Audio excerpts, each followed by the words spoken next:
Right, good morning, everyone. It's 9:30 and the inquiry is resumed for day 5. Welcome back, everyone. Um, we've been dealing with noise matters over the last few days, but that came to a conclusion yesterday, and we moved on to daylight and sunlight matters, which is what we'll be continuing with today. Before we do that, I understand there's an interested party that wants to speak, so I'll hear from them. Could I just ask everybody, please, to make sure mobile phones are switched off so that we won't be disturbed? And are there any other housekeeping matters that anyone wants to raise before we get started this morning? No? I should just mention that there's a colleague of mine here from the Planning Inspectorate today as well. So just for transparency, to let you know about that. If you see me talking to them, then that's who it is, and they won't be playing any part in the decision-making process.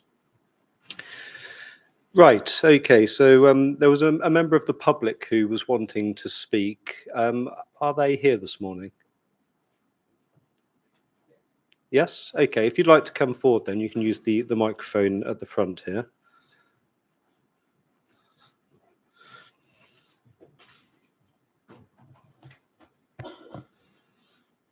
Good morning.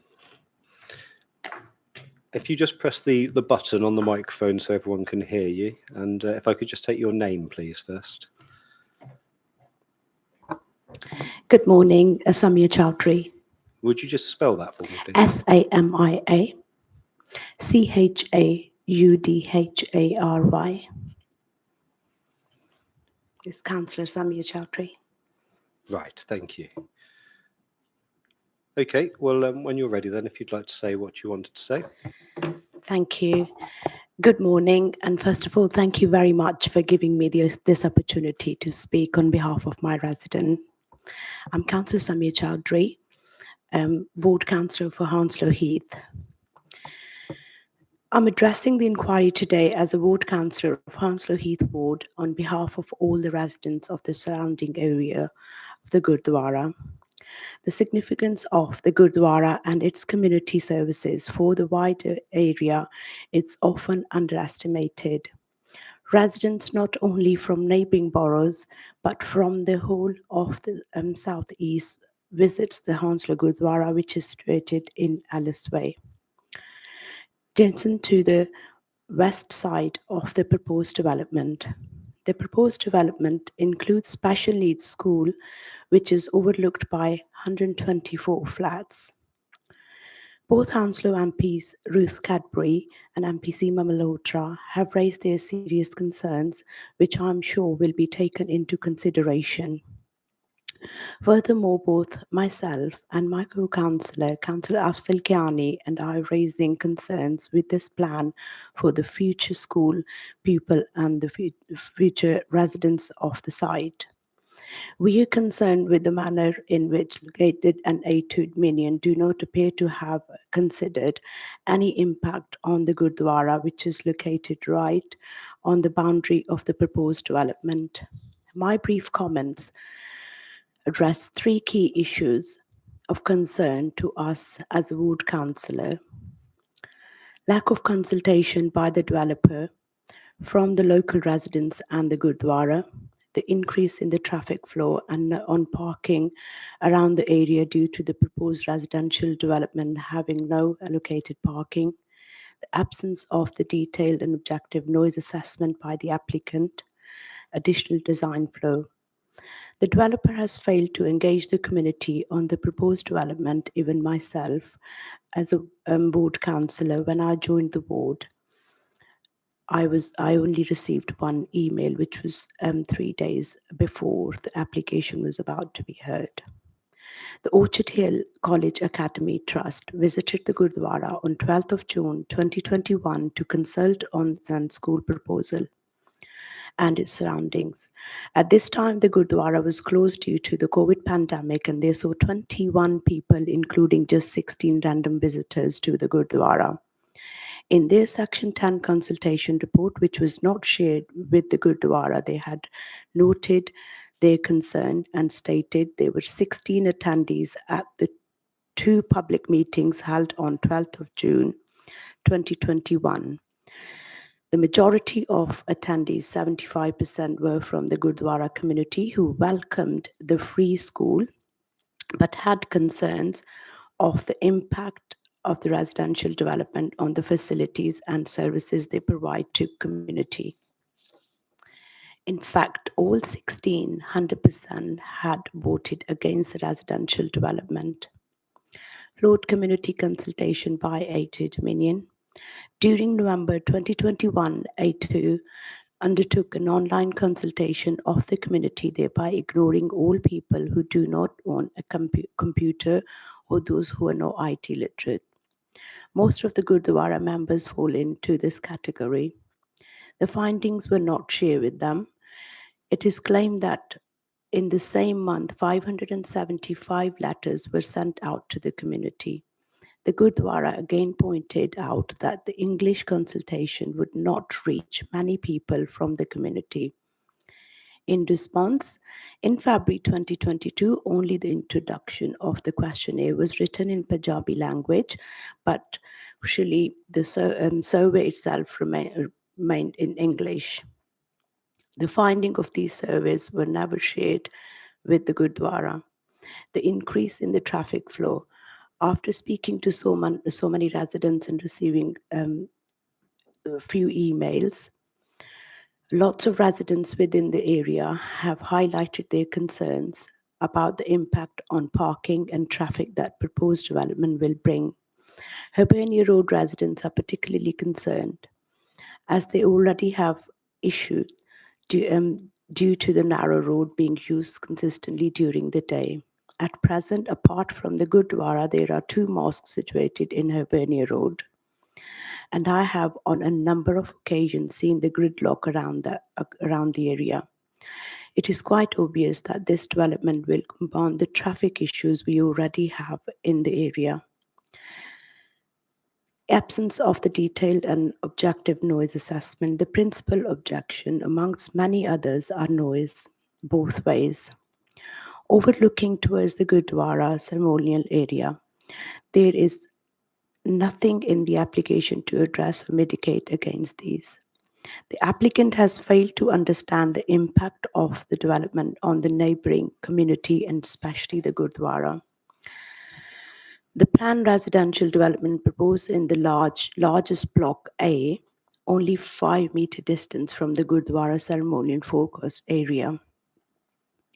The applicant has measured the noise environment at these flats, but this has not measured the noise impact from the many large and noisy festivals and events that take place there. Without this, the applicant cannot demonstrate that there would be no adverse impact affecting the occupant of these flats. One cannot rule out the complaints would be made against activities at the Gurdwara, and therefore the applicant cannot demonstrate the proposed flats would not lead to unreasonable restrictions upon the normal use of the Gurdwara forecourt and its current activities. Additional design flow. The plan suggests that over 20 balconies over 5 floors could overlook that Gurdwara ceremonial space car park area. Most concerns comes from the site of the development of Block A. Residents and school people will be able to see funeral go by, and there will be lots of privacy for the residents as well as for the Gurdwara. The build plan suggests extremely enclosed school environment, no clay playground, standing upon open space for the children who have additional needs. In addition, the overlooking of the school environment from the balcony raise safeguarding risk. In summary, I would like to say that this proposed development is not in wider interest of our residents and the community. And at this note, I would like to say thank you very much for listening to me on behalf of the Hounslow Heath residents. Right, okay, thank you for that. Thank you. Mr. Strawn, any questions arising from that? So all I would say is that we obviously don't accept a lot of what's just been said, but we've covered I think everything either already or we're going to cover it with other witnesses. So I won't ask any questions of this particular member of the public. Understood. Right. Thank you. Okay. Well, thank you very much for that. Thank you very much indeed. Thank you. Right. Is there anybody else that was wanting to say anything?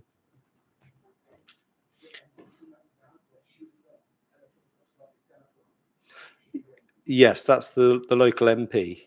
Yes, and she hasn't arrived yet. Right. Okay. So I'm expecting her at 10 o'clock. So thank you. In the meantime, then we'll move on to hear some evidence from the appellant's daylight and sunlight witness, please. So, Mr. Strawn, if you could introduce him. Thank you very much, sir. So you'll need his proofs of evidence, which are, I think, the CD 14 series. 14.4.1 is the main proof, unless you have them separately. And then there's a summary and a rebuttal proof. Attached to the main proofs there is the original, I say the original, but the sunlight and daylight report as well. I don't know if you've had a... Yes, I think that's all in the hard copies that I've been given. Thank you. Thank you very much. So I'll introduce my witness, if I may. Your name is Mark Kidd. It is indeed. And you're a principal at Avison Young, where you work in a specialised department focused on daylight, sunlight and overshadowing. That's correct. And you hold a BSc, first class honours degree in building surveying. I do indeed. And you're accredited by the Royal Institution of Chartered Surveyors. The firm is, that's correct. And you've got 17 years experience in daylight, sunlight and overshadowing consultancy. You worked for a number of notable firms in the field. I think from 2006 to 2010, you were at GIA, Gordon Ingram Associates. I was indeed, yeah. That was the biggest rights of light, daylight, sunlight consultancy in the country at the time, working on a number of developments up until today. In fact, prominent developments, including, for example, Great Ormond Street Hospital, the Woodbury Down Estate, which is one of the largest single regeneration estates in Europe, and other prominent sites in London. And then you moved, I think, to Anstey Horn, then back to GIA, and then you joined Avison Young subsequently, and you worked on a number of schemes, including some fairly complex developments, London Olympia, Wembley Park, and you just mentioned Great Ormond Street Hospital. That's correct. And I also worked on the prominent Shell Centre development behind the London Eye, which included very complex daylight sunlight considerations. Thank you very much. And Mr. Kidd, for the purposes of this project, you have been responsible for preparing the daylight and sunlight and overshadowing assessment. And just for reference, we don't need to go to it all now, but attached to your main proof of evidence is the daylight and sunlight and overshadowing assessment that I asked Ms. Cook about yesterday. Is that correct? It is. That is the assessment that Ms. Cook felt was comprehensive and robust, and in her evidence does also highlight that the technical results are logical. Yes, thank you. Can I just then confirm a number of things? And so this is why I was going to take this a little shorter than perhaps otherwise I might have done. First of all, Mr. Kidd, we've looked at, in the course of the inquiry, the reasons for refusal from the London Borough of Hounslow. And as part of that, we have an officer's report, CD 6.1, which considers all sorts of things, but amongst other things, the effects of the scheme in terms of daylight, sunlight and overshadowing. Is that correct? Yes, that's right. So my understanding is the officer's report at paragraph 8214 noted that the impact regarding daylight is considered acceptable and the proposal complies with HLP policy CC2. So also there's the council statement of case, which also indicates the transgressions of daylight and sunlight, of which there are limited transgressions, are considered not to warrant refusal in isolation. So my understanding throughout the whole process has been that there is no reason to refuse the scheme on the basis of daylight and sunlight, and there's been no complaint throughout on the results that I demonstrated in my daylight and sunlight report. And has that changed, to your knowledge, in relation to the reasons for refusal produced by the London Borough of Hounslow? No, the reason is to be closed, but I'm here because I understand that it's thrown into the mix that the daylight and sunlight should weigh in the balance of the decision. Well, I think also the Magnolia Park, the Rule 6 party have raised an issue, and we're going to come to that in a moment in light of what Ms. Cook said. So you have nonetheless provided your proof of evidence, which the inspector has, and we're just going to summarise the contents of that in a moment. And then you've also provided a rebuttal proof of evidence, which addressed particularly Ms. Cook's evidence.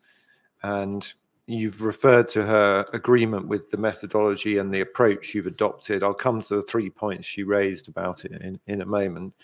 Could we just then briefly summarize the policy background and best practice guidance that you've adopted in your assessment? And I say briefly summarize, sir, because it's obviously set out in more detail in the proof. Mr. Kidd.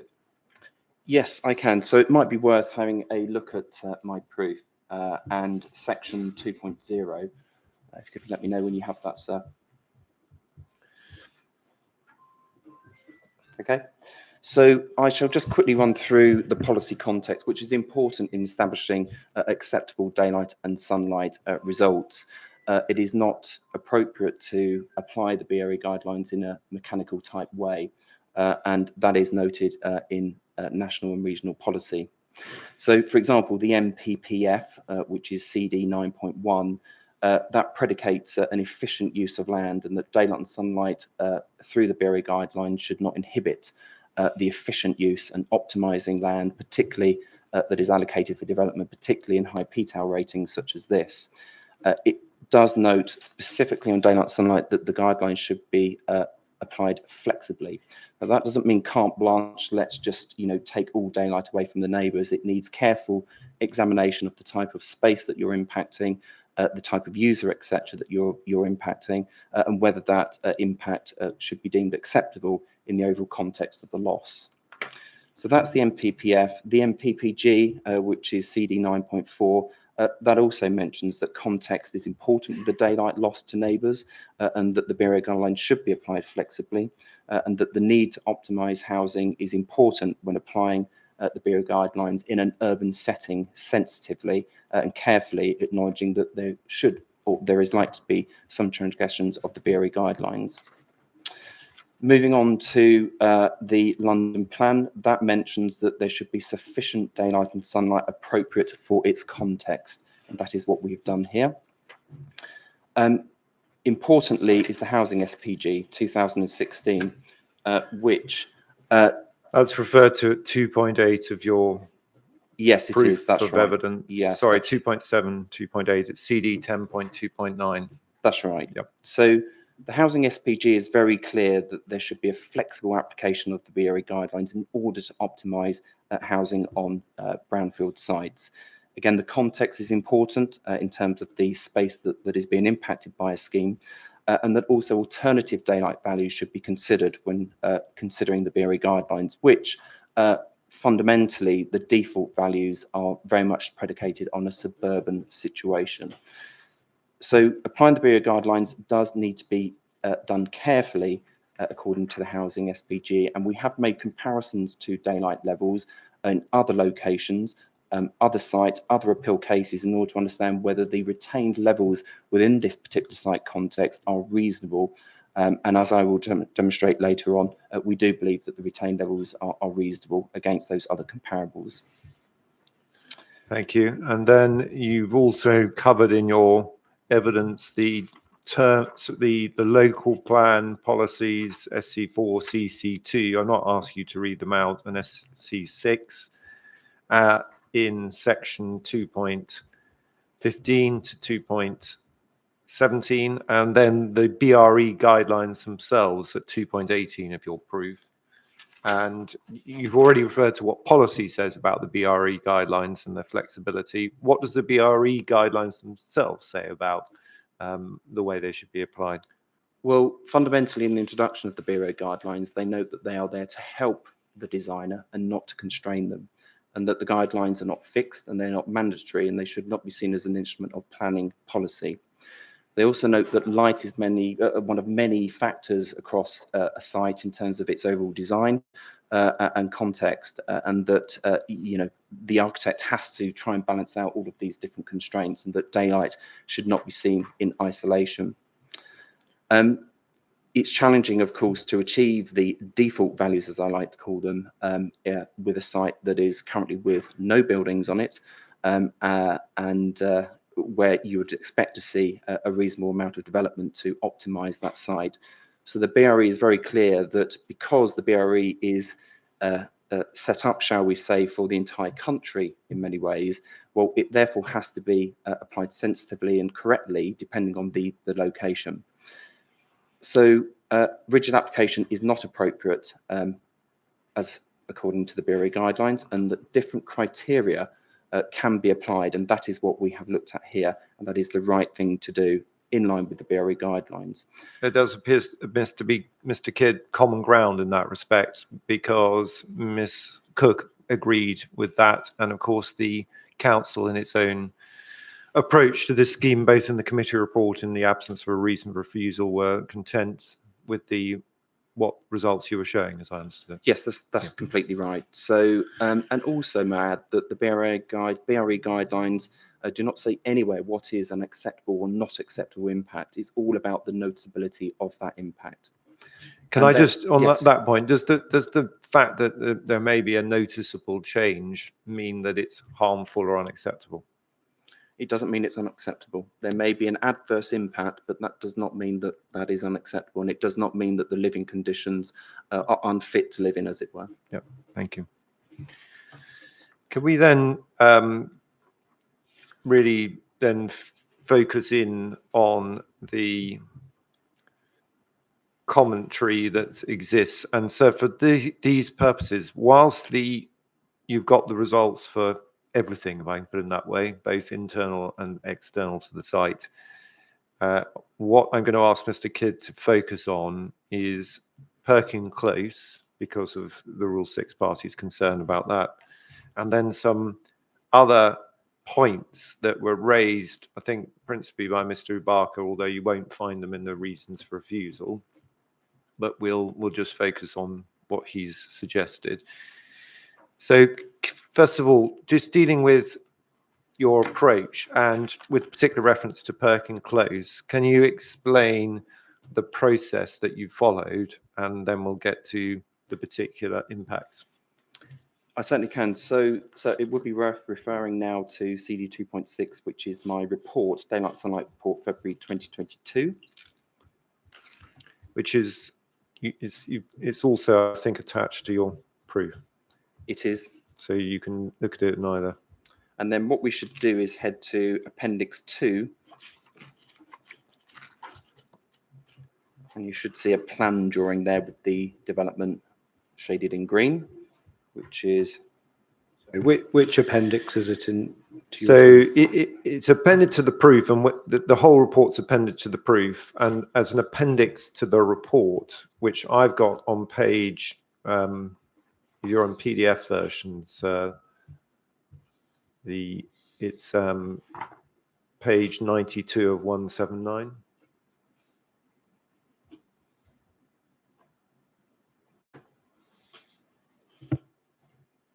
Did you say it was CD 2.6?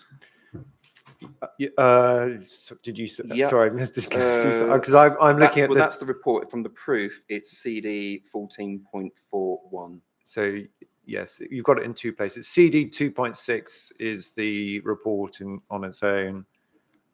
Okay, if I use CD 2.6, yeah, then fine. We'll all know that we're working to the same version. Yes. Is there a page number on that? Let's have a quick look. I'll get it up in that version. If you could.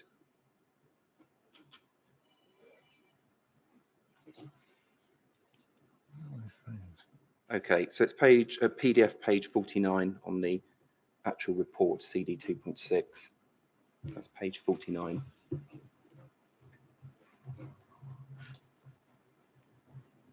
Found that one? Great.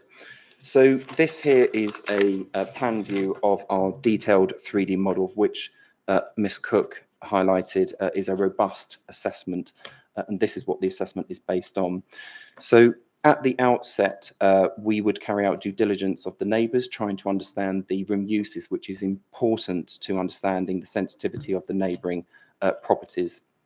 The two properties that we are focusing on today are those to the north of the site, which you can see there at Perkins Close, numbers 13 to 28 and 29 to 44. So we very quickly established through sourcing floor plans that there's quite a generic layout within the blocks. And we know that within 13 to 28, it is the end gable that faces towards the site. That is the gable that is closer to the site, around about 6 metres. Now, we quickly established that the windows in that gable end are either secondary small windows serving a dual aspect living room, or small kitchens, of which Miss Cook yesterday agreed are non-habitable space in terms of their overall size. So ordinarily you might want to exclude those kitchens from analysis, and indeed the Bureau Guidelines notes that you may even want to not include kitchens in a sunlight analysis, but for completeness we did include the kitchens in the analysis.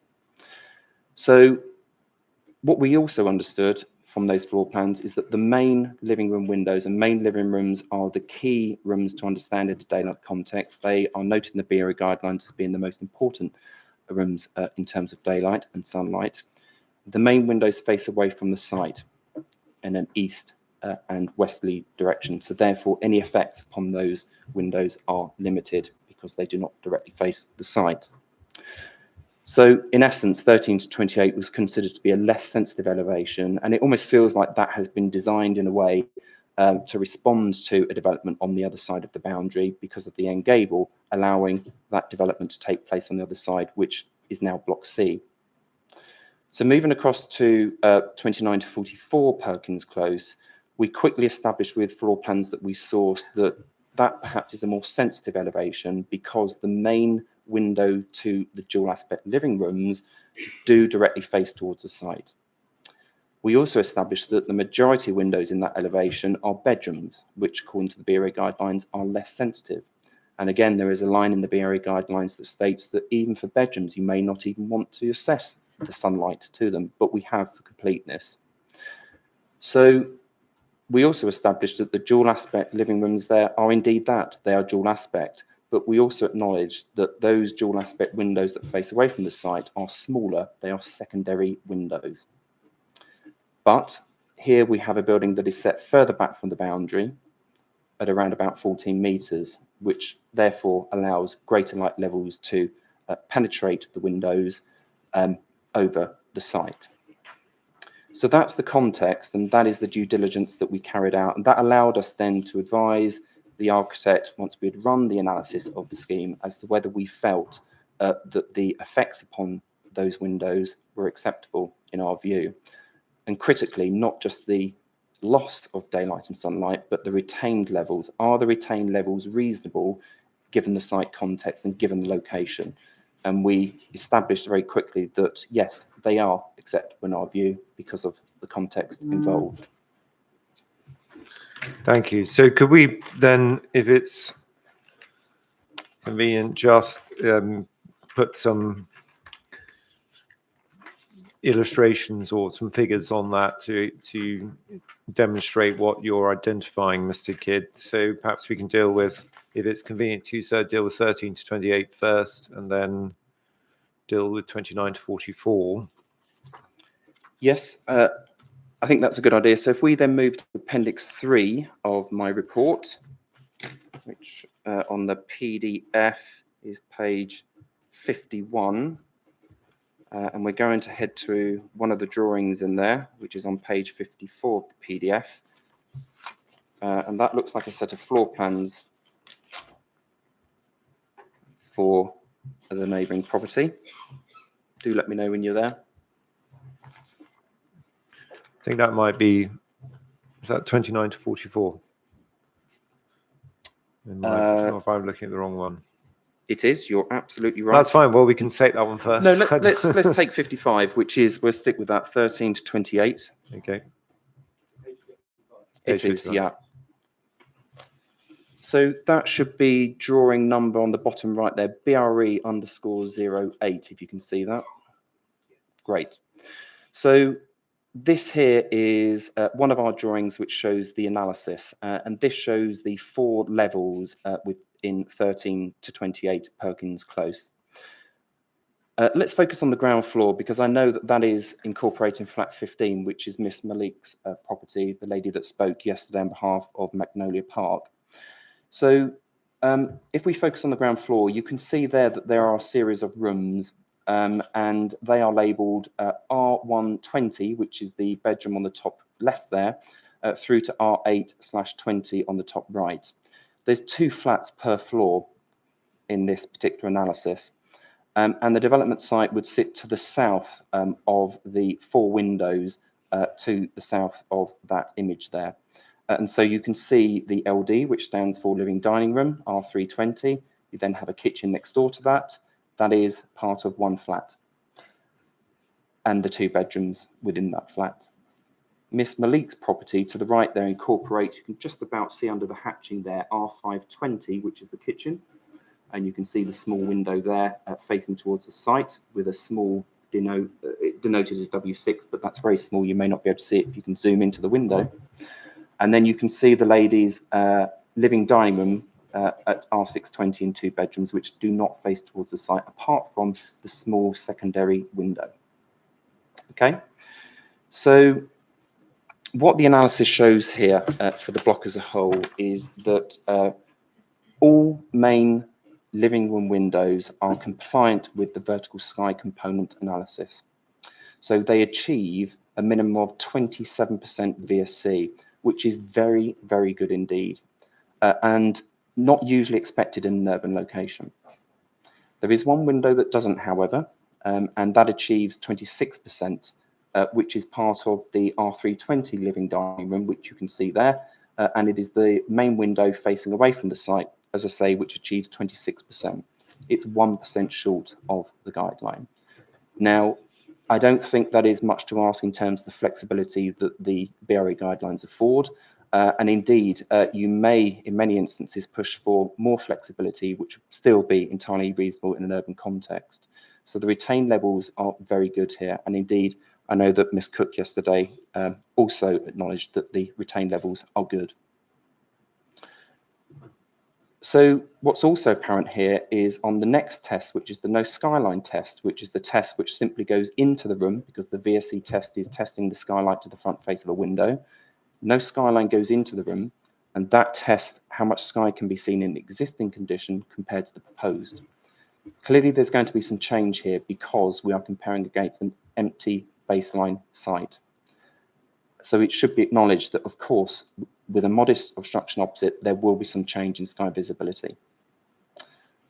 However, that sky visibility will not be materially changed to all of the rooms with the exception of the kitchens, which, as yesterday agreed with Miss Cook and other proofs which I've seen, acknowledge that those rooms are not habitable due to the size of the space. If you look on those plans there, sir, you can see that there's some hatched area which shows the loss of sky visibility as a result of the proposed development. The only hatched areas you can see are within the kitchens. All other main rooms within those flats will maintain sky visibility in line with the BRE guidelines, which is a good result. In fact, it's an excellent result.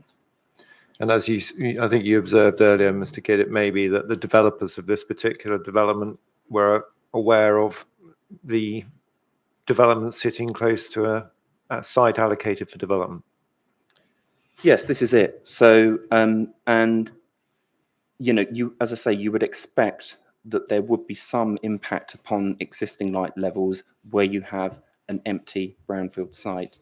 So it is the kitchens that are affected, as you can see there with the hatched areas. But I do understand, and this is in my proof, where there is a photo of the interior of one of those flats. There are double doors that open up from the kitchen into the living dining room.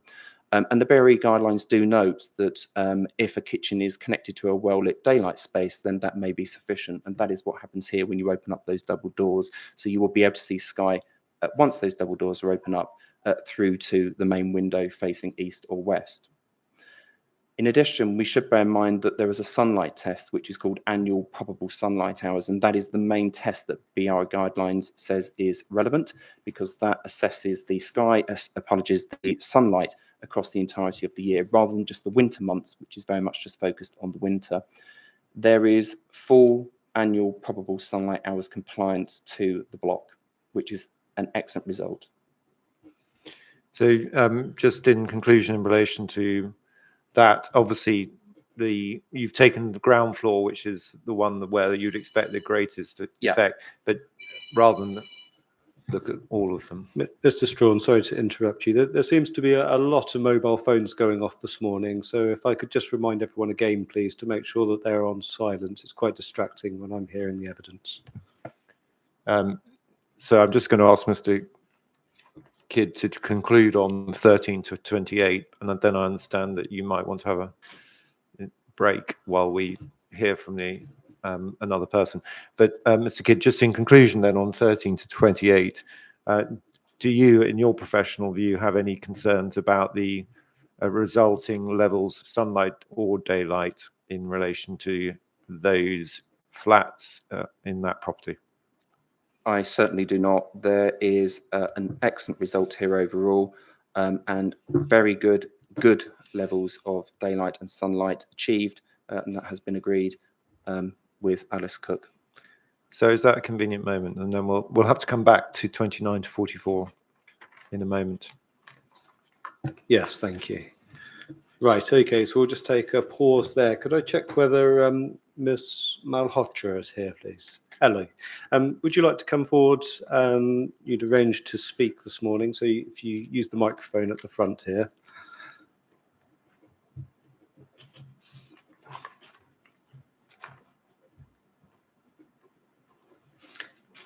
Good morning. Right, so you're the local MP, I understand. Yes, well, I'm the Member of Parliament for. Yes, I'm the thank Member of Parliament for Feltham and Heston. So my constituency is actually where we are sitting right now, and the Gurdwara serves the whole of Hounslow and all of our communities. Yes. And in that sense is considered something that both MPs have considerable engagement with. Okay, thank you. When you're ready then, please. Thank you very much. Thank you for the opportunity to give evidence today in this hearing. And I do wish to lay out my concerns with the planning application as it stands and the reasons why I supported its refusal by the London Borough of Hounslow Planning Committee last year. I do just want to mention that I have been the Member of Parliament for over 11 years for Feltham and Heston. Many of my constituents will attend the Gurdwara. They will be those who are doing voluntary work in the Gurdwara, possibly offering services within the Gurdwara, and indeed the children from Feltham and Heston or Brentford and Isleworth constituencies could be those who might even attend any new SEN school.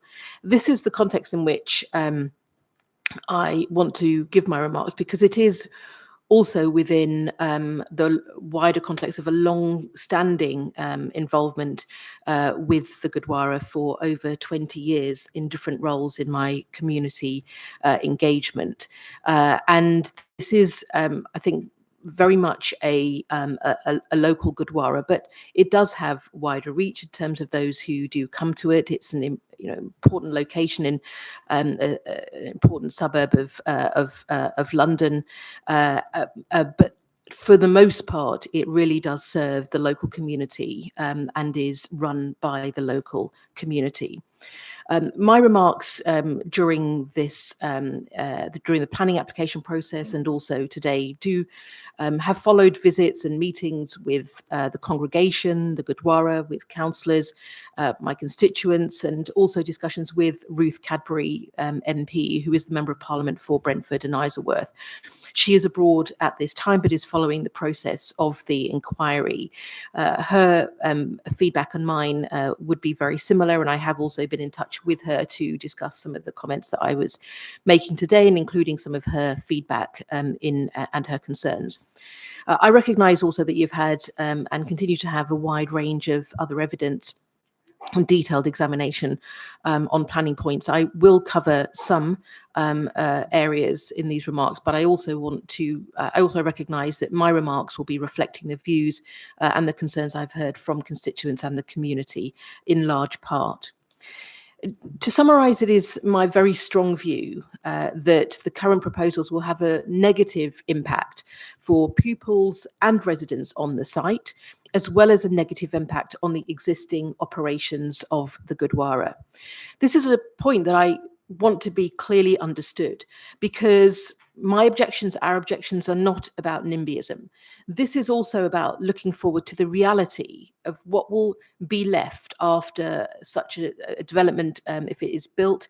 What's the reality that will then be experienced by the pupils coming, special needs pupils coming to school every day, by residents living in such dense housing units who would be able to hear or oversee the school and hear and oversee Gurdwara activities, which can also see hundreds, if not thousands, visit at peak times. And also, what will the reality be for people who peacefully, quietly, during the day, in the evenings, and sometimes very early in the mornings, will be attending and using the Gurdwara? My concern, as someone who has seen through and seen planning situations which have had issues, it results in casework for us, unnecessary issues and tensions between communities, and that is a real concern for both myself and Ruth Cadbury as to what will happen, and if the risks are not mitigated, the impact that this will have, and the ongoing negative day-to-day experiences that will be experienced by all of those who live and use the facilities here. So in that context, my concerns and those of Ruth Cadbury address the impact on the Gurdwara, but are also about more than that. On the housing impact, this does include concerns about significant loss of light and amenity for homes on Perkins Close next to the development. Ruth Cadbury isn't here to have heard some of the discussion that has been ongoing, but I know she has met with the residents there, and also the impact on special educational needs children and with the lack of space for their needs. Now, the proposed development of the new SEND school and housing on this site on Hanworth Road is, as everyone will know, located immediately beside the large Gurdwara Sri Guru Singh Sabha on Alice Way in Hounslow. And that location and the proximity is shown in a lot of the diagrams, including in my representations where I mapped that out, my representations to the planning committee last year.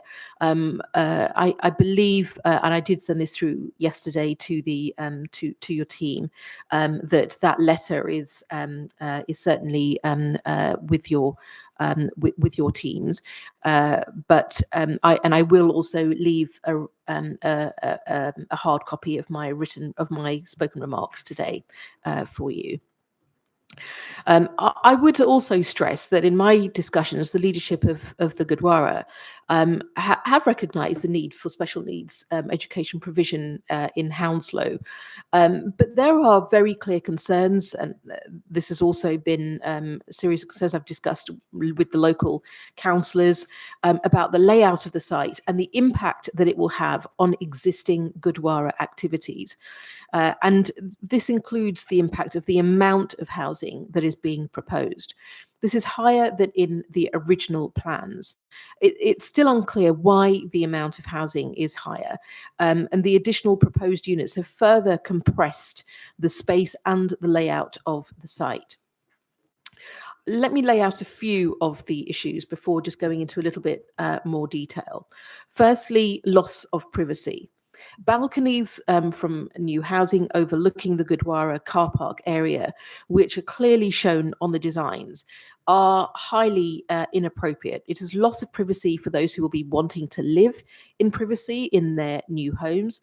It would be culturally insensitive and emotionally insensitive, for example, to overlook funerals or weddings. This is also a loss of privacy for families and for guests at a most vulnerable time. I will also mention that both my mother and father had their funeral services at the Gurdwara.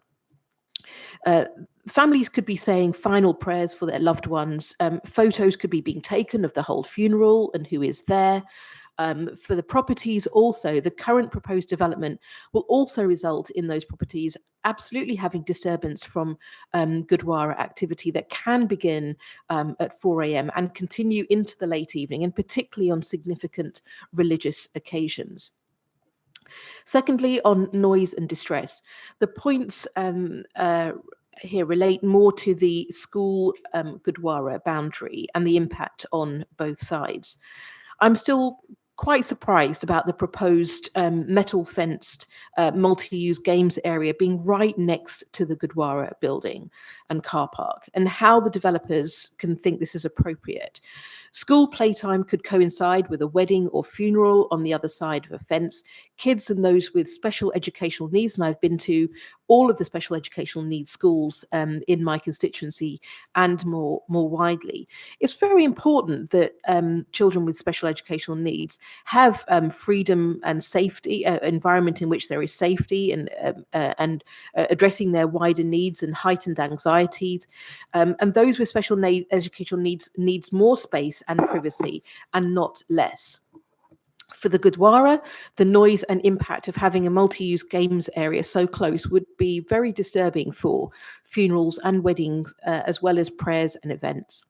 In addition, I would be concerned about special educational needs children being subject to, for example, hearing a funeral and other activity on a potentially daily basis when they are out playing. So I do not believe that the impact of the scheme on the Gurdwara's role and existing activities, nor the impact on the Gurdwara's functions and activities on the school or the residents overlooking the place of worship have been adequately assessed. The assessment was done more so during the COVID period with lower footfall at the Gurdwara.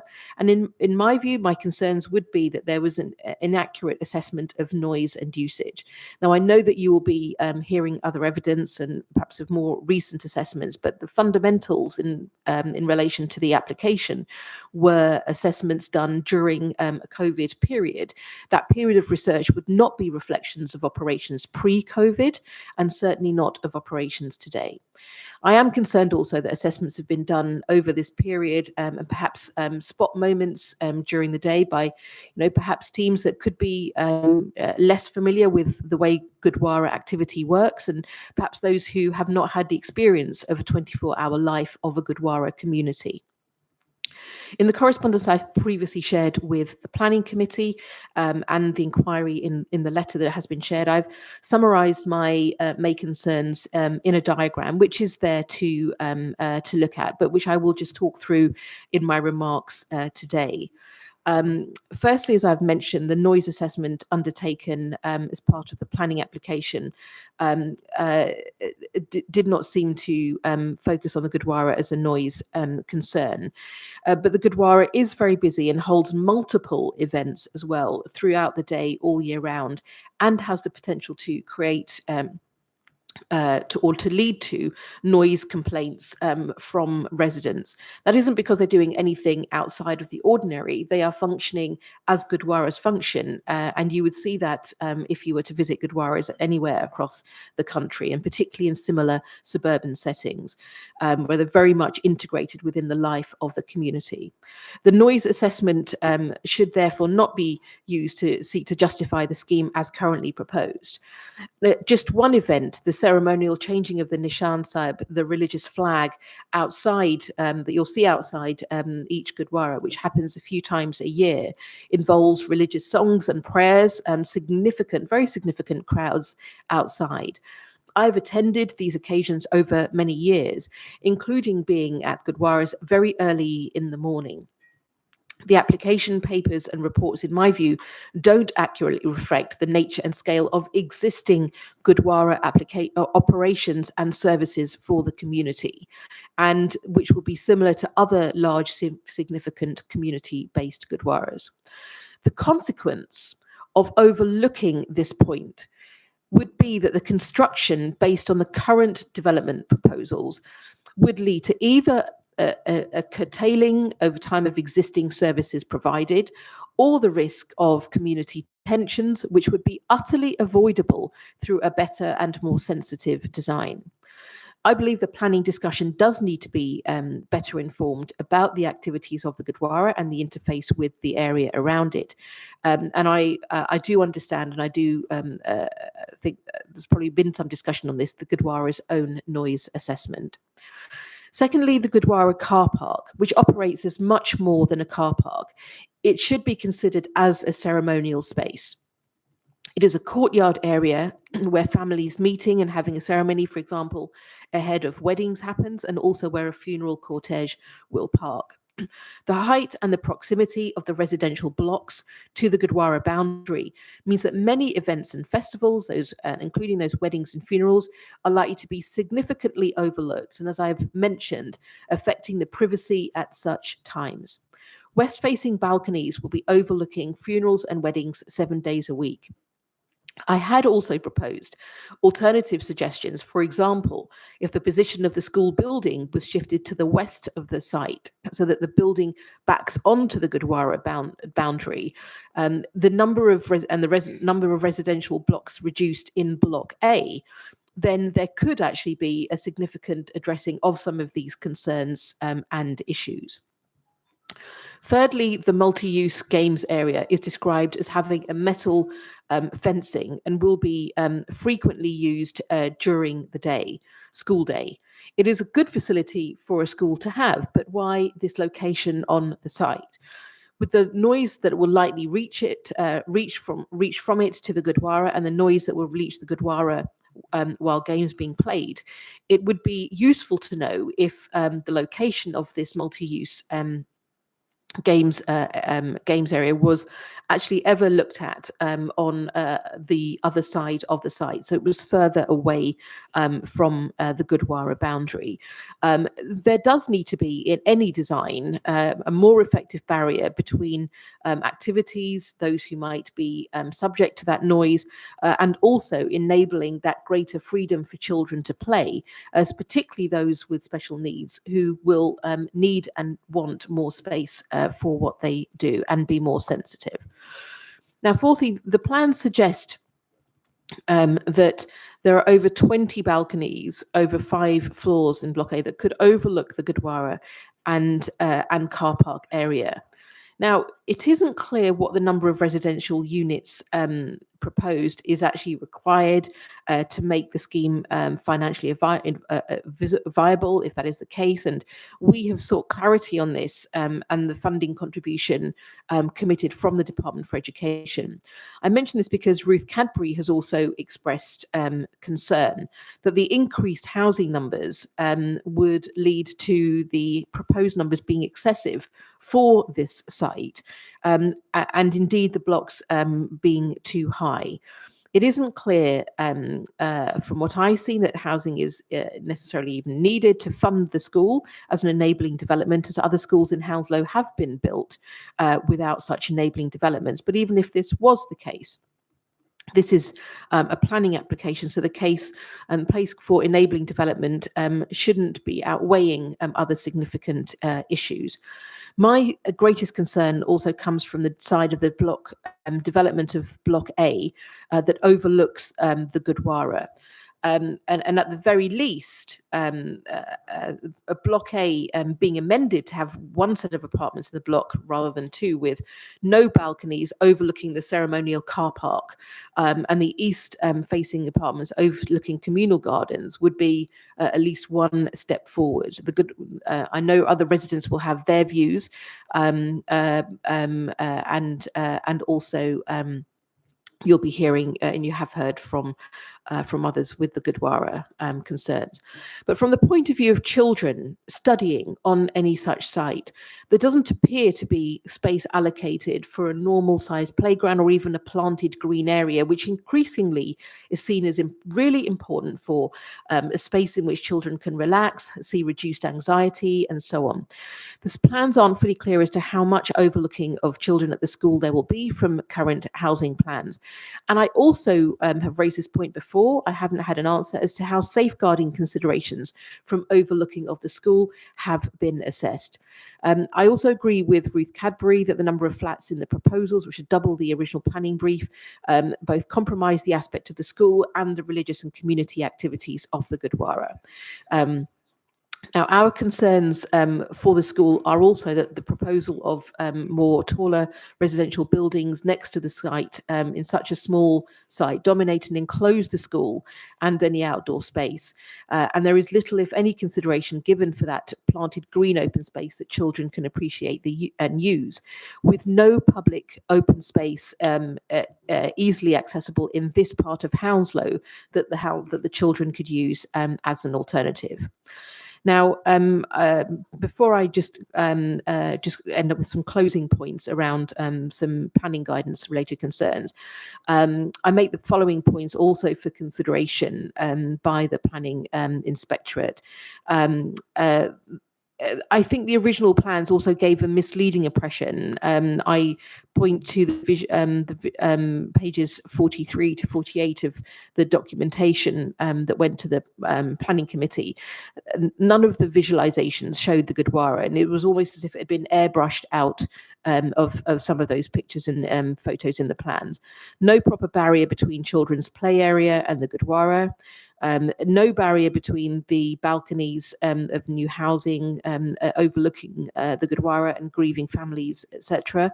It would be interesting and helpful to know who was the cultural expert or advisor on the application design team, who has direct knowledge of the Sikh community context. And in my letter, which was sent to the committee, planning committee last year, which I've shared, I also collated some examples of actual ceremonial activity at the Gurdwara with visuals that I hope will be helpful in bringing to life what actually happens. The plans also appear to contravene planning guidance, and I just lay out the following extracts from the National Policy Planning Framework. The one that I used, which I have continue to consider because this was from the time of the application, paragraph 93, to provide the social, recreational and cultural facilities and services the community needs. Planning policies and decisions should A, plan positively for the provision and use of shared spaces, community facilities such as local shops, meeting places, sports venues, open space, cultural buildings, places of worship, and other local services to enhance the sustainability of communities and residential environments. C, to guard against unnecessary loss of valued facilities and services, particularly where this would reduce the community's ability to meet its day-to-day needs. I believe that this is particularly pertinent. D, to ensure that established shops, facilities, services are able to develop and modernize and are retained for the benefit of the community. And E, to ensure an integrated approach to considering the location of housing, economic uses and community facilities and services. Paragraph 127 describes how plans should, at the most appropriate level, set out a clear design vision and expectations. With design policy should be developed with local communities, so they reflect local aspirations and are grounded in an understanding and evaluation of each area's defining characteristics. I think for the area that we're talking about, the Gurdwara and its community and services and its everyday activities is absolutely part of the area's defining characteristics, and has to be considered in that context. Now, planning policies and decisions should also ensure that developments will function and add to the overall quality of the area, not for the short term, but over the lifetime of the development. And in my concluding remarks, I just want to refer back to my points at the beginning, that at the end of such a development, which isn't built with the detailed understanding of the community and the way the community works and its needs and services in mind, will only result in greater issues, which will then need to be picked up by the council, by local police, by the MPs. And we need to design out rather than design in community issues and tensions. Just to conclude, in my view, for the sustainability of Gurdwara activities, it's important to review the overall design, also in the context of whether it actually will meet the needs for the DFE of a well-designed school that is fit for purpose and, most importantly, fit for meeting the needs of children and their safety and their welfare. And thirdly, a review is essential for the likely quality of life, if we consider quality of life for the new residents in any scheme. That's why I supported, on these issues, I supported the application to be refused and a redesign at the very minimum considered, in line with all the feedback received. The refusal is justified, in my view, on the basis that there is also excessive housing proposed, the blocks are too high, and there is disruption to the existing activities of the Gurdwara from overlooking and noise, and that the overlooking and layout will have an oppressive impact on the school playground and the day-to-day experience of any pupils who are sent to study there. Thank you very much. Right, okay, thank you for that. Mr. Strawn, any questions that you want to ask? Just one, a couple, if I may, Ms. Malhotra, will detain you for a few moments. You referred to, obviously, the inspector hearing a lot of evidence. I rather took it from the way you were describing things. You yourself haven't been listening to the evidence on noise that was being heard over the last 4 days. Is that correct? I have heard some of it, and but I have been away. No, that's fair. And secondly, you made a lot of comments,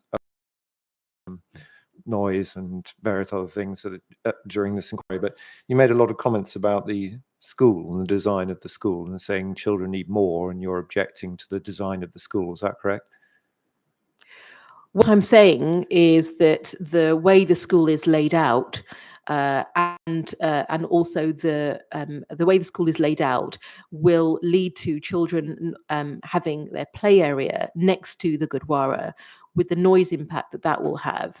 And secondly, and therefore, if there are concerns and they can't play because of activities at the Gurdwara, then that is laying out issues for the future in terms of problems between the school and the Gurdwara. Right. And if I can make this point as well, the concerns that I have expressed are also included from Ruth Cadbury, which is we couldn't see, you might correct me on this, sort of green play areas, quiet play areas for children, and the concern that not having enough space at the school, particularly for special needs children, and not having easy access to open space nearby. And I raise this particularly for children with special needs. It's important to have space and green areas to help reduce anxiety and allow spaces for calming down and so on. Yeah, I understood that. I was just trying to summarize. You don't have to repeat what you've said.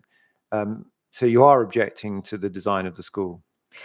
The layout of the school, absolutely. Yes. And in that respect, are you aware of the specified requirements for a school of this size, this kind, that are laid down in established policy? BB 104, are you aware of that? What I'm objecting to here. No, I wasn't asking what you're objecting to, Ms. Malhotra. Yes, I'm asking you if you're aware of the requirements, the design requirements for a school of this kind that apply to the design of this school. I'm aware of those, and I'm aware that the design of the school will be in line with those. What I am saying is that when you create an environment like this, you also have to think of the context around the school. And if you have overlooking, if you have housing overlooking, and you have a compressed site that, and for a special needs school, I would be concerned, this is from my experience as well, visiting other special needs school and seeing children, about the negative impact that it could have on the children who are having that day-to-day experience. Right. And So I'm just trying to figure, you're aware, are you, of the school size requirements for a school of this kind? Are you, I mean, if you're either are yeah, aware for or school you're not. size requirements, but I am talking about what is also on the site and what is accessible. Now there will be other schools. Yeah, I'm not asking about that. I'm just Yeah. asking because you said that this school, you're objecting to the design of this school and the need for more space. I'm And objecting to the layout. Yes. The layout. And so I was asking you whether you're aware of the space requirements for a school of this kind. I think you were saying you are aware, or not. Yes, I I don't am know. saying I am aware, and Do you what know I am where saying, well, do you know where they're laid out? I don't know where they're laid out at the Right. moment. No, And offhand. have you in your analysis of the scheme looked to see whether it complies with the design requirements for a special educational needs school of this kind? At the time, I did have some discussions with Ruth Cadbury about that. You can make your assessment, and you have, and I have said the school will be designed in line with those policies. What I am saying is you can design a school in different ways in line with a policy, and you can design a school in different ways in line with a policy within the context of the environment in which it is in. Right. And Yeah. you raised issues about noise from the playground. Are you aware of what noise assessments have been undertaken in accordance with established methodologies about noise generated from playgrounds of this type? I haven't looked in detail at the noise assessment on this. What I have seen is similar facilities elsewhere, and I am aware of how they work. Which is similar facilities? What, a school next door to a Gurdwara? No, multi-use games areas. Right. Thank you very much. But I also know how closely it's located to the Gurdwara boundary. Yes, I know that, Mr. Malhotra. What I was asking is, had you made yourself aware, since you're raising concerns about noise, have you familiarized yourself with the noise assessments that have been provided of precisely that? At the time, we did look at that, but I also would say that I also know how closely it is located to the Gurdwara site, and I do not believe that there will be no noise impact. Thank you very much. Right, okay, thank you for that. Where would you like me to? If you wouldn't mind passing that to the council, and if the council could provide some copies to the other parties, thank you. Right, okay, so we're partway through evidence in chief. How long do you think you have left, Mr. Strawn? I've slightly lost track of time. I would hope we'd be done in the next 10 or 15 minutes. Right, okay, let's But finish that now then. I hope I haven't set a false expectation. Right, let's see how we get on. Mr. Kidd, we dealt with 13 to 28. And can we just do the same exercise for 29 to 44, noting, of course, a different layout? Yes, if we could head to page 54 of the PDF of my report. CD 2.6. You should see another set of no skyline plans, as we call them. So again, this block at Perkins Close comprises of 4 levels. We believe there to be a generic layout for the flats on all levels. Again, similar situation here insofar as these plots, as we call them, show the no skyline position in the existing and proposed condition.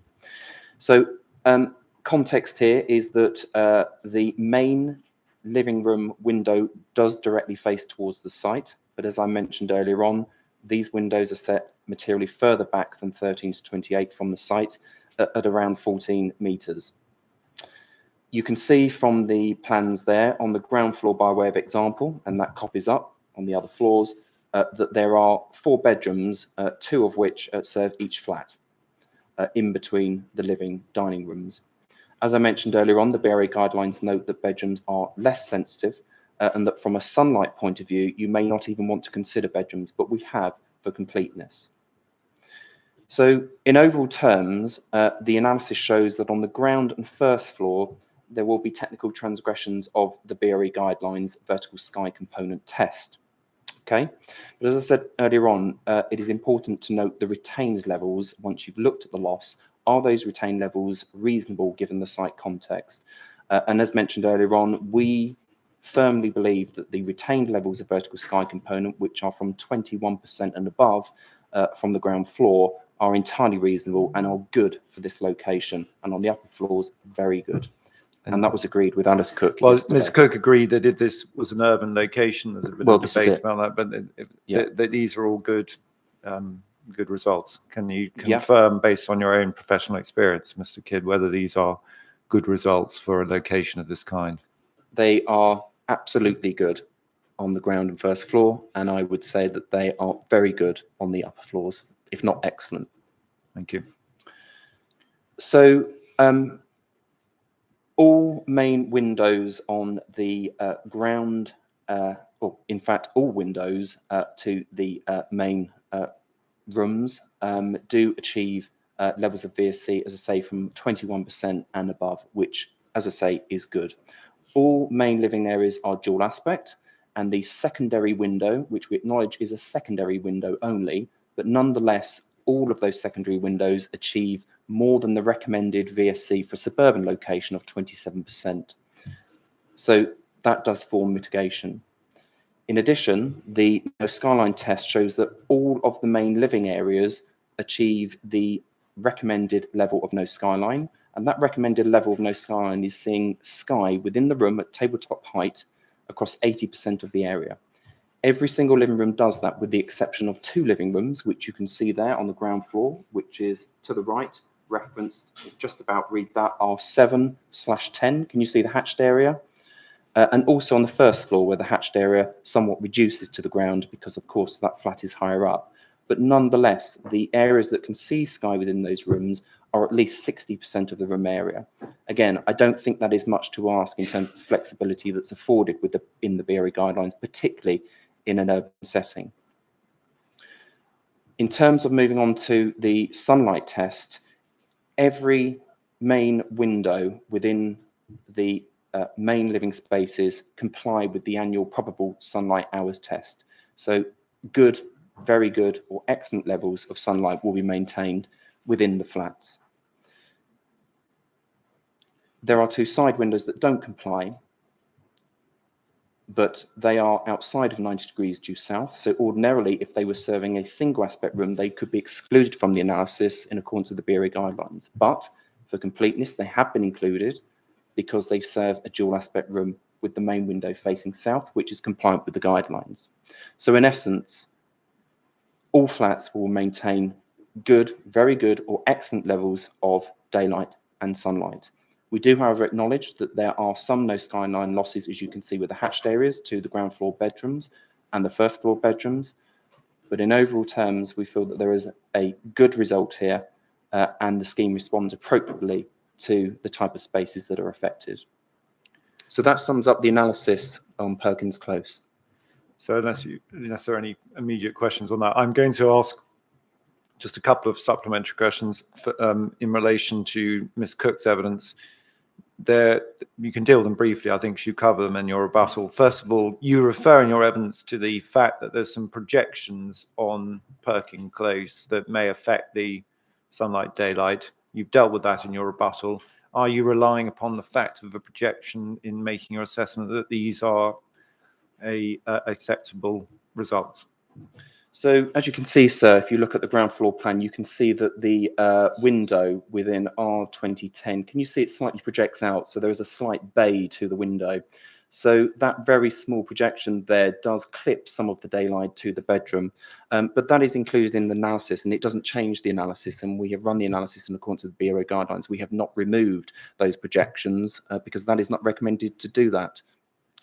Thank you. Secondly, you referred to the proximity of the existing building at 1320 to 28, but you've covered that in the rebuttal. Again, does the fact of the proximity affect your assessment that the results are all acceptable?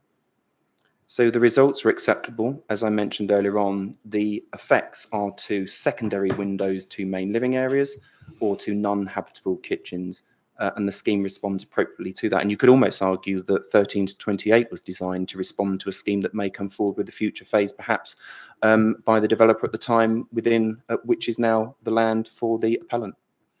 Thank you. And the third point was on this urban and suburban point. Mr. Kidd, I know you're going to leave planning policy matters to others, so you'll probably hear more about that in due course. Yeah. But just to get your perspective, first of all, as an experienced sunlight daylight surveyor, and knowing the site as you do, what's your professional understanding of whether this is urban in character for the purposes of the BRE guidelines? Well, firstly, I'm not a planner, and I would leave this to planners to decide. However, in my experience, working on many sites, as I said earlier on, in London, this very much does feel urban. And when we set out to initially look at this site, we would refer to the housing SPG, as we do on all sites where residential is involved. And I took my definition from there as to whether this is urban or suburban, and that is very clear that this is an urban site, and that is what I understand it to be. And I asked Ms. Cook about that yesterday, so I won't go over that now. And then I just want to cover a number of miscellaneous matters, if I may. Whilst we've got the plans open for Perkin Close, can we just have in mind Mr. Barker's evidence for the council? So you might need to get his proof open. Mr. Barker's proof 3.7, section 3.7, he delves into sunlight and daylight.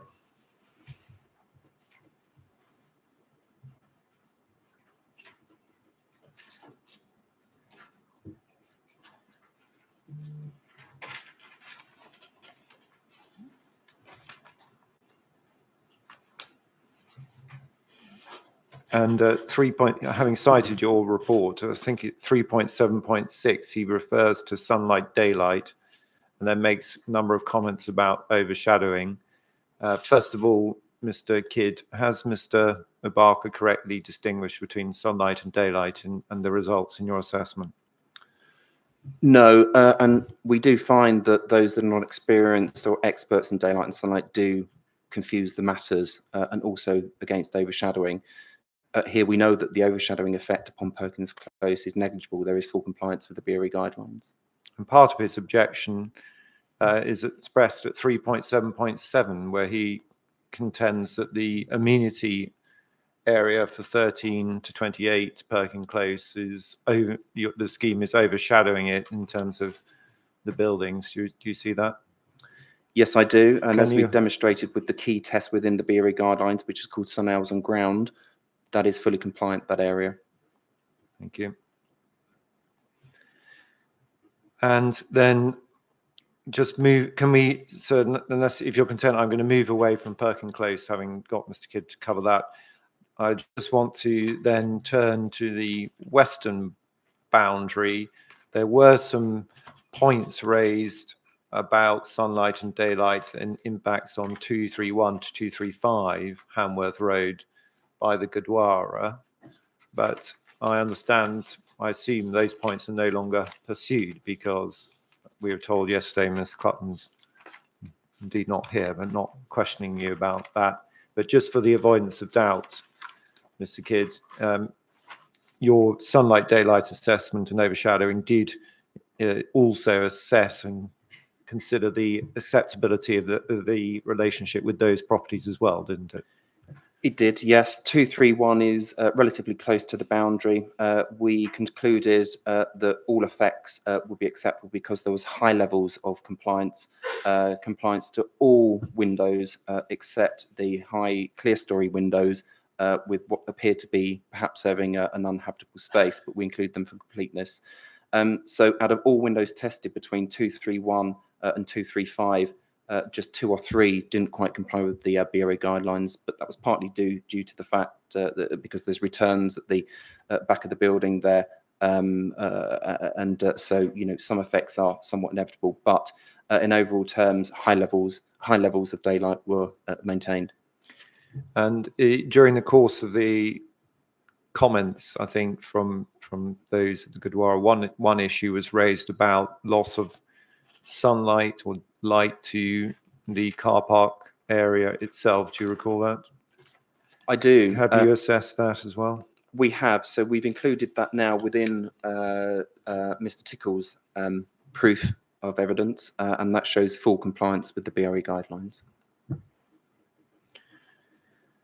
And then finally, a matter raised by Mr. Barker relates to the courtyard area between blocks A and B, and it suggested that the effects of sunlight in relation to that area are somehow unacceptable. Again, not expressing a reason for refusal. Can you just assist the inspector with the assessment that you've carried out and what it shows? I can. So it might be worth just moving across to my proof here, so which is 14.41. And if I just find the page on the PDF.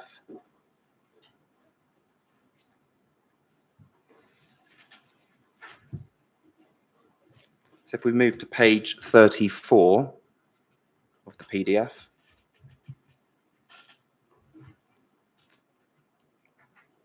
And there is a figure 4.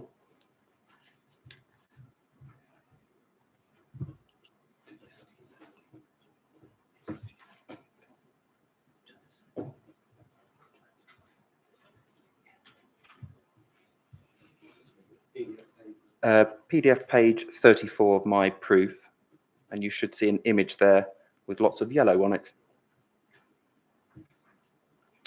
Okay, so I'm not entirely sure why Mr. Barker is commenting on this, not being an expert on daylight, sunlight and overshadowing, but I think what he is talking about here is the sun hours on ground test, which is, as I say, the key BRE test for understanding sunlight exposure to outdoor amenity spaces. What this image shows here is that all of the areas coloured in yellow achieve at least 2 hours of sunlight on the 21st of March.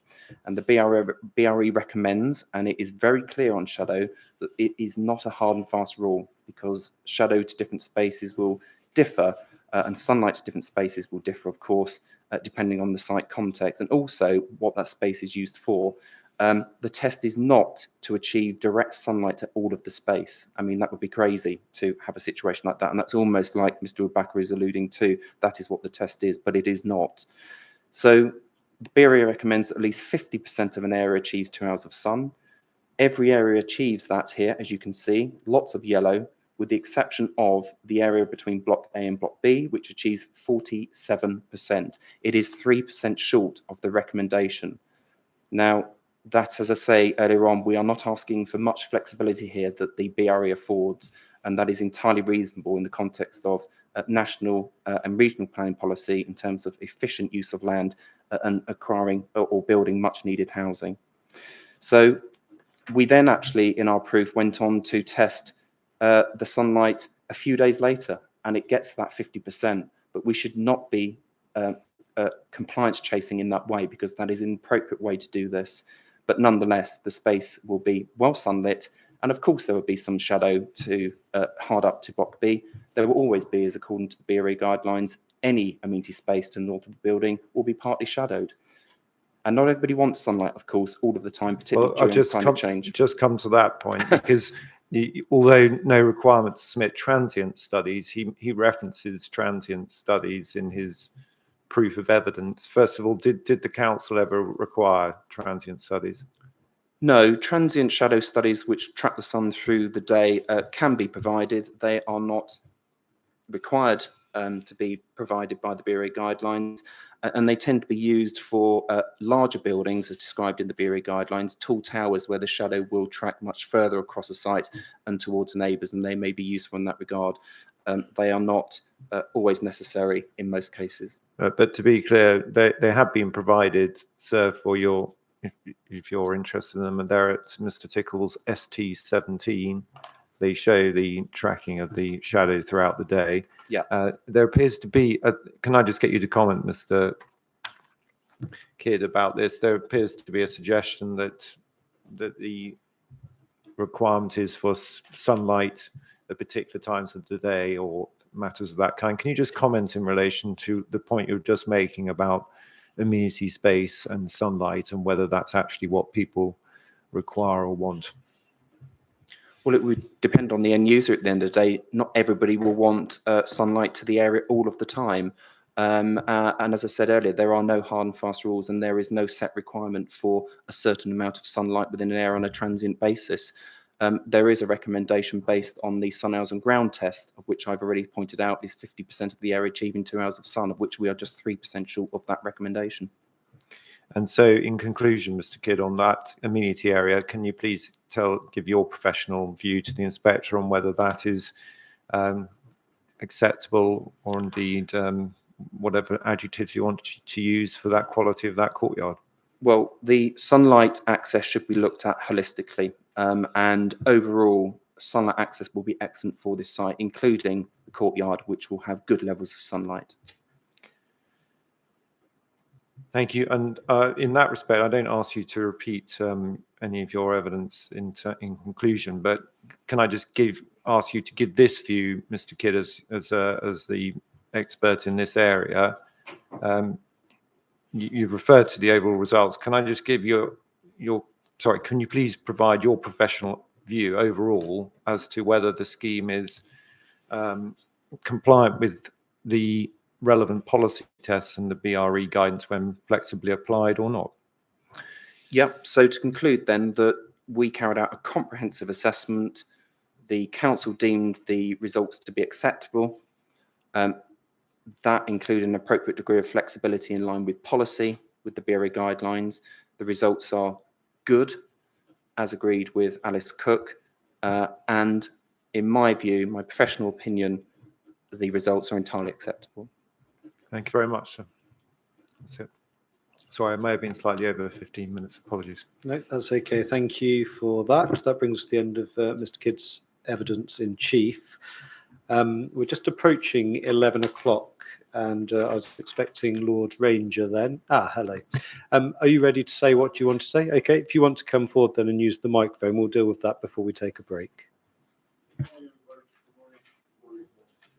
you for letting me share my thoughts.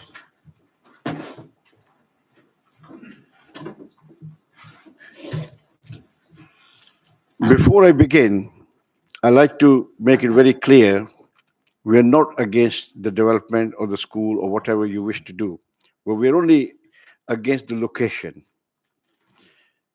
Unfortunately, we can't move our Gurdwara, but you can move your development elsewhere where it doesn't cause conflict or unhappiness to those people who will be in that area, who will feel the pain long after we have gone from this world.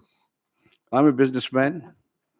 I started my business in a shed in Hayes. It is now in 130 countries, and I run the most decorated business in the United Kingdom with record 6 Queen's Award, only because of compassion and care for my customer. My motto was, I only succeed when my customer succeed. We sustain thousands of British jobs based on old values, British values, care and compassion. You're all very intelligent people.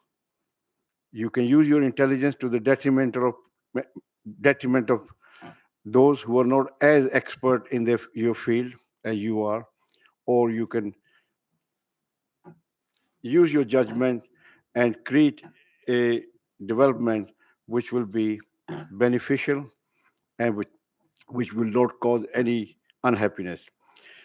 I am certain that none of you know about the background of Sikhism.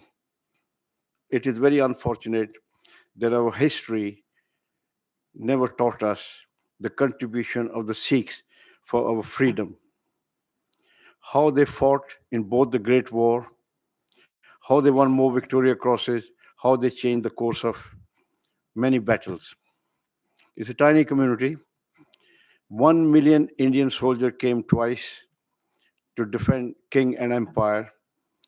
Sikhs were less than 2% of the population of India, made 23% of the soldiers. 95,000 were injured and 84,000 lost their life for our freedom. And today, the same people are asking for your help in making sure that their place of worship does not create racial tension and the social cohesion, which we work very hard to improve. It doesn't damage social cohesion or race relation in this country. This good, you also have to understand some five principles of Sikh. Number one, equality for women is the first religion to give equality to women from the day one.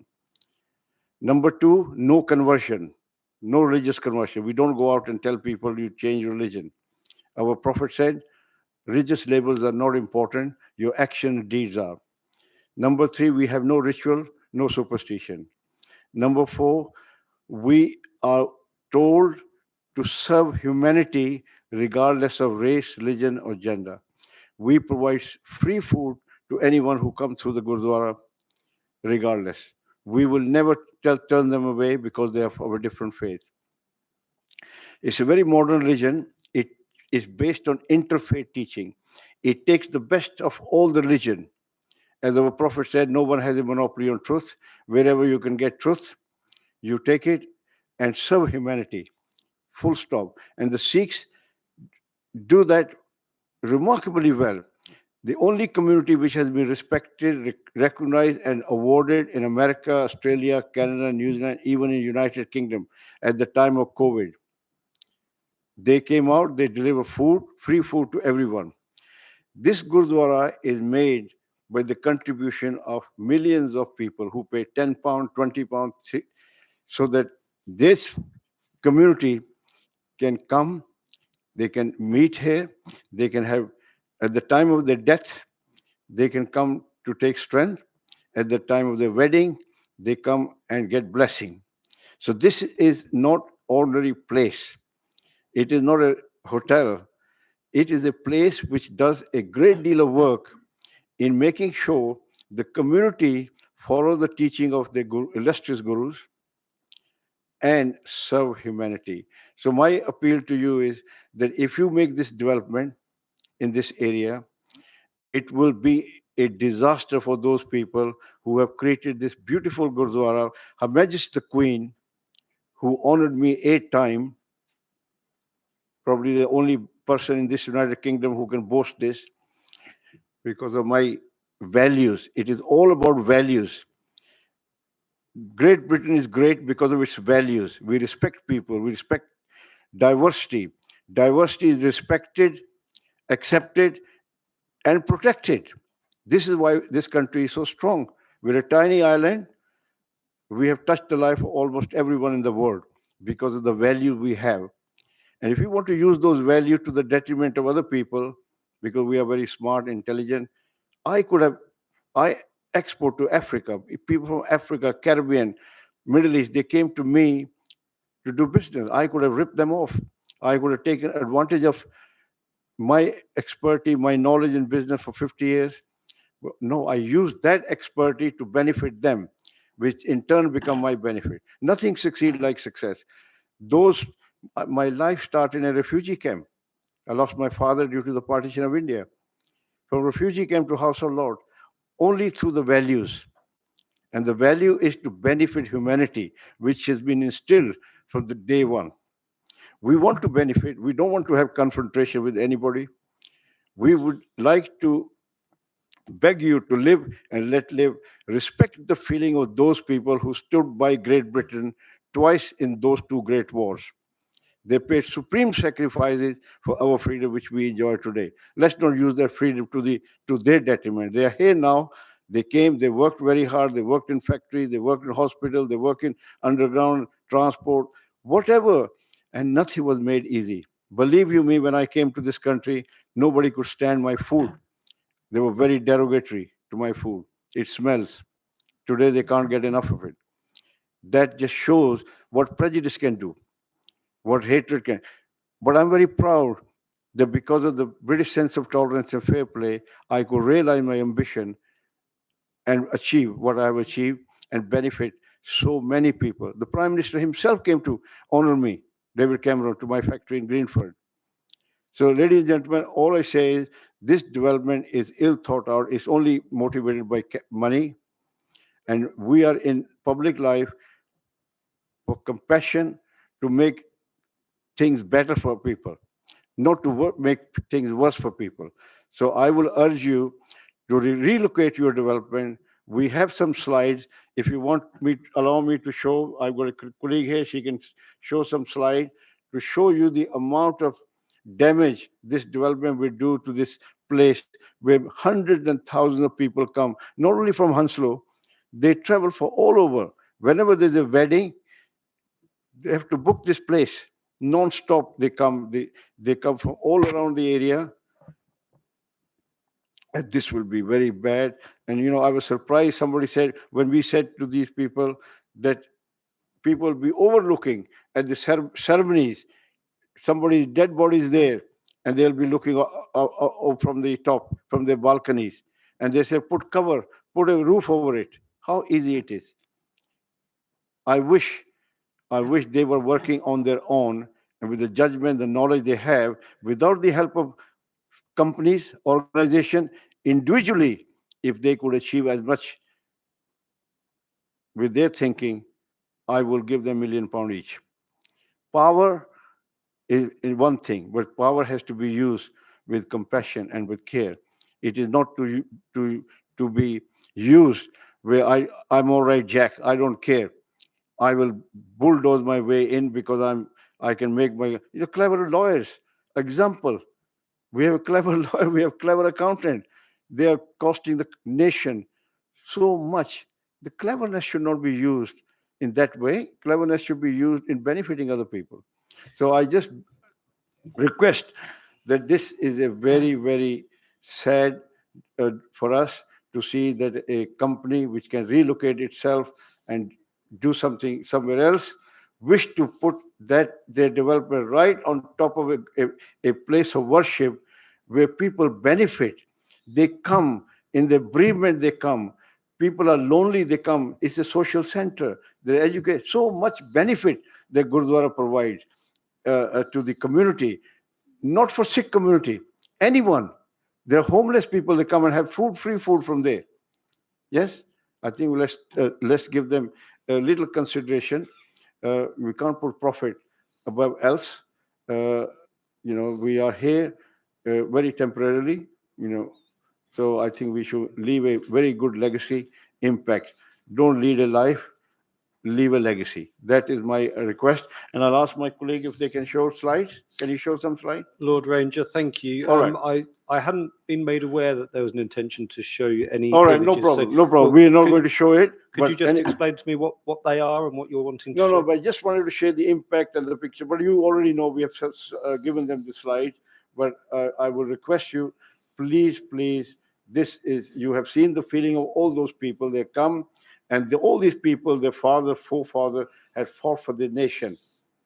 Believe you me, unfortunately, our history did not teach us that millions of 5 million people of Commonwealth, they came.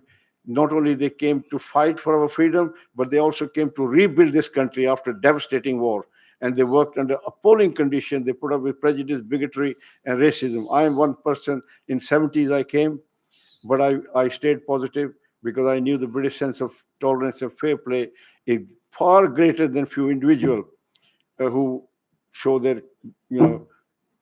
own prejudices. But anyway, I will say thank you very much for giving me time to speak, and I hope you will consider, in the light of my appeal, that this is a real community, real people, and they need to be encouraged. It's a role model community.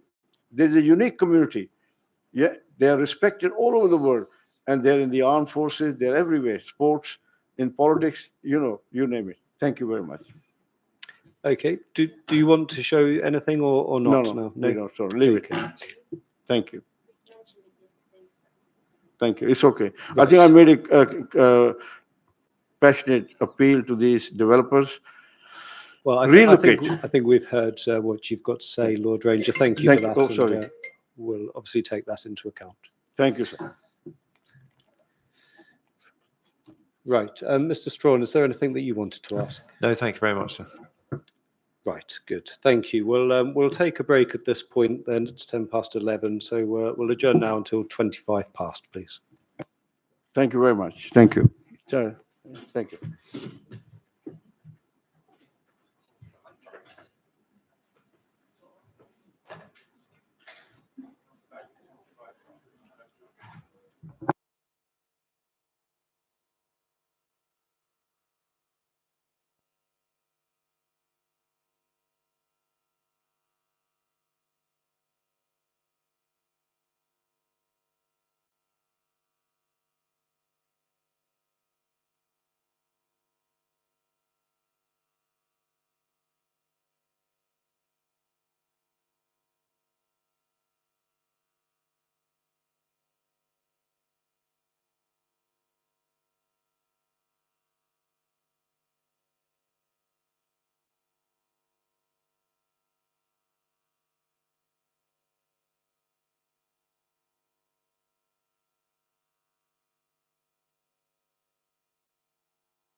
Right, okay, thank you everyone. Let's resume then, please. We're going to be moving on now to cross-examination of the appellant's daylight and sunlight witness, starting with the council and then moving on to the housing Magnolia Park Management Company. Ms. Malik, would you like to come and join the main parties for this? Or you don't have to if you prefer to be there.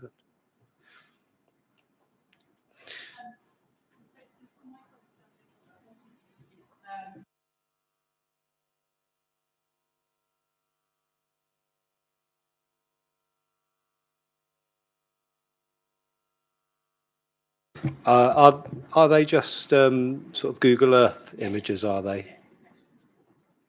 Right, okay. There may be plans that that we could use in evidence, but do you have any objection to a Google Earth type image? Not in principle, sir. No. Yes, okay.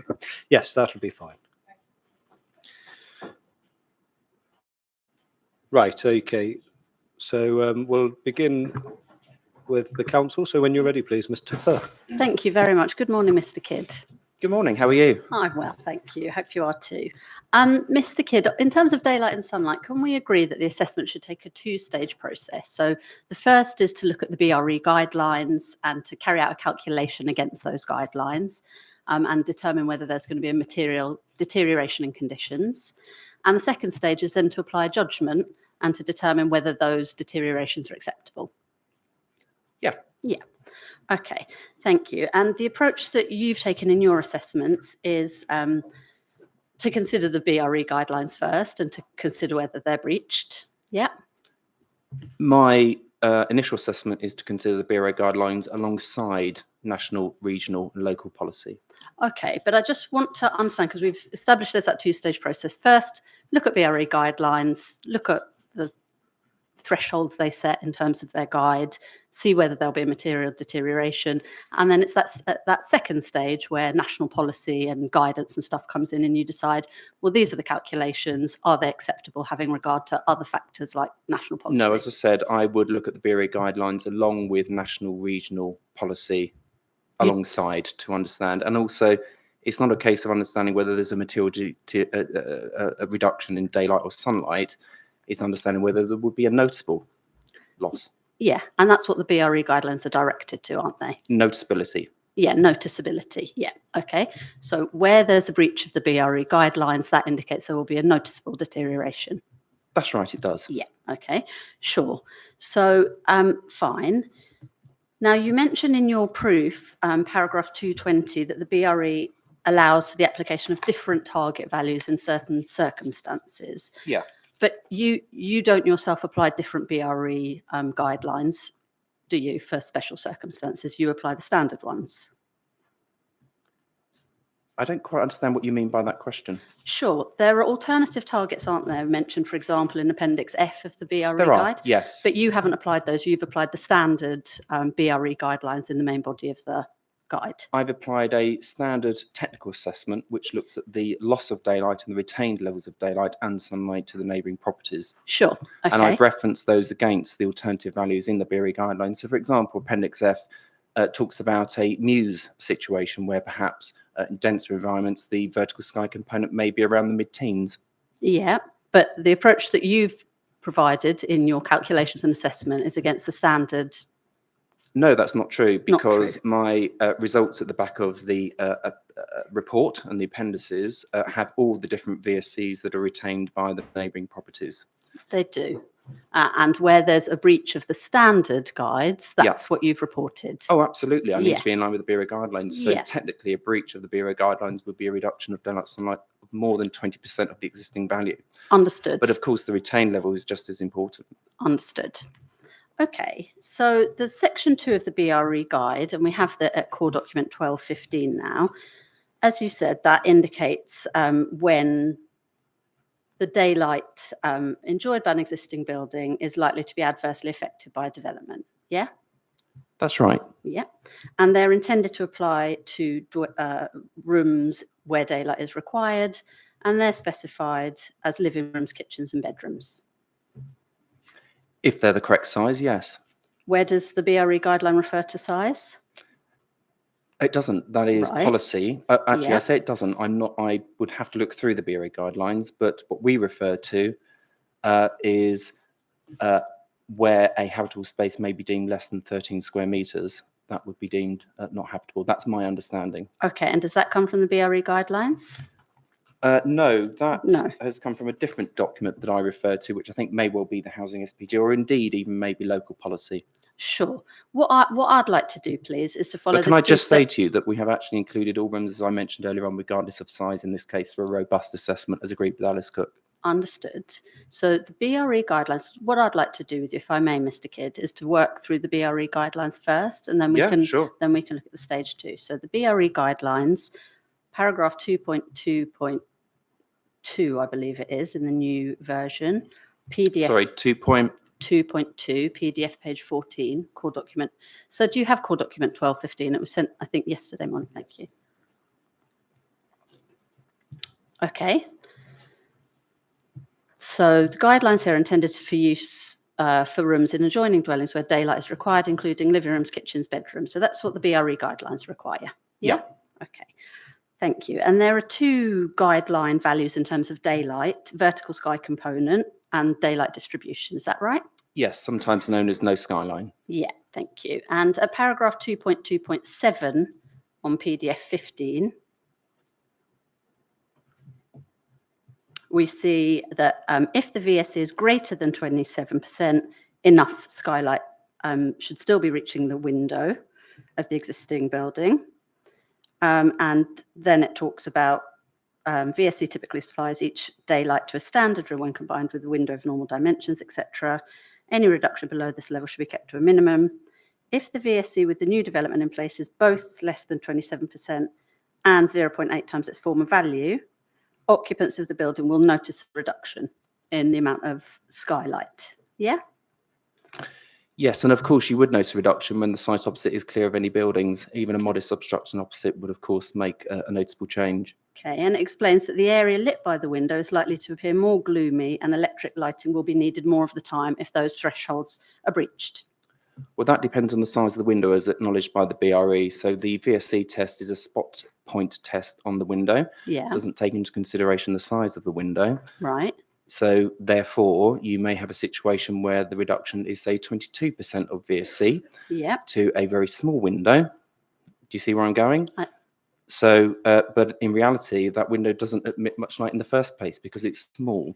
A Okay. 22% loss to a bigger window may be less relevant. Understood. So the BRE sets both an absolute level, 27%, and a relative level, which is the reduction should be no more than 20%. Well, it doesn't say it shouldn't be no more. The Well- recommendation is that if it's more than 20%, that will be noticeable to the occupant. Yeah, absolutely. This doesn't say if it's X, Y should happen. Well, exactly. It's just a flexible document. Yeah. Yeah. So, but what it does in terms of the thresholds it sets Yeah. is that there's one absolute, 27%, and there's one relative, i.e. a reduction of 20%. Yeah. Yeah? Yeah. Okay. And it's only where both of those guidelines are transgressed that there'll be a noticeable reduction. Yep. Yep. Okay. So it's in this case, it wouldn't be right just to say, well, reductions are inevitable because the appeal site is currently underdeveloped, because the BRE sets absolute guidelines as well as relative ones.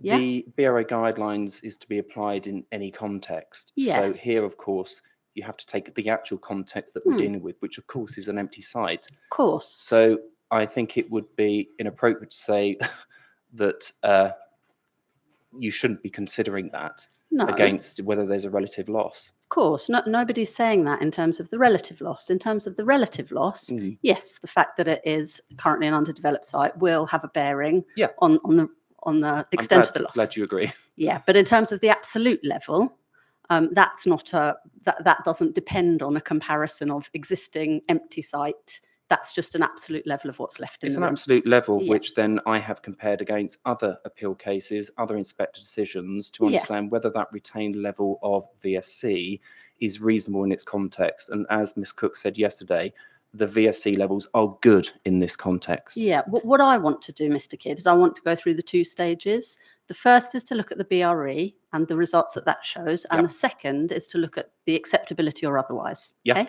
so let's stick with the BRE guidelines for the moment. We are doing that because I just spoke about VSC.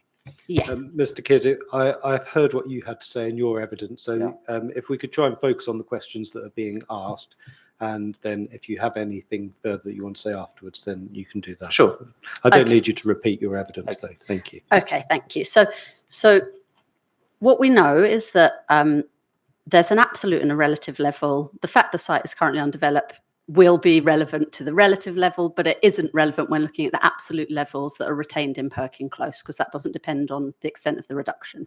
I think it's relevant insofar as that there are going to be very high levels of daylight, which arguably shouldn't be expected to be maintained when the site is allocated to be developed. But that goes to the relative value, not the absolute No, value. the absolute value is the value that currently is there at the moment. That The is absolute- the absolute VSC, and that is Right. the absolute value in existing and the Yeah. proposed condition, isn't it? Well, that's not just relevant because this is next to an undeveloped site, is it? The BRE guideline sets a 27% standard for all sites. That's the absolute level. Exactly. That's what I'm asking you about, the absolute level. But they're materially beyond that in the existing level because the site is empty of buildings. No, Mr. Kidd.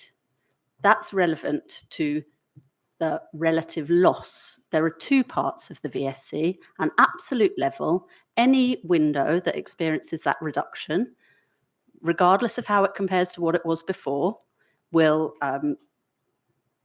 the standard says it should be 27%. But of And course, then- it's going to be 27% of the baseline condition because that is the absolute value because there's no buildings opposite. I understand that. But do you not see the point, Mr. Kidd? No, I don't. You don't? Okay. Okay. I don't so- think you're so- making sense because you don't fully understand the BRE guidelines. Right. Well, thank you for that, Mr. Kidd. That's very helpful.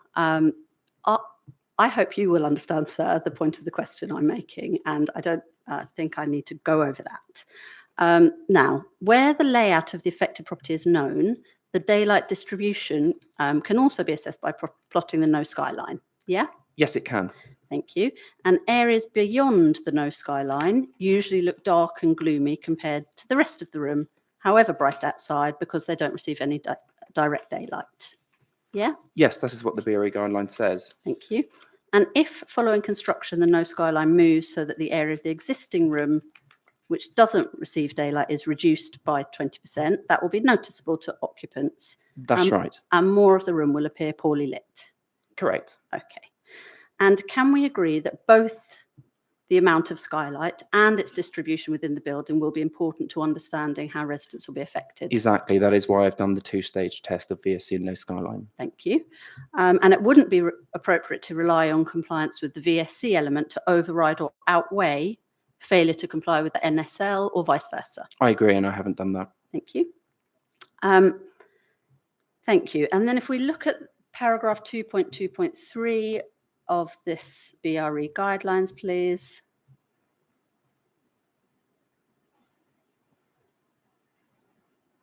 This is the summary section on PDF 18. Sorry, that? this is which paragraph of the BRE guidelines? 2.2.23 on Oh, PDF, 2.3. Okay. PDF page 18. Okay, Yes. and this explains that the diffuse daylighting to an existing building will be adversely effective if the VSC is less than 20% and it's 2.2.3. 2.2.23 PDF page 18, the summary. 2.023. I'm looking at 2.23. Sorry, Okay. it's my fault. That's fine. In So, the sorry, that's fine. Catching up. okay, so diffuse daylighting to an existing building will be adversely effective if the VSC at the centre of the existing main window is less than 27% and there's a reduction of 20% or more. Yeah? Or if the area of the working plane is reduced by 20%. Yeah? Yes. Thank you very much. And then if we just look at the figure, the kind of flow diagram on that page. Do you see that at the top right? I do. Yeah. Okay, thank you. So can we agree that if we work down that flowchart, we can go through it stage by stage, but if we work down that flowchart, for some of the windows in Perkin Close, we get to the bottom left output, daylighting likely to be significantly affected. If there is more than a 20% loss, Yeah. then there could be a significant impact. But of course, as I said earlier, the context is important to what those spaces are that are affected. Yeah, understood. So significance should very much be based on that also. Understood. Okay, now you summarise the results for 13 to 28 Perkin Close at paragraph 4.10 of your proof.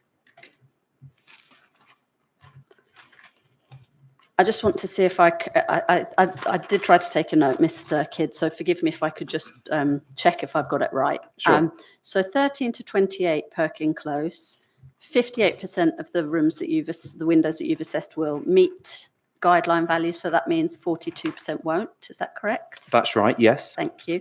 And 17 out of the 40 kitchen, living, bedroom windows you assessed will not meet the BRE guidelines. Sorry, could you repeat that? I Of didn't hear. course, 17 out of the 40 kitchen, living, well, out of all the bedrooms that you assessed will not meet the BRE guidelines. Is that right? Which paragraph do I say that? I'm just asking you if that figure is correct. I'm just trying to. So on the whole of 13 to 28, we have all of the kitchens that do not meet the criteria of 20%. Okay, so sorry, just so I can take note, all of the kitchens won't. Yeah. Yep. Okay, and then were you going on to add something else? No. Okay, so it's just the kitchens that won't meet the BRE guidelines. So for the VSC, it is the kitchens, if you just bear with me. So all main windows serving the living kitchen diners. Sorry, apologies. Can we just use all windows? Would that be okay? Just to use all windows? Yes, we can. Yeah. So all windows for the living dining rooms Yeah. will not meet the guidelines. Will not. The windows that do are the main windows facing away from the site. That is key. So With sorry, the with the exception of one window, which falls short by 1% of the 27% recommended by the BRE in a suburban situation. okay, sorry. All windows will not meet that. How many of the living kitchen dining windows will not meet the guidelines, please? Well, it's a living diner. Yeah. So how many windows in 13 to 28 Perkin Close will not meet the guidelines? Just bear with me. Sure.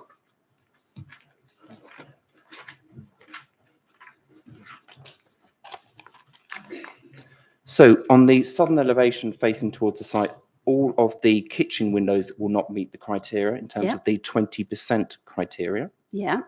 Those are the kitchens that Miss Cook yesterday agreed are not habitable, and she also said she wouldn't consider them breaches. Understood. Could you just give me the figures for the moment, please? Okay, so we have the 4 kitchen windows. We then have 8 secondary windows either side. Okay. So 4 kitchen windows Yep. won't, and then 8 secondary is that living dining room? It is the secondary 8 window living to dining the rooms. living dining room. Okay. As I said earlier, we have one main window facing to the east to a living dining room, which falls short by 1% of the retained VSC, Okay. where there's a 22% loss. Sure. And I think in VSC terms, that is all of the technical transgressions. In terms Okay. of no skyline, Yeah. So that's, sorry, just to be clear, Yep. that's 13. that's 13 to Yep, thank 28. you. Yeah. So in terms of the no skyline test, Yeah. all of the living dining rooms comply with the 20% recommendation. Yeah. Would you mind telling me how many windows don't comply? No, all rooms, it's rooms for no skyline. Rooms. Okay. So Yeah. all rooms All in liv- 13 to 28. all rooms with the exception of the non-habitable kitchens. Okay. And how many of those are don't meet 8. 8. Okay. Fine. So in total, because you have to meet both the VSE and the NSL, as we've just seen in the summary, in accordance with the guidelines. So in total, is that 21 windows that wouldn't satisfy that threshold, or is there double counting between those two? So if I just read out here, 23 of 40 windows meet the VSC criteria. So 27 do not in overall terms. 27 don't. Yes. Is that? 23.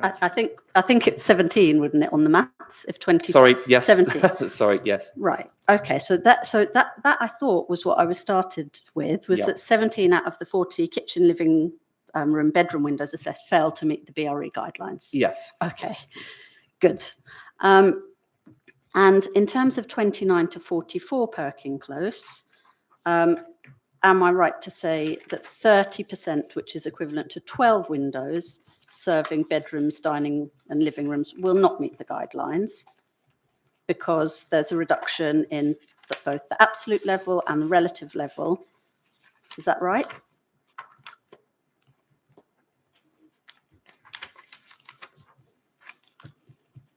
So 28 of 40 windows meet the VSE test, Yeah. Okay. and So 22 so- of the 32 rooms meet the no skyline test. So sorry, 20 meet the VSC.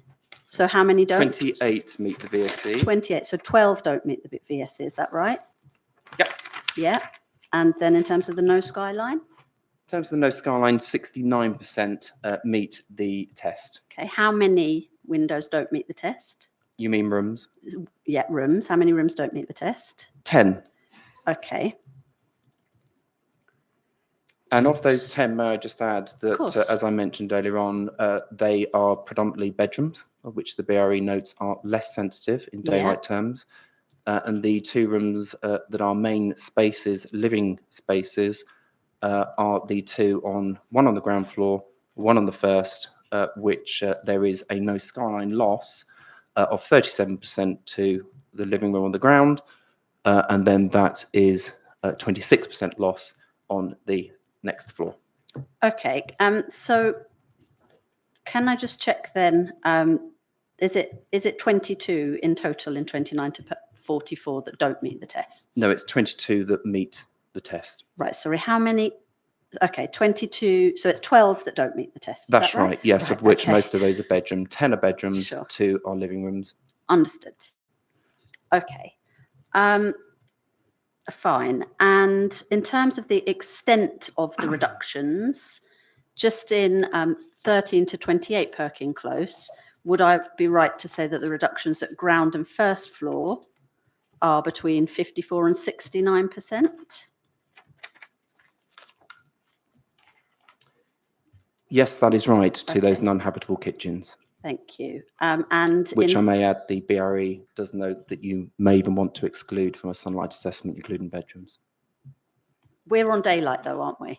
We are. Yeah. So you're talking about the BRE saying you could exclude it for sunlight, but we're on daylight. at the We are on moment. daylight, Right, but okay. I So think does it's the BRE appropriate to mention that from a sunlight point of view, they could be excluded. Does And the- also from a daylight point of view, you may exclude them because they're non-habitable. Where does the BRE say that? It doesn't. Right. Okay. We're just working through the BRE at the moment, aren't we? Sorry, no, it does say that non-habitable space can be excluded. It doesn't reference size, but of course, if you Right. reference to other policy, they are non-habitable spaces by size. But we looked at the BRE, didn't we? And it said living, kitchen, dining room should be assessed. And it also notes that you can exclude non-habitable space. Okay. Where does it say that?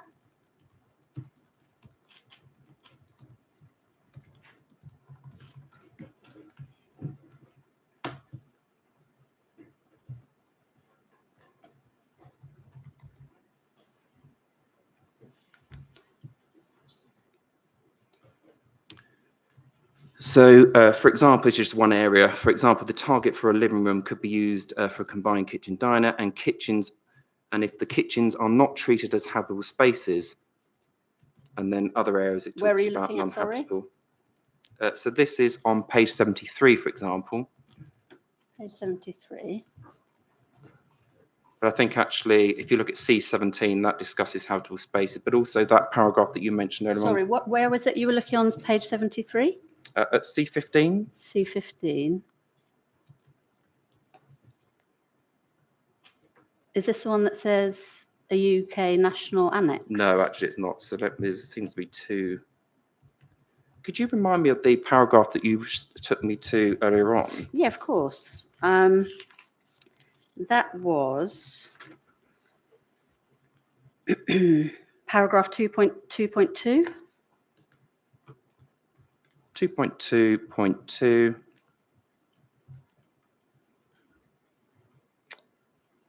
Okay, so this here notes that windows to bathrooms, toilets, storerooms, circulation areas need not be analysed, but there is a part which I was just at a moment ago at C15. Yeah, we just looked at that, didn't we? So if you go to page 73, Yeah, the general feeling and consensus from the BRE guidelines is that non-habitable space shouldn't be included. That would be circulation space, etc. So where's that, sorry? if we take here on C17, page 73, by way of example, C17, page 73. yeah, So this says here, for example, the target for a living room could be used for a combined living, dining, kitchen area if the kitchens are not treated as habitable spaces. So it brings into play there the fact that Right. we're thinking about whether a kitchen is a habitable space. Then it says the kitchen space would still need to be included in the assessment area, If that is linked into a prime habitable space. right, which it is in this case. When the doors are shut, no. But I thought the point you were making a but moment as I said ago. earlier on, if you open up the doors, Yeah, then of course you would have a no skyline where you can see through there, through to a well-lit, day-lit space. right. So we have included them. We have not excluded You have them for included them, and completeness. it's right to include them. We have included them for completeness. Well, because the BRE tells you to include them, doesn't it? No. Right. Can I just ask you on page 77?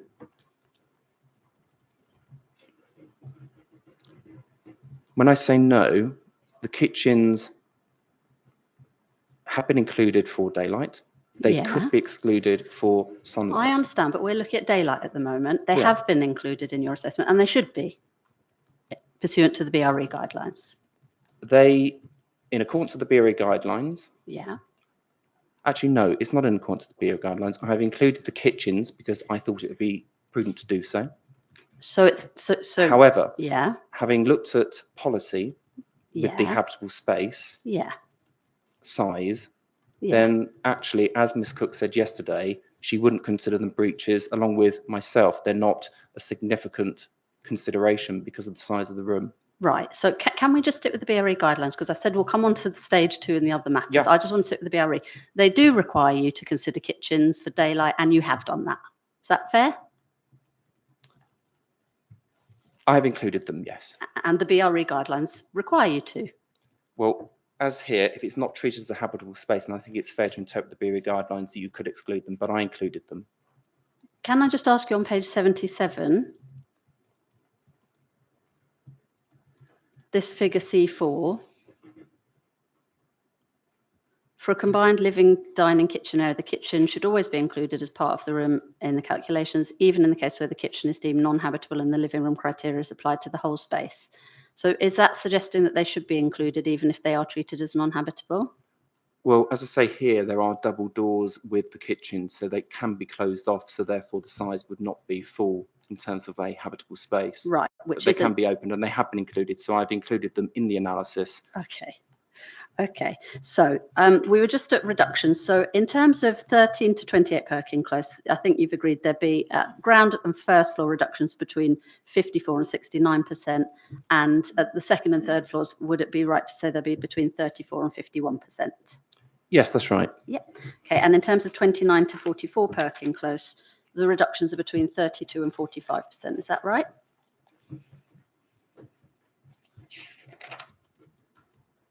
Could you repeat those numbers, please? Yeah, of course. Between 32 and 45%.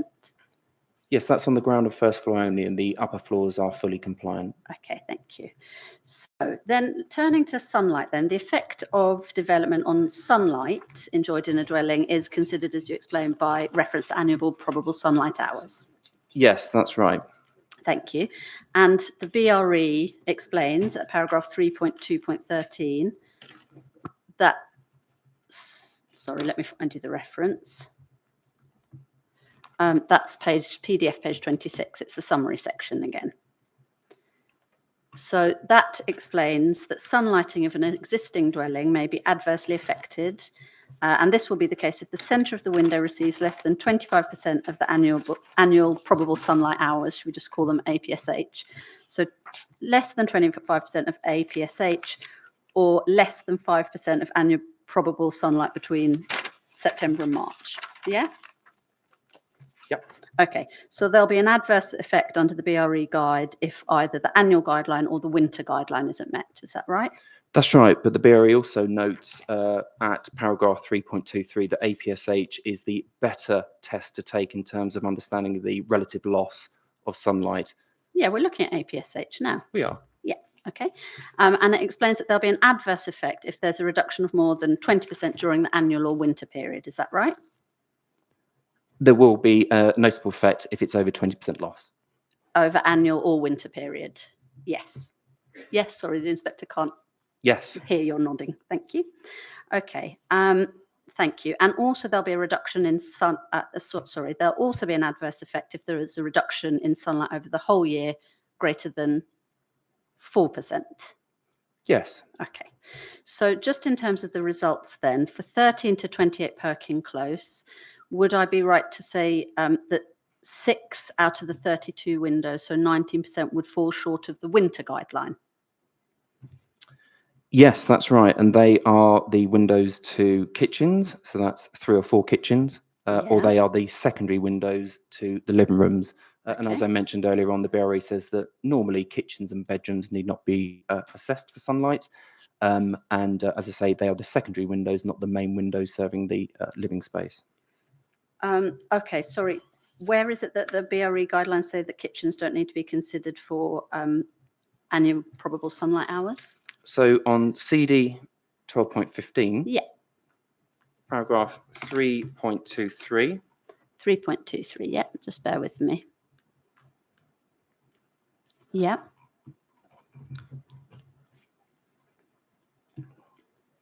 so if I just read this out then. Sure. Kitchens and bedrooms are less important, although care should be taken not to block too much sunlight.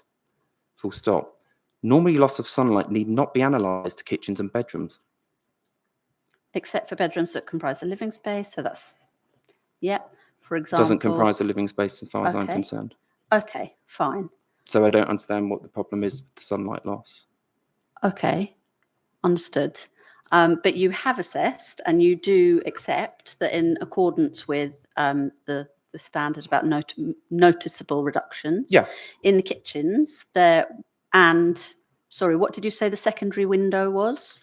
So there's It's the kitchens secondary window Yeah. to the living space, a Right. small secondary window. and fine. Is that just one secondary window? It to a is, living yeah. space? Okay, sure. Okay, so And can I just add that all those secondary windows are fully compliant with the APSH test, of which the BRE recommends is the key test. all of the secondary windows, you just said one wasn't. There's full compliance with the APSH test. What, the annual test or The the annual winter? test. Right, but the BRE sets 2 tests, and if either of them are breached, there'll be a noticeable reduction. Yes, I didn't say. Okay.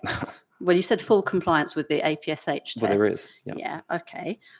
Fine, but there will also be a noticeable reduction in the winter period. There would. Yeah. That doesn't mean it's unacceptable, of course. No, we're coming on to that. Okay, and in 29 to 44 then, Yeah. Perkin Close, is it right that 2 of the windows would fall short of the guideline for annual probable sunlight hours? They do indeed. Shall I point you to where they are? Because I can I tell you think- why. 94% of the windows Yeah. fully comply with the annual probable sunlight hours test. Yeah, I've understood. I've only said 2 would not, and you've agreed. So I think that's And enough. they fall outside of 90 degrees due south. Right. And actually, in isolation, if they weren't part of a dual aspect room with the south-facing window, they could be removed from the analysis in accordance with the BRE guidelines. But they are. So They're so included let's because it's deal with dual the aspect actual. room. Let's That's deal with right. the actual, not theoretical, if they were a different type of room. Okay. Now, at the stage 2 assessment or consideration, you look at the calculations from your stage 1 and you decide whether the impacts are acceptable, taking account of other things, which may include the fact the site is allocated, what policy says about optimizing sites, and factors like that. Yeah? Yes. Thank you. And at that stage, the decision maker will decide, balancing the considerations, whether the impacts are acceptable or unacceptable. Yeah? Yes? That's right. Thank you. And if they think they're unacceptable, balancing those BRE transgressions against other matters, they may well refuse permission. Yes? They may. And if they think there may be breaches, but they're outweighed by other considerations, they may not refuse permission. Yeah? Yes. Okay. And if at stage 2 a decision maker feels that other factors outweigh the noticeable reductions, that doesn't mean he should ignore those reductions when he carries out his overall assessment, balancing all considerations, does it? Well, when weighing that all up, the context is important, of course. And here, as already discussed yesterday with Ms. Cook and myself, the results are good. And Okay, actually, in well- this context, the good result should actually be in favour of the development. They should because be the in scheme has favour. responded well. Okay, so you say the noticeable deterioration in daylight and sunlight experienced by these properties is a factor that the inspector should weigh in favour of the scheme when he comes to carry out his planning balance. I do, because it's a good result, as confirmed by Alice Right. Cook yesterday. Okay, understood. Your advice to the inspector. But you do accept that some of those properties and inhabitants will experience material Oh, deterioration. absolutely. There's no Yeah. doubt about it. To No the doubt. kitchens, which are, Yeah. as I say, small areas, non-habitable spaces, secondary windows to main living rooms, Okay. and bedrooms, which are less sensitive. Okay. And when the BRE guide talks about flexibility, that's not intended to indicate that where the results of the BRE test show a material deterioration, the guidelines should treat it as anything other than a material deterioration. Flexibility needs to be reasonable and that is Yeah. afforded, and not carte blanche. Yeah, sure. Let's hit the neighbours with heavy daylight Course. losses. The reality is that the schemes that I've worked on for the last almost 2 decades, this is a scheme which responds well, where we're not asking for much flexibility. And I there should be understand all that. flexibility in line with policy. Yeah, I understand that. But where the flexibility comes in is at stage 2. So you do your calculation and then you don't say, well, I'm going to apply flexibility, so let's ignore those transgressions or pretend they're not transgressions. It's just saying, let's see whether they're outweighed by other factors. That's the right way to apply the flexibility. It is, isn't and the retained level of light is very important in that overall decision. Okay, so just in your proof, please, paragraph 1.13.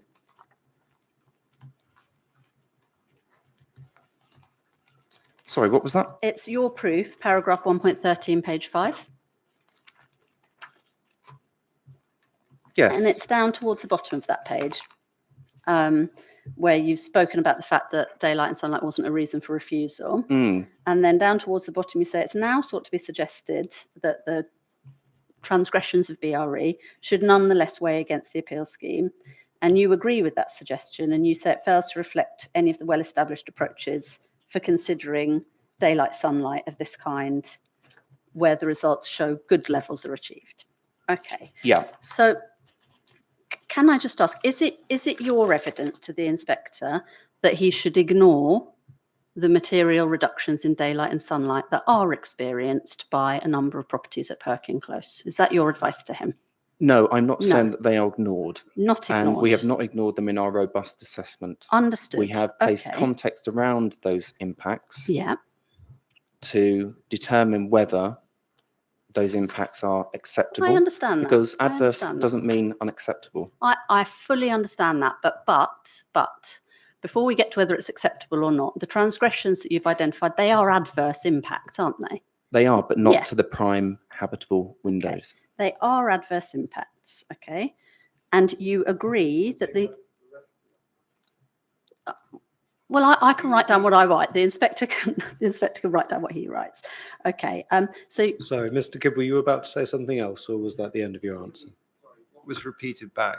So, okay, I'm sorry. I'm what- sorry, Mr. Kidd. Let's clarify. Well, Do you agree that sorry, they are you're adverse talking over impacts? Ms. Do you Tiffany. agree that they're it's my cross-examination? Do you agree that they're adverse impacts experienced by a number of the properties on Perkin Close?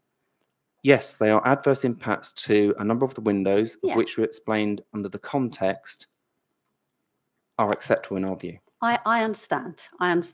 But you're not inviting the inspector to ignore the adverse impacts, even though there Absolutely. might be benefits, countervailing benefits. Absolutely not. That is Right. why they've been included in our assessment, which is robust. Okay. So the inspector should weigh those adverse impacts in his planning balance as a factor, weighing against the scheme. They're adverse impacts. He shouldn't ignore them. And so he should weigh them in his planning balance as a factor that weighs against the scheme, and there may be many other factors that weigh in favour of the scheme. But that is a factor that weighs against the scheme, an adverse impact. Yeah? No, because the adverse impact needs to be then set against the retained levels of daylight and sunlight and Yeah. compared with other schemes across London in accordance with the housing SPG. Okay. And so- we know from that that in an urban location, the retained levels of daylight are good yeah. where there are breaches of the guidance. Okay. And that was also confirmed by the Rights of Light Daylight Sunlight expert, Alice Cook of Rights of Light Consulting yesterday. Yeah. Alice Cook is, as you know, not my Which is an witness. expert and you're not. I understand. And you've made the point again. So, right. So I'm just going to try and summarise as I understand your position. There are adverse impacts. The inspector should not ignore them. That's right. But he should not weigh them against the appeal scheme. He should and his not overall ignore the planning balance. context of those impacts, the type of space that is No, affected, I and the understand retained that. level. Should he ignore the adverse impacts? Should he ignore? You've agreed there are adverse impacts. Yeah. Should he ignore them? You said he shouldn't ignore the context. I'm saying, should he ignore the adverse impacts? No, I no, said he should. absolutely not. Okay. How many times do I have to tell you? Okay. Fine. Mr. Kidd, that sort of language isn't helping me very Sorry, much. no, I Let's try apologise, and but maintain some it's quite respect, antagonising when and you've repeated the I answer. don't need to hear the same thing repeated over and over again. So please concentrate on the question that's being Okay, put to I'm you. sorry. Okay. All right. I'm sorry to trouble you, Mr. Kidd, with my questions, and please forgive me for my inexpert understanding. No, I apologise. Yeah, Okay. please carry on. Okay. So let's just try and summarise. There are adverse impacts. They should not be ignored. Yet you say the inspector should not weigh them in his planning balance as a factor weighing against the scheme. Can you just confirm if that's your position? I think that's right, because the Okay. retained levels, which is important to consider also, are good. Okay. But the retained levels fall below the BRE guidelines. They do, but in Yes. accordance with policy, Yeah. we should be comparing against comparable daylight results across London. That is Right. what the housing SPG says. Right. Okay. All right. And we know in other appeal cases that, for example, mid-teens VSC is an acceptable level of VSC in an urban location, Well, of you've which we mentioned that- attain higher here, of course, minimum 21% So to the you main mentioned living rooms. you mention other appeal schemes, don't you? In your proof at paragraph I do, 2.34. yes, that's right. And I think that's the Whitechapel appeal decision and the Monmouth House appeal decision. Is that Yes, right? that's just two. That's Yeah. just too short. I don't think we actually have them before the inquiry. But can we just have a look at the quote you provide at paragraph 2.34? So this, I understand, is from the Whitechapel decision, but it's in turn referring to a previous decision, It which was does, the yeah, Monmouth that's House. right, yeah. Okay. And so this explains in the quote that you've provided, the inspector in Whitechapel is talking about the Monmouth House decision, and it's this mid-teens issue, and it's saying this echoes the mayor's endorsement in the pre-SPG decision at Monmouth House, Islington, that VSC values in the mid-teens are acceptable.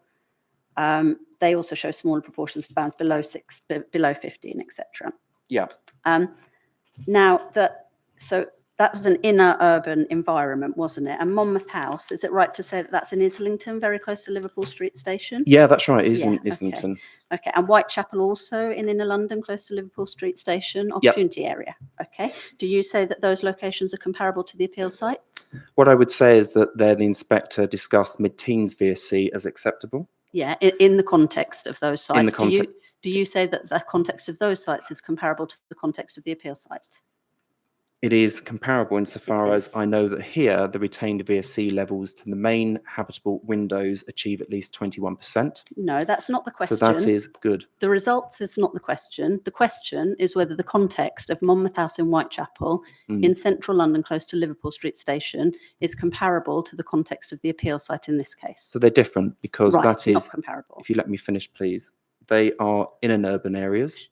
Yeah. Here, I am not saying that this is a centralized in an urban area. I'm not No. saying it's very urban. What I'm saying is it's an urban area, Sure. and therefore we should be achieving better than the Yeah. Whitechapel Monmouth, and we Should. do. Yeah.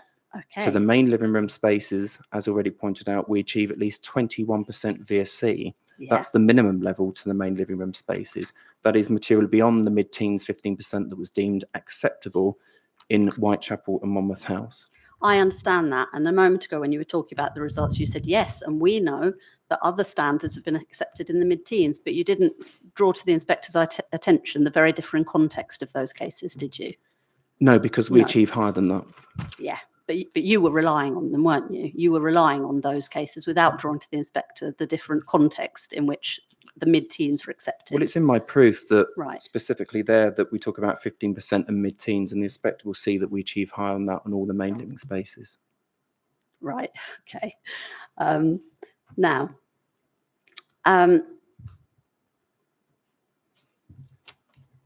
in your proof, paragraph 4.3, you criticise, I think, the council or you suggest that the council have been applying the BRE guidelines rigidly or blindly.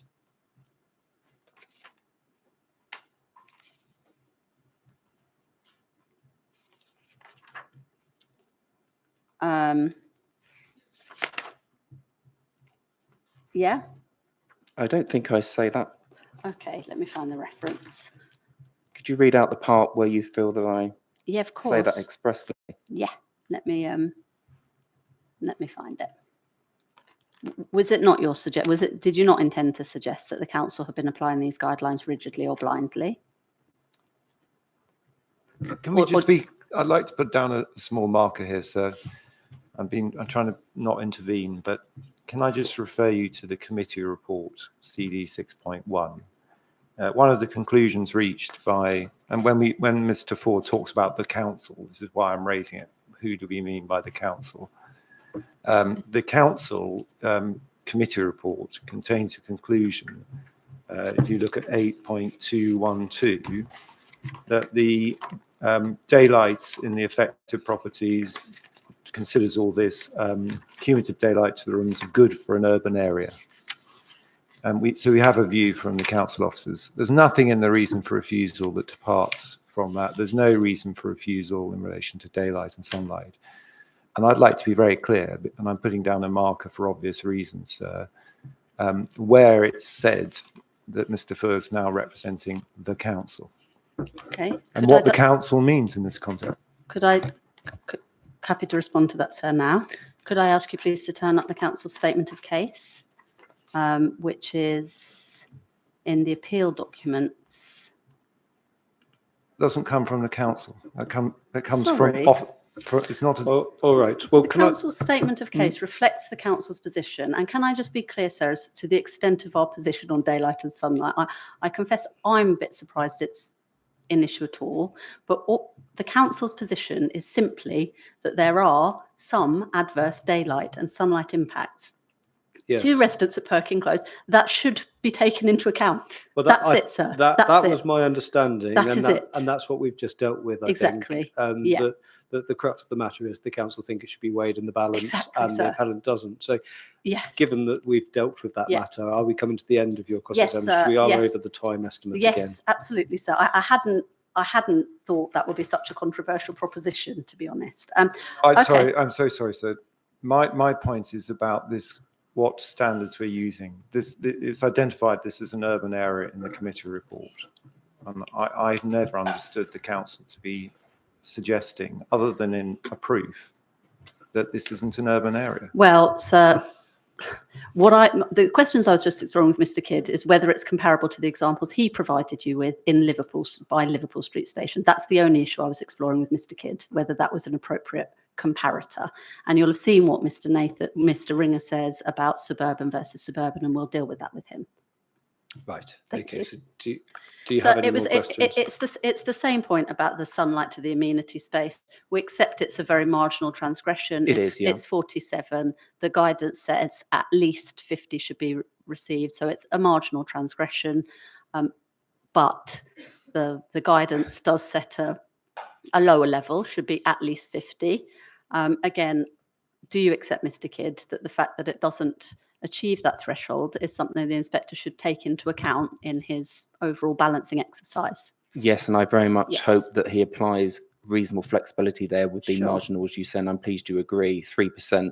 Yeah, we've said that in our opening statement. And may also add that 2 or 3 days later, on the 21st of March, that is the recommended test date Yeah, the area passes. sure. But the BRE guidelines use the 21st of March for a reason, don't they? They do, but They as I do, say, that is yeah. flexible and that is merely a recommendation. Thank you, sir. No further questions. Right, okay, thank you for that. So, Ms. Malik, I understand you have some questions on behalf of Magnolia Park. So, if I you could do. ask Thank those you, now. sir. And I just wondered if we could bring up the slides. There were just some 3 slides to accompany.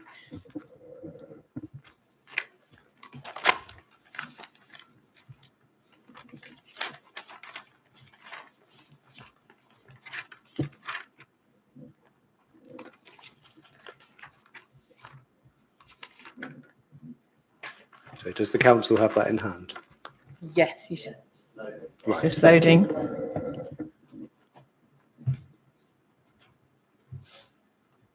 loading. I'll start whilst they're loading. Good afternoon, Mr. Kidd. Hello. Thank you for your time today. Thank you. I'm Samina Malik. I'm one of the directors of Magnolia Park House. I'm sure you know, so I I do, won't go yeah. into that.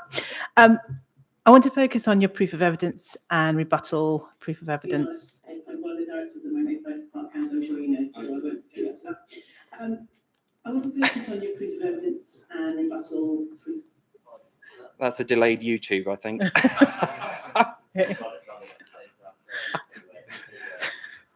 Right, let's try again. Okay, great. Okay, sorry.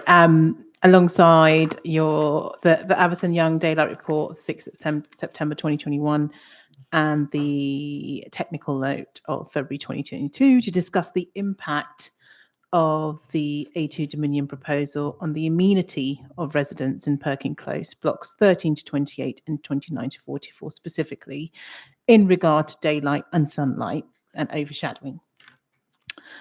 In your proof of evidence rebuttal and in the Avison Young's technical briefing note, you consistently make a key point that full adherence to the BRE guidelines are unrealistic and should be applied flexibly.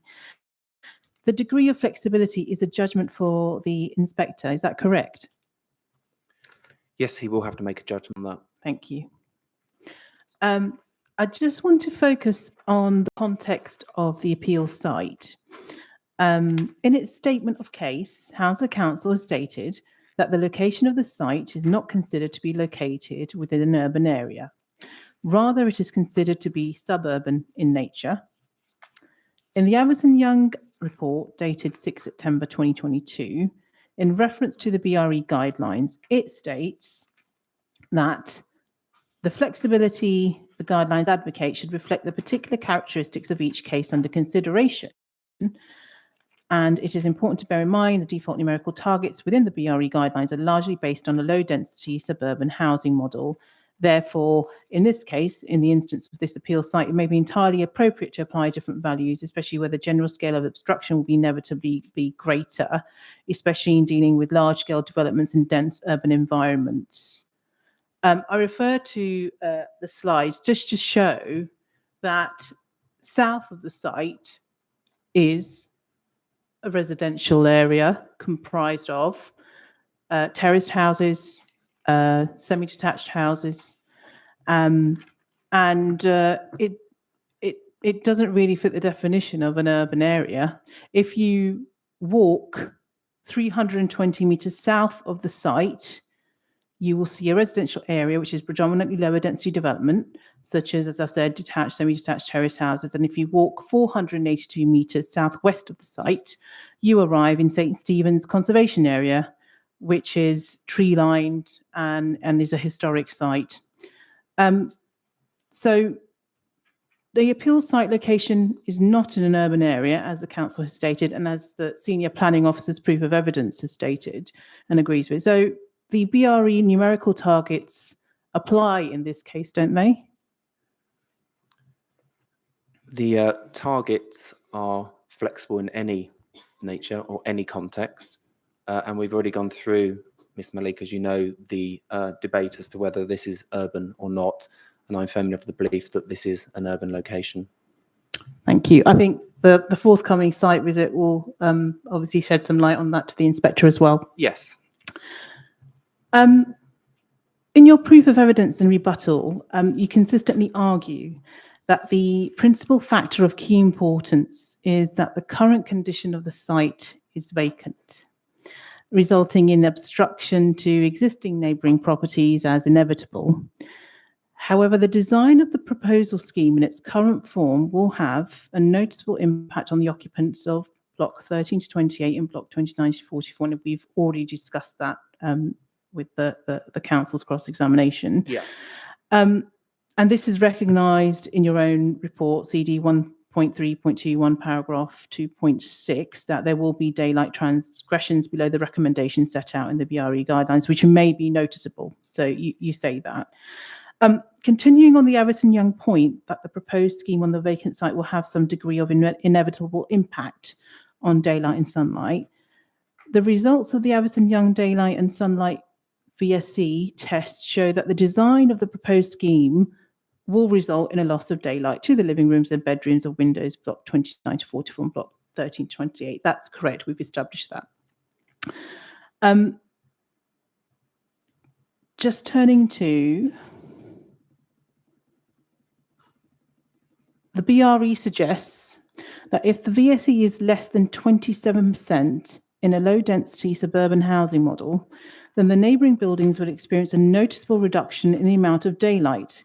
In an inner city urban environment, VSE values in excess of 20% should be considered as reasonably good. Is my understanding correct? My understanding is, having referred to those previous cases which are in dense areas of London, mid-teens VSE was accepted as reasonable. As I said earlier here, we're achieving at least 21% to the areas that don't fully comply with the BRE guidelines, which is good for an urban area, which of course your expert daylight consultant agreed with. I think she said if the local authority agrees that it's an urban area, but yeah, and then we went on to debate that with her, and yeah, she so agreed. there's a debate. Okay, once she we'll looked at the agree SPG. Okay. So given that the council doesn't consider the appeal site to be located in an inner city urban environment, and that's further confirmed by the Senior Planning Officer for Hounslow Council, Nathan Ringer, in his proof of evidence, the BRE criterion of 27% should apply. Do you agree? It should apply full stop, and that is 27%, which is a recommendation. And as I said, the areas which don't comply with the guidance, the main living spaces to 28 to 44, the worst case result, as it were, is 21% to the main living room window. So that's just 6% short of that recommendation. Thank you. I want to bring up the human element here because with daylight and sunlight assessment, it is technical. Yeah. And this is about the impact on the amenity of the residents, the occupants in these properties. Yeah. And I think we've already discussed that as well in the council's examination. So we know that the assessment for Perkin Close blocks 13 to 28 and 29 to 44 of the 40 windows tested for VSE for block 29 to 44, 12 windows, 6 on the ground floor, 6 on the first floor, specifically failed to meet the lower BRE criterion of 20%. That 20% value is applied to inner city urban environments. Is that correct? Sorry, could you repeat that? I wasn't quite understanding the question. Sorry, I'm just trying to confirm the assessment findings. So of the 40 windows tested for VSE for block 29 to 44, yeah, 12 windows in that block, so 6 of those are on the ground floor and 6 are on the first floor, specifically failed to meet the lower BRE criterion of 20%. And this value is applied to inner city urban environments. Is that correct? No, the area you're talking about relates to bedrooms at that property, 29 to 44. And the minimum VSE that's retained there is 21%. So just above the 20%, just above. Excuse me, it's just above 20%, but that is a good level for an urban location. In your from a technical perspective. That's right, and Okay. Also according to Alice Cook. Okay. So turning to block 13 to 28, which is my block, 17 windows serving bedrooms, living rooms and kitchens fail to meet the BRE criteria of 20%. At the ground floor, the total VSE loss ranges between 41 and 45%, substantially in excess of the BRE criterion of 20%. At the first floor, the total VSE loss is between 32% and 36%. So, having spoken regularly to Magnolia Park Hounslow occupants and owners, they consider the proposed scheme will reduce their natural light to windows, the increased shadow and gloominess in their properties which have non-adhering BRE windows, and require therefore more electric light to compensate for the daylight lost. Do you agree with that? No. So in terms of the main living areas, as you know, in your flat, the main window faces away from the development, and your main window is fully compliant with the BRE guidelines for the VSC test and the no skyline test. It is merely the non-habitable kitchen that doesn't comply with the test. Thank you. So turning to that, in your rebuttal, Mr. Kidd, you state the windows within 13 to 28 are even closer to the boundary than 29 to 44, such that greater effects are unavoidable with any meaningful development proposed opposite this elevation. Early due diligence undertaken confirmed that the windows in question were secondary or serving very small non-habitable kitchens, and therefore this elevation is inherently less sensitive. So for the purpose of the BRE guidelines, a habitable room is defined as a kitchen, living room or bedroom. Bathrooms, hallways and circulation space are excluded from the BRE definition. Is that correct? Yes, that's correct. And we had that debate earlier on. Yeah, I know we have, yeah. Okay. So again, having spoken to the occupants of block 13 to 28 and block 29 to 44, many of them work from home and use the living room and kitchen as a combined space. The living rooms in particular have multiple uses, such as dining, working from home, entertaining friends and family, and leisurely activities, as well as study for their children. In its current design, the proposed scheme would essentially reduce the light from the kitchen window and the smaller secondary window in the dual aspect living room for a number of properties in the two blocks. On page 14 of your proof of evidence, it states, the majority of non-BRE adherent windows are small secondary windows to the dual aspect living rooms where the larger main windows receive at least 26% of VSE. And you've said nearly all exceed the BRE's ideal 27% target, and up to as high as 39%. Yeah. And you say that this is significant mitigating light. The NSL test would be met for all the associated living rooms. In fact, the daylight distribution within these spaces would remain very high and virtually unaffected. So in summary, Avison Young considers one large window in the dual aspect living room sufficient for mitigating the loss of daylight and sunlight for occupants in affected properties in Perkin Close. Is this correct? Yes, I think it would be inappropriate to ignore the significant mitigation through the larger window facing away from the site. And section 2.2.5 of the BRE guideline states that both the total amount of skylight measured by the VSE test and daylight distribution within the building are important in assessing if the existing building is receiving enough light. Does your assessment on page 14 comply with the BRE guideline? It does, yes. And I think we confirmed that yesterday with Alice Cook, that my report is fully robust, fully in line with the BRE guidelines, and she put it logical in terms of the technical results. Okay.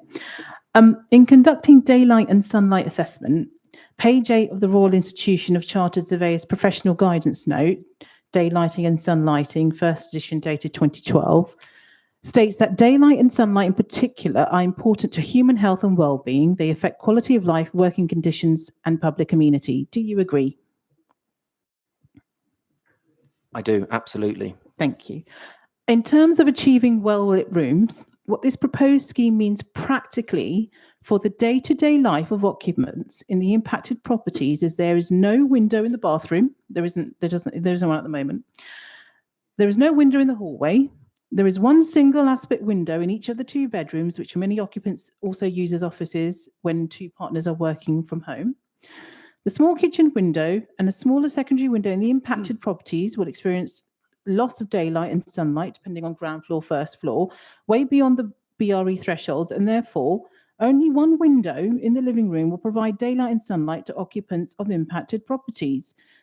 Do you consider the quality of life and amenity of occupants in properties with non-adhering BRE windows will be adversely impacted? As we discussed earlier, there will be an adverse impact, but that doesn't mean to say that that adverse impact is unacceptable and that the daylight standards that prevail in those rooms is going to be poor. I noticed that you mentioned the word health there, and I do note from your objection, which is an important point, which is vitamin D to your child, and I fully acknowledge that. What I do need to be clear about, though, is in terms of health, sunlight cannot, or the vitamin D that you require through the UVB rays of sunlight can actually not be penetrated through glass. So you need to be outdoors for that. In addition, for vitamin D, that can be taken into, I'm not a doctor, by the way, but this is my understanding. Vitamin D intake in humans can be absorbed through the summer months, and that is enough, because in the winter in the UK, the winter sunlight isn't strong enough to absorb vitamin D. So in essence, the sunlight reduction is not going to affect the vitamin D situation and overall health of the human beings in those rooms. Unless they have a specific condition which requires vitamin D, as my daughter does. She's got a bone condition. Yes, that's what I said. But however, but regardless of a condition, you won't be able to absorb vitamin D through the windows. And I do note that the south-facing windows are top hung, and so they can't be open to allow sunlight directly through. Yeah. And therefore we need the communal garden open space that we have to enjoy the sunlight. Yeah, which is fully compliant. And there will with be the BRE. overshadowing from the proposed scheme, but we It's can fully talk about that compliant, separately. yeah. Okay. And just to summarize, there are 17 windows in 13 to 28 block and 12 windows in 29 to 44, where occupants in these properties will have their light from the sky to their windows significantly obstructed and experience a significant loss in direct daylight given they fail to meet the BRE thresholds. The impact on these occupants will be greater in winter and will be and that will mean a significant further daylight reduction. Is that correct? Yes, there will be a greater reduction of sunlight in the winter months, and that is because the sun is, of course, lower in the sky. And as the BRE acknowledges, there is going to be a greater chance, of course, of an obstruction clipping the sunlight when the sun is lower in the sky, particularly when you're comparing that to an empty open site as we have here. Thank you. Can I just also add that the retained winter levels to the main living room windows, to the secondary windows, are only 1 or 2% short of the BRE guidelines 5% recommendation. Thank you. As you know, the local plan policy, CC2, Urban Design and Architecture of the Hounslow Local Plan, states that development proposals should avoid harm to neighbours' outlook and overshadowing and ensure sufficient daylight to proposed and adjoining adjacent dwellings. Both 13 to 28 and 29 to 44 Perkin blocks facing Block C and Block D are below the London Plan's housing supplementary planning guidance yardstick of 18 to 21 metres separation guidelines. In your professional opinion, does the design of the proposed scheme conflict with the LP policy CC2 and housing SPG, particularly given the reduction in VSC to the windows of habitable rooms in the affected properties in Block 13 to 28 and 29 to 44? So I am not an expert or a planner in terms of distances between blocks. So therefore, I have carried out a detailed assessment of the daylight sunlight to the windows rather than basic angles and distances between blocks. What I do know is that on the CC2 document that you talk about, local policy, that does note that one should ensure sufficient daylight sunlight, which we have done here. And that there should be, that taken into account that's sufficient for the context. Thank you. I'm just going to turn to David Abaka's proof of evidence, CD 14.6. So David Abaka is a chartered architect and has 30 years experience in urban design. And he says, the south-facing windows of the living room and kitchen of the flats within 13 to 28 Perkin Close currently bring significant amounts of daylight sunlight into those rooms for large periods of the day. And you recognise that, I think, in your report. In the dual aspect living room of the flats within 13 to 28 Perkin Close, the large 3 section is west-facing window and will therefore only enjoy direct sunlight from late afternoon to early evening. The kitchen, while in traditional terms is classed non-habitable, is in reality utilised by many families and their guests as a place to come together. And I've said that in speaking to occupants, we use it as a combined space with the living room. With their southern aspect, The kitchens affected in 13 to 28 Perkin Close are currently bright and sunny all day. Significant loss of daylight sunlight through the windows to the kitchen because of the impact of Block C will have an adverse impact on the residents' ability to enjoy the space they have done previously. Do you agree with his view? No, I don't, because the retained annual probable sunlight levels to the windows are fully compliant with the BRE guidelines. So you will still have a bright, sunny kitchen. I acknowledge that there will be some reduction, but the retained level is fully compliant with the BRE guidelines. In addition, I would like to ask you whether, do you have the double doors shut when you have quite a gathering in the kitchen? I can imagine not. They probably are opened up into the well-lit, day-lit living area. So for me and a couple of other of my neighbours, Sorry, this isn't an opportunity for you to Oh, ask sorry, questions, yeah. Mr. Kidd, so Sorry. let's I would stick- like to answer that actually because Well, it's not an opportunity for more evidence to be given. oh, either, sorry. I'm Okay, afraid. fine. So I'm not let's going try to and answer stick it to then. the cross-examination, Thank you. please. Sorry, sir. Yeah. I'm nearly finished. You'll be glad. Turning to overshadowing, David Abacus' proof of evidence, CD 14.6 states, it should be noted that in the National Design Guide under context, and in my professional opinion, it is the responsibility of the new development to respond to the context it finds. Yeah. He further states, sufficient separation between Block C and 13 to 28 Perkin Close could be achieved through an alternative design that would adequately address privacy, overlooking, and also minimize impacts on daylight and sunlight to existing properties. Do you agree that an alternative design could mitigate and minimize the impacts on daylight and sunlight to the two blocks that we're talking about today? No, because we believe that there are acceptable levels of daylight and sunlight, and we've responded appropriately to the context, and you mentioned context there that is involved, which is the gable end of 13 to 28, which is serving, as we've mentioned, the secondary windows and windows to non-habitable kitchens. So it responds appropriately in that context. Thank you. And finally, my last question. A1.8 of the Housing Design Standards in the London Plan Guidance published in June 2023 this year state, particular consideration should be given to the impact of new development on the level of daylight and sunlight received by the existing residents in surrounding homes and on existing public green spaces. In your view, is the design of the proposed scheme the most appropriate for the site with regards to daylight and sunlight impact to the two Perkin Close blocks? I do think it is a good response, and as Ms. Cook agreed yesterday, good levels of daylight will prevail, and that's because there has been a good design response in terms of the block locations. And of course, the blocks have had to consider other considerations around the site. The Gurdwara, for example, the main Gurdwara building, that we wanted to also ensure that there wouldn't be an impact to that. So in overall terms, the scheme works really well in daylight, sunlight context. Okay, thank you. Thank you, sir. Right, okay, thank you for that. Mr. Strawn, any re-examination, please? Thank you, sir. Mr. Kidd, just a couple of questions. Mr. Furr asked you a number of questions about the compliance with BRE guidelines. You recall that? I do. And asked you to divide it into stage 1 and stage 2, and to not apply any policy or anything of that kind. Do you recall that?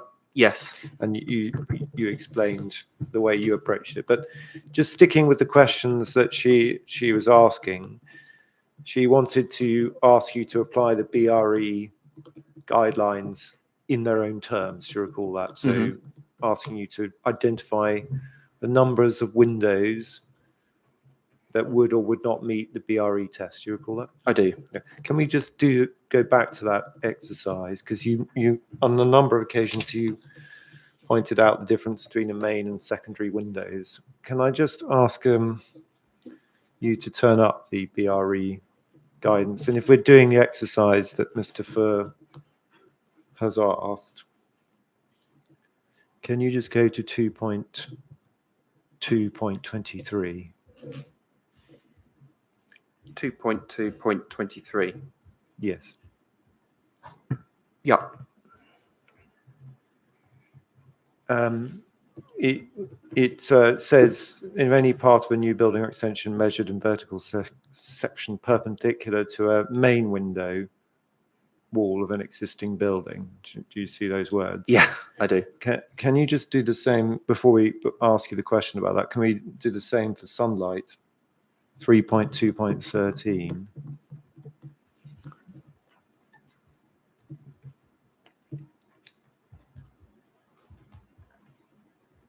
2.213. I think it's 3.2.13. It's the equivalent. What is it? 3.2.13. Yep, that's the If a summary. living room of an existing dwelling has a main window facing within 90 degrees of due south. That's right. So if we're doing the exercise in the way Mr. Furr is inviting you to do, what is the BRE requiring to be tested? Main windows or secondary windows? Well, as I've said earlier, the main focus is on main windows, and that's why I've used the word main throughout. Right. And if one were to do the exercise, because she then put to you the number of windows that were non-compliant by reference to your proof, because you've assessed all windows, if I've understood it. Yeah. But if we were doing the exercise she's invited us to do under the BRE, I'm sorry to go back over this, but for example, if we take 13 to 28,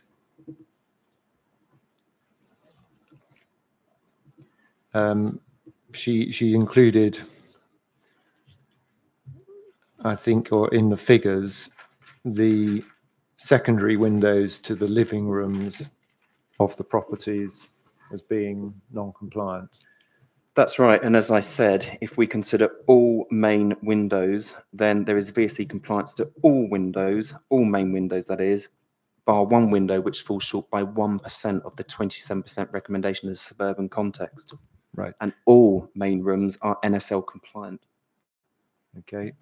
So well, I don't know whether we need to go over the numbers again, but you may need to, if necessary, we can give you the, I think there's agreement on what are main windows or what are secondary windows, but we can give you the figures if you want, if you need those. But the second stage of the exercise, I don't think Mr. Furr actually then went through, but she said you would come to stage two. Stage two was where she was saying, well, you then apply policy and the flexibility. You said on a number of occasions that in relation to the approach to kitchens, that there is relevant policy for the inspector to apply in relation to kitchens and sizes of windows, sizes of rooms, you recall that? I think you referred to the mayor's housing SPG, is that right? I did, yeah, and I briefly mentioned local policy where I think there is a part in policy that references 13 square metres. And you identified the kitchens in these cases as not therefore covered by the habitable room definition. In policy terms, that's right. And if the inspector is applying therefore the BRE guidance and then the SPG for 13 to 28, are there any main windows for habitable rooms which are non-compliant? There is one which faces west, and it falls short, as I say, by 1% of the 27% VSE recommendation in a suburban context, which is, of course, a very good result. And I think you gave the figures for 29 to 44 already, which have the bedrooms and living room. I won't go through the figures again. Thank you very much. Right, thank you. Mr. Strawn, on your point about providing the numbers for windows and rooms affected, I wonder whether that's something that could be agreed between the parties, that where there is the windows and rooms which meet the BRE guidance and don't, and whether they're main windows or not. Yes. Could the parties work together on that? Yeah. Ms. Mallet, would you like to be involved in that? Yes, absolutely. And I just wanted to add that the discussion about the main windows in habitable rooms, mainly that the main window is in the living room. and that's facing. It's not in. Well, I'm not going to get technical, but I think the point for the residents and occupants of these properties is we're going to experience a significant reduction in light, in daylight. And the mitigating factor that's being proposed is you've got a main window in your living room, and that should be sufficient. It really isn't. In terms of the quality of life aspect, it really isn't. I just wanted to stress that. Okay, I've understood your evidence. Thank you. Right, so if I could ask the parties to prepare that statement of common ground between you all, and that can be handed in when it's ready, please.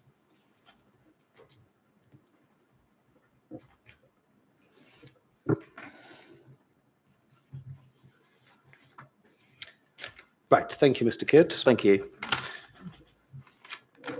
Okay, so that deals with daylight and sunlight matters, and it's 1:45 now, so I think we'll take the lunchtime adjournment and then come back to move on. I'm expecting Lord Singh at 2:00. Is that right? Yes. Okay, thank you. I wonder then whether whether we should resume at 2:00, even though that'll be slightly longer than the usual hour lunch break.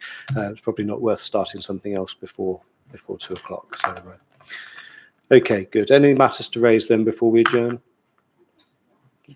Thank you. Right. Thank you. We'll adjourn until 2:00.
Right, okay, welcome back everyone. The inquiry is resumed. And first this afternoon, I'm going to be hearing from Lord Singh, as I understand it. Are you here? Yes. If you'd like to come and take a seat at the front here so that you can use the microphone.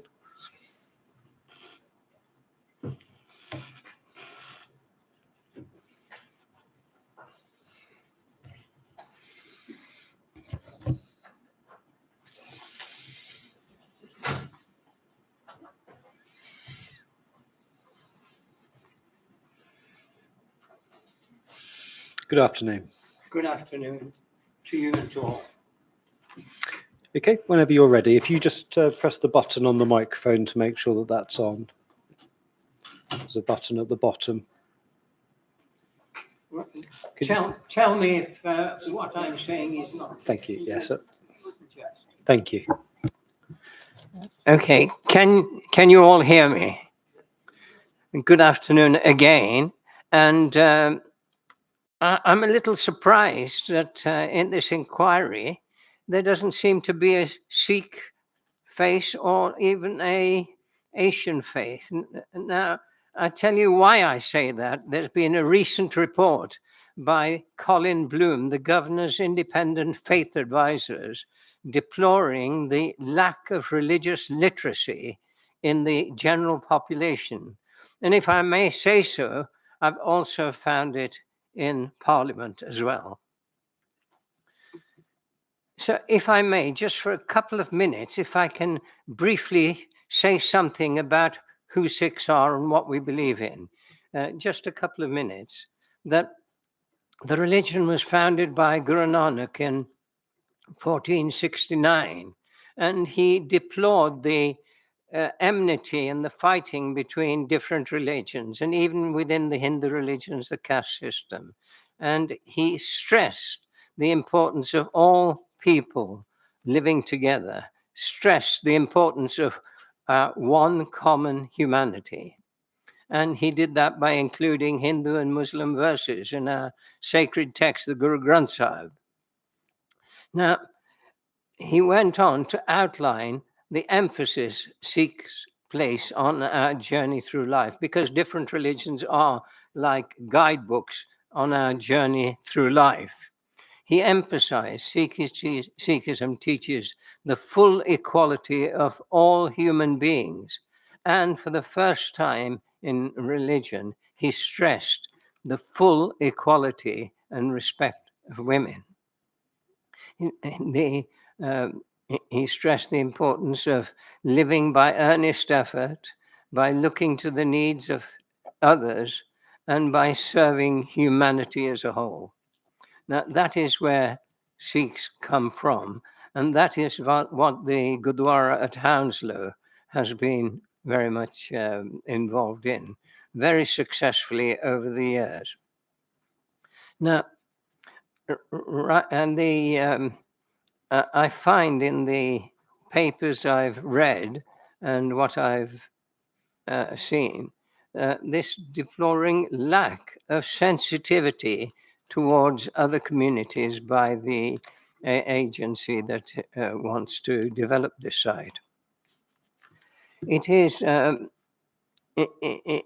is really sad, and just to emphasize how important it is, there was another Gurdwara not far from here where Sikhs just wanted a little extension, and it was resolutely opposed by everyone, all the neighbors. I and others went around the houses to say that if you got objections, come to the Gurdwara for a meal and then we'll talk about them. They came, had the meal, and then the only question that was asked is, how can we make such delicious chapatis? See, all the prejudice had gone straight away. And then we have to constantly remember this. Now, I'm the director of the Network of Sikh Organizations, a grouping of Sikh Gurdwaras, which has about 130 members, including this very important Gurdwara at Hounslow.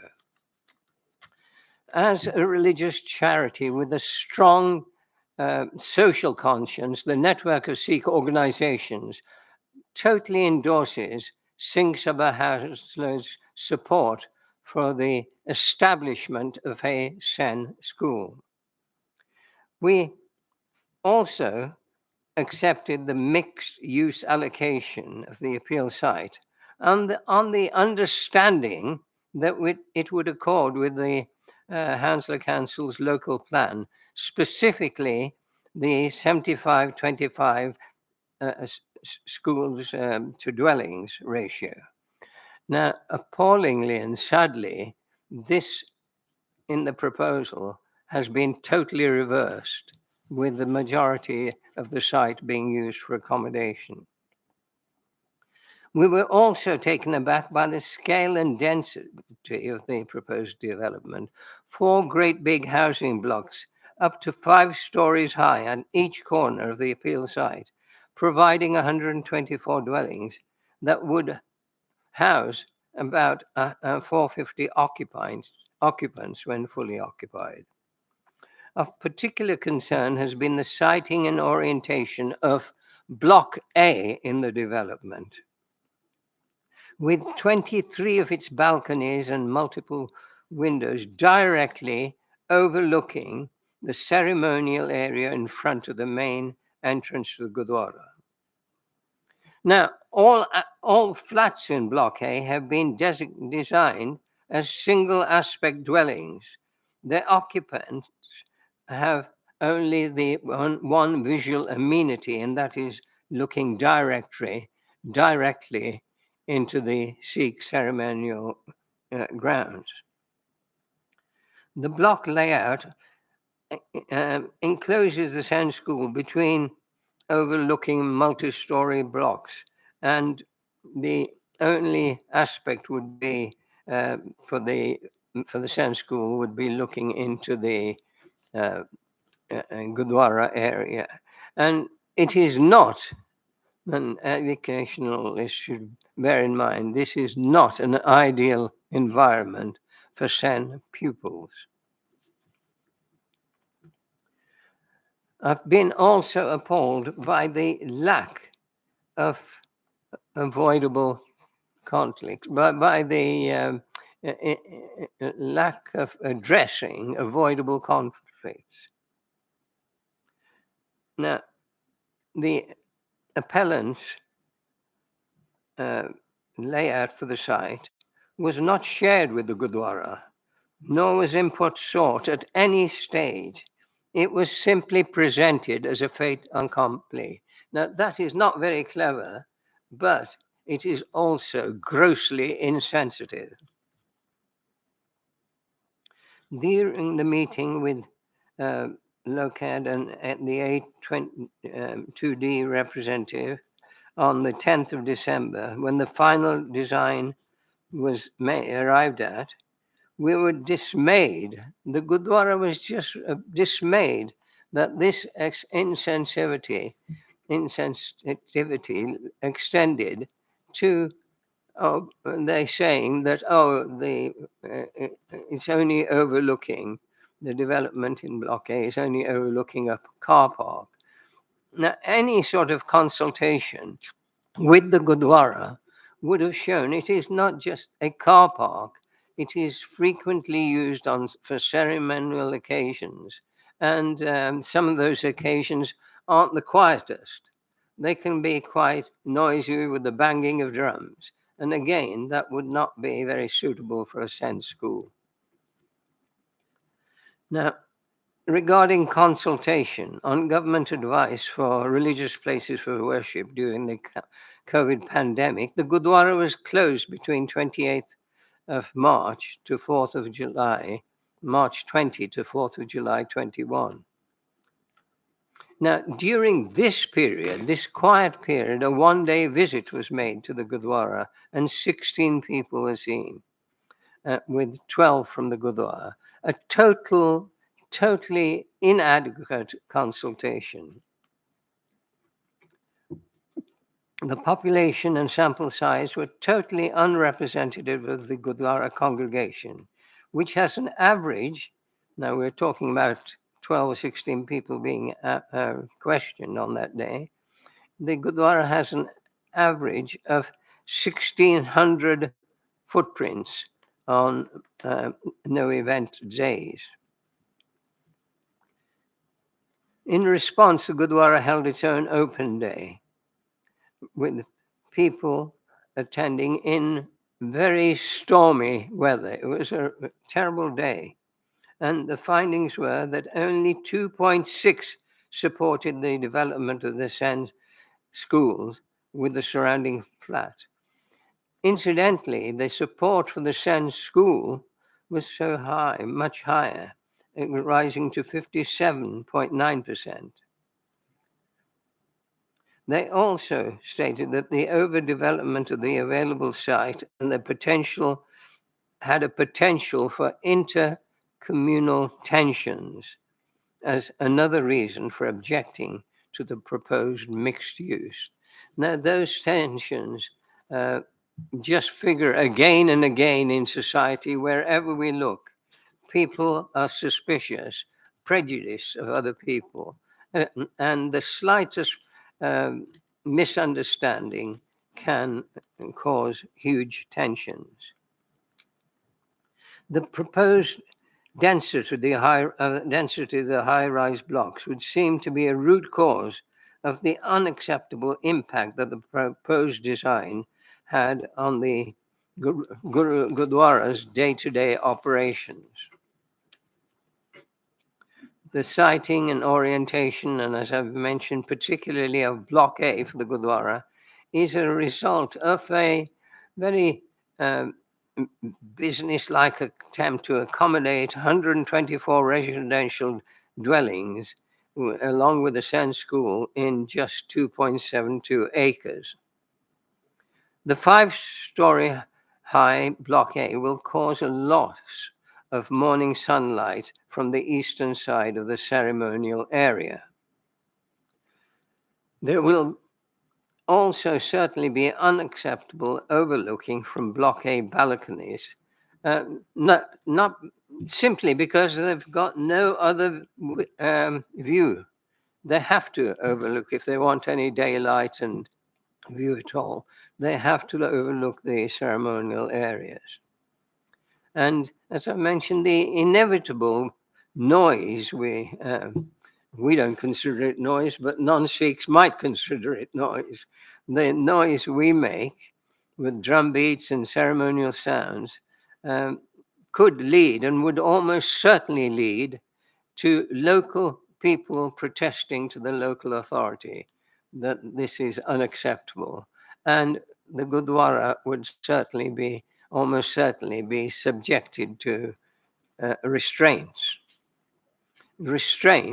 on its normal functioning. Another point I'd like to make is a lack of personal meeting consultations. In spite of numerous attempts at meetings by myself and a colleague in the Lords with Baroness Barron during the second half of 2021, and amazingly, we were not able to secure a meeting. Now, that in itself is sad, but it also underlines what Colin Bloom in his report has said, a lack of understanding of the basic requirements of different faiths in government.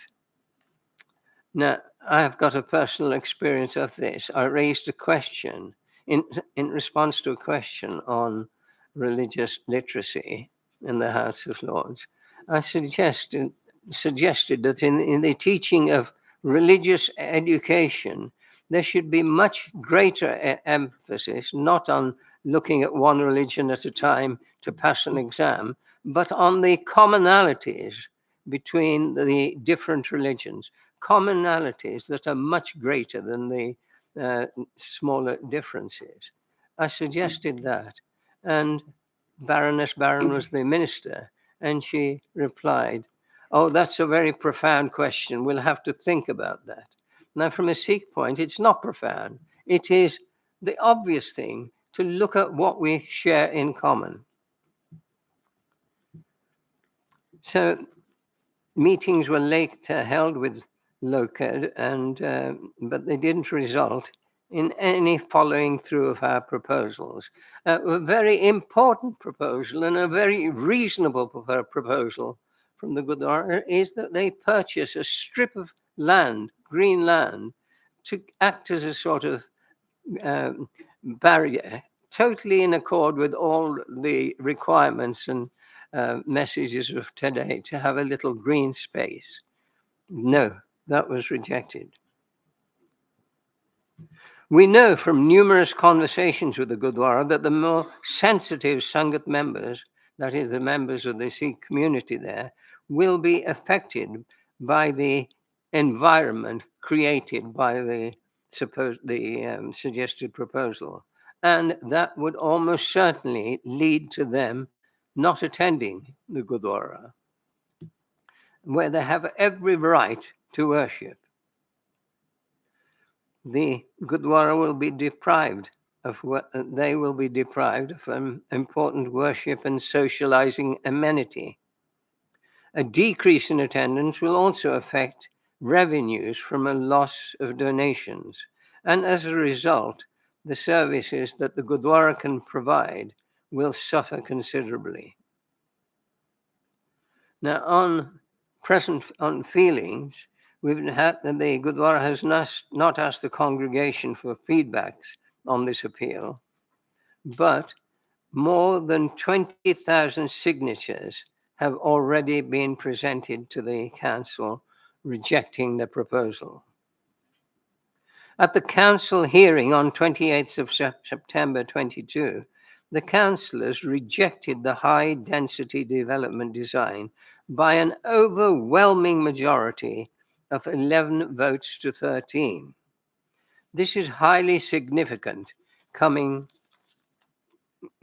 from councillors who know the local community, listen to our concerns, and represent us.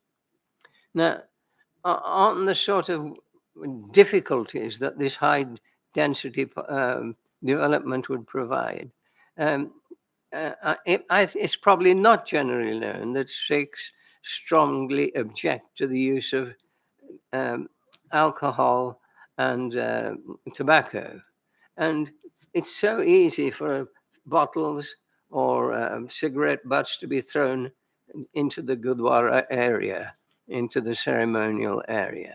This is a sort of recipe for community differences and unrest. I believe, in summing up, it's important that the council refuse planning permission because the proposed development fails to demonstrate that it complies with the agents of change principles in connection with noise, nuisance generating uses, loss of privacy, and the overlooking of an amenity space. The reason for rejection are as valid today as they were earlier. Thank you. Right, thank you for that, Lord Singh. Mr. Strawn, any questions from you on that? Thank you very much, sir. No, thank you. Okay, thank you then. That's all. Right. So that, thank you for attending. There's no question. There's no questions for Thank you.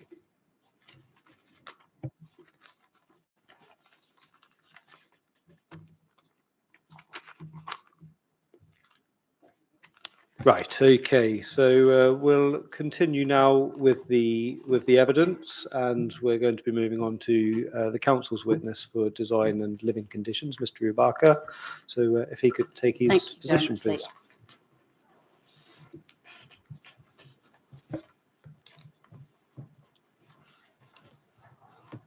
Good afternoon, sir.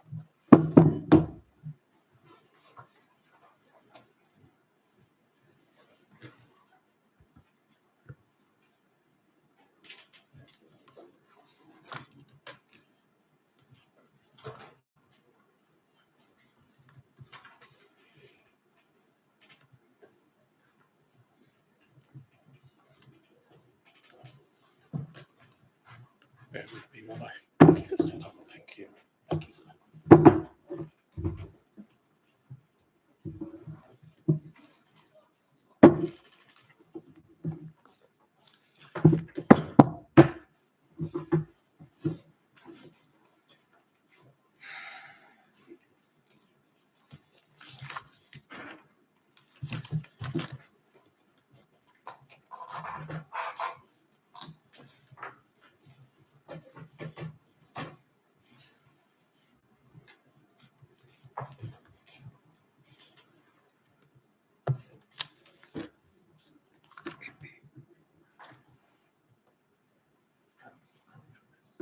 Isn't it? Sorry, so there's a power problem apparently. Might be okay, but if we go on quite long, it might run out. I can't keep charging.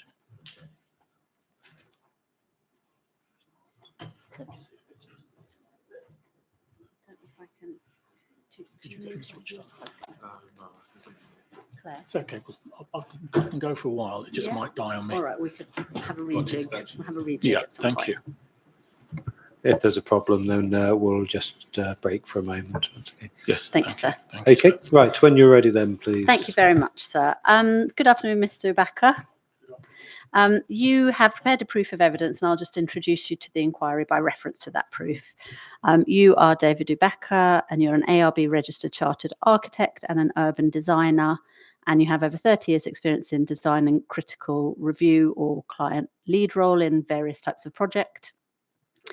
You're a member of the Royal Institute for British Architects and the Royal Incorporation of Architects in Scotland, and a fellow of the Chartered Institute of Highways and Transportation. Correct, yes. Thank you. And you've worked for DUP since 2012.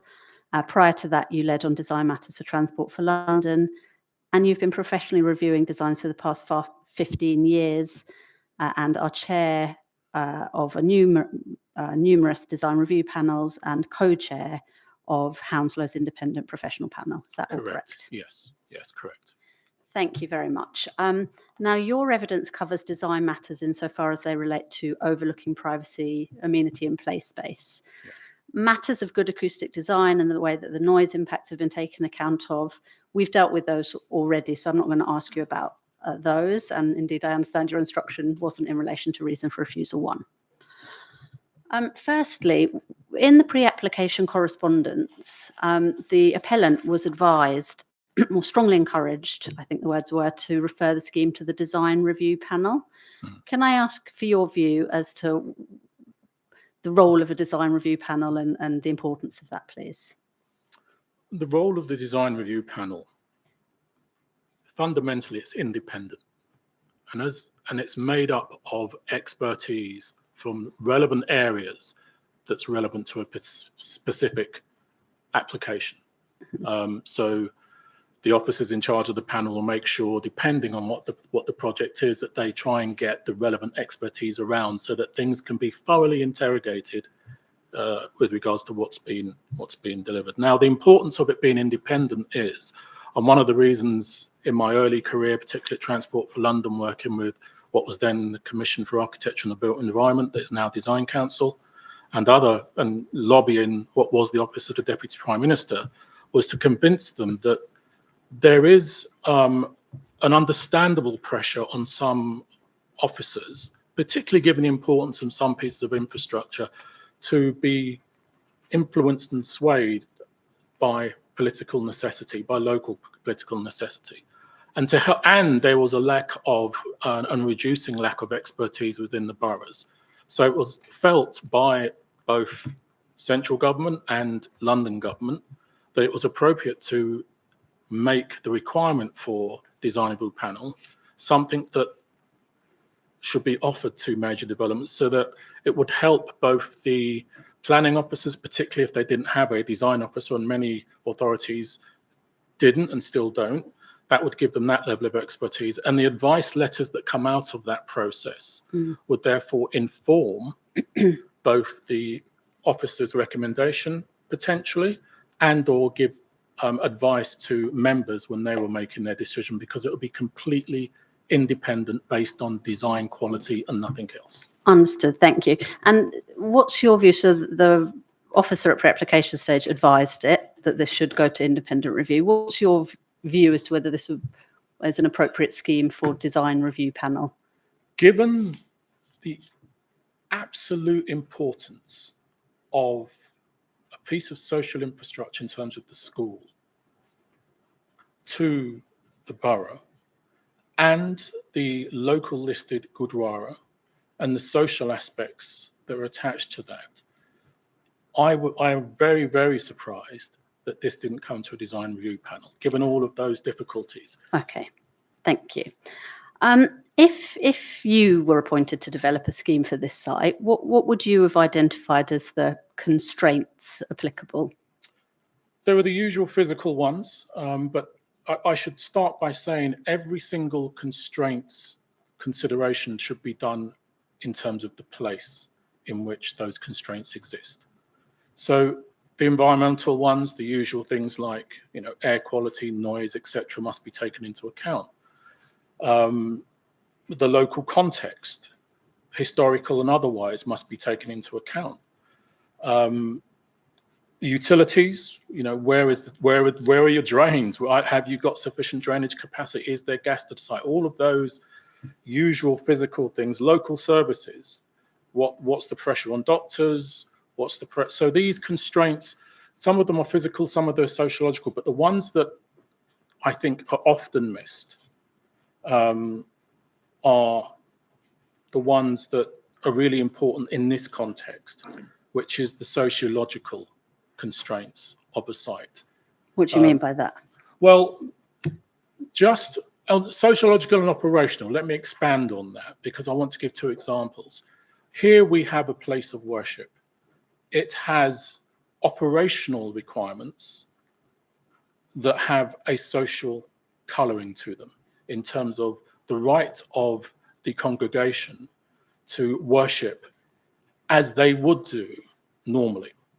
Now, one would expect in terms of the usual constraints that has been done, when you look at their DAS, a lot of this stuff has been covered in their DAS, but what is really missing from it, for me, is that analysis that says, what are the operational hours of the church? How do they worship? What are the operational hours of the adjacent commercial area? Are there any highways constraints with regards to that? There is a wider, deeper thing that could have been done. If I was appointed to do that, I would have expanded my constraint search to the social side of it, because I agree with a proof that was given by Mr. Lee Mannering in terms of 4.1, sir, in his proof, when it comes to the requirements of registered architects. We have a duty to society, and to make sure that in that duty to society, we deal with the social aspects of good quality design, because it is about people at the end of the day, as well as the physical constraints that the majority of which have been addressed by the appellant. Thank you. In your proof of evidence on page 9, and this is, we're turning to look at Perkin Close. Yes. You set out a plan which you say is relevant to the urban grain when you're looking at relationship between Block C and D and Perkin Close. Yes. Why have you focused on the distances that you've shown here, which are largely to the kind of east, north, and northeast? Northwest, sorry. Sorry, yeah. When you look at contextual constraints, the first and immediate context of constraints are those that are directly adjacent to your site. And those dimensions are obviously, therefore we included those dimensions. But having looked at the general area, there is really good separation between the traditional 2 to 3 story lower level terraced housing. Now, there are some instances where it gets pinched, but I think if you took, and this was our consideration, if you took a general view of the sort of distances that the people that live here have grown used to, there is in excess of 16 meters that they've been used to. Now, fully recognise in terms of D6 and D3 of the plan that, you know, you have to look to optimise a site, and I'm not saying that you shouldn't do that, but part of that conversation has to be what is the existing context, and therefore when we produce these dimensions, the focus was to the immediate context. Okay, because Mr. Mannering's proof says that you've conveniently highlighted separation distances that suit your case. What response, if any, do you have to that? I would disagree in that separation distances are the ones that are there. I mean, we try to go to the Williams Drive, I think it was, which is slightly further away from, you know, not directly north, and then we went to the houses and the separation between the temple and the housings. I think it's on Hibernian Road, to show those sort of separation distances. And we could have gone south and looked at, you know, gone towards the conservation area, but it would have just been overemphasizing a point that there is an average mean here that has a reasonable separation.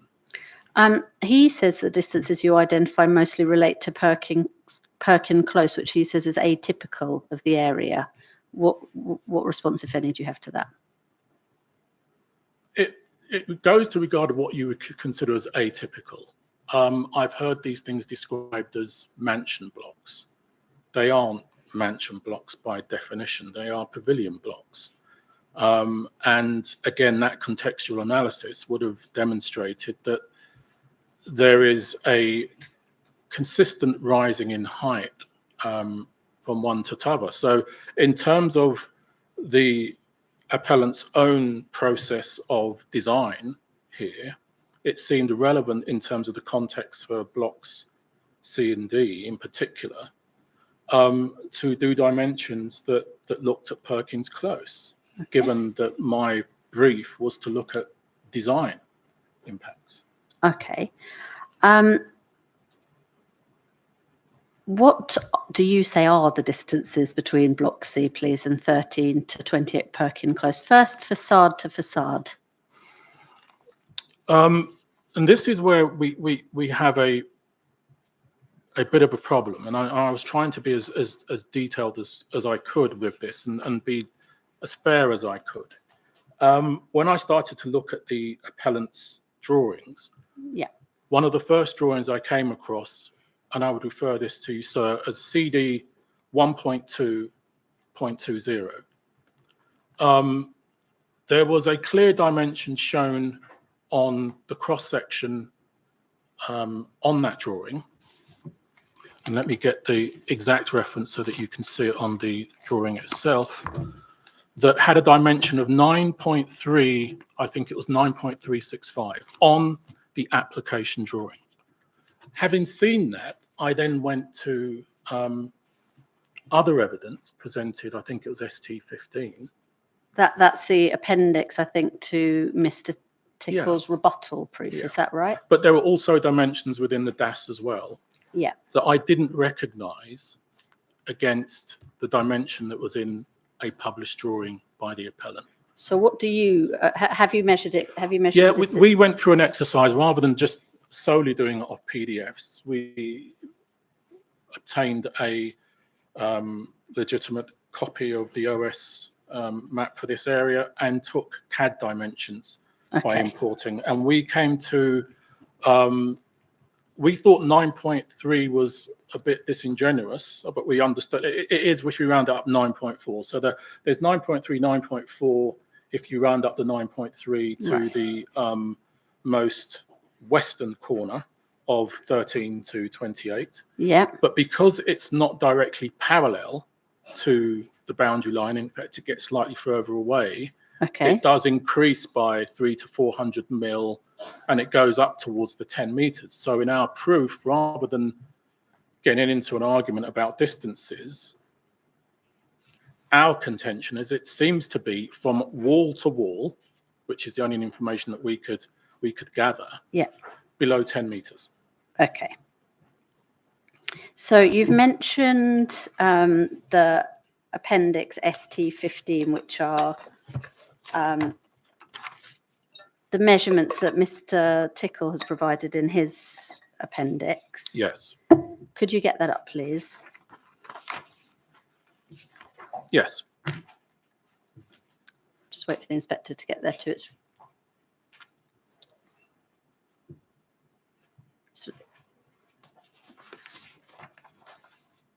Sorry, so while you're getting, and for completeness, it's section FF on CD 1.2.20, just for everybody's information, that has, you can barely see it from the key plan at the top right, but the dimension clearly shows from circulation to the edge of what they term 11 Perkling Gardens, as 3.52. I think that's 9352.6. Yeah, there you go. Okay. That caused us Okay. a bit of confusion. Understood. Okay. So Mr. Tickle's appendix ST15 provides some measurements. Do you have any comments on those measurements? My main comment, I think, when I had the ability, which, sir, you won't at this stage, to zoom in into these PDFs. I think the inspector has them electronically. Yeah. So, I mean, when we looked at them, again, it's a matter of consistency of approach. Where were they taking the dimensions from and to? And just in the dimensions they've drawn on here, some are from the middle of windows, which I think is correct in terms of how you do it, to the front face of the buildings. Which one are you referring to, for example? For example, I think looking at this, they've got one that says 11.5. Yeah. And that arrow clearly stops at the front of the elevation. On Perkin Close, you mean? Yeah, at Perkin Close, whereas Yeah. the commencement of the line is at the internal area where they have shown a window. Yeah, it stops at the front area. So I was unclear what that meant in terms of consistency. And then other lines, and I refer to the distance of the 10.6, which is on their drawing, that goes from the outside of Block C. Yeah. To the internal line of 13 to 28. And again, being completely non-biased in this, I was confused as to the consistency of approach of applying those details from an architectural practice.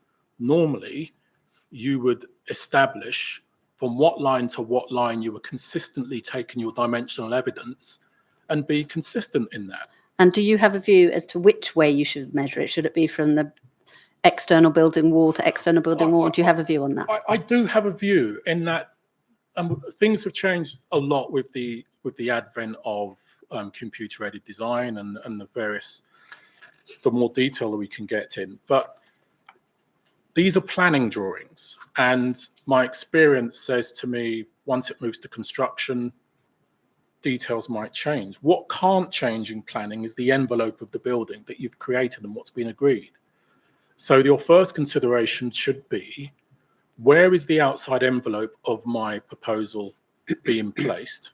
And therefore that will define an area which I can regress internally and do it slightly smaller, but what I can't do is make it bigger. So the logical thing for me is to start from a position of saying, I'm going to take a dimension from there to the other external wall of any affected area or property adjacent to me. So external wall to external wall. External wall to external wall. Okay. And have you yourself looked at those measurements for this? I have looked at those measurements, and when you look at, for example, the one that's 11.5. That's the window to window. Window to window. If you took their external dimension that's adjacent to their what was termed earlier as a secondary window, and you take it to what I presume is the middle of the internal face, it comes. Sorry, there is a dimension. Window to window. There is a window to window dimension that says 11.5. It's Oh, I adjacent. see yeah. Yeah, the diagonal one. yeah, So fine. yes, absolutely. And it's in Window it's to for, window, yeah. For And reference, it's in yeah. yellow. What Yeah. do you think that should be? I think if you took that consistently, as I've just suggested, it should Yeah. be 11.02 from external wall to external wall. Okay, 11.02. And what about 12.5? Have you measured that? Sorry, 12.8. 12.8. The 12.8 one, again, comes down slightly to about 12.6. Okay. Thank you.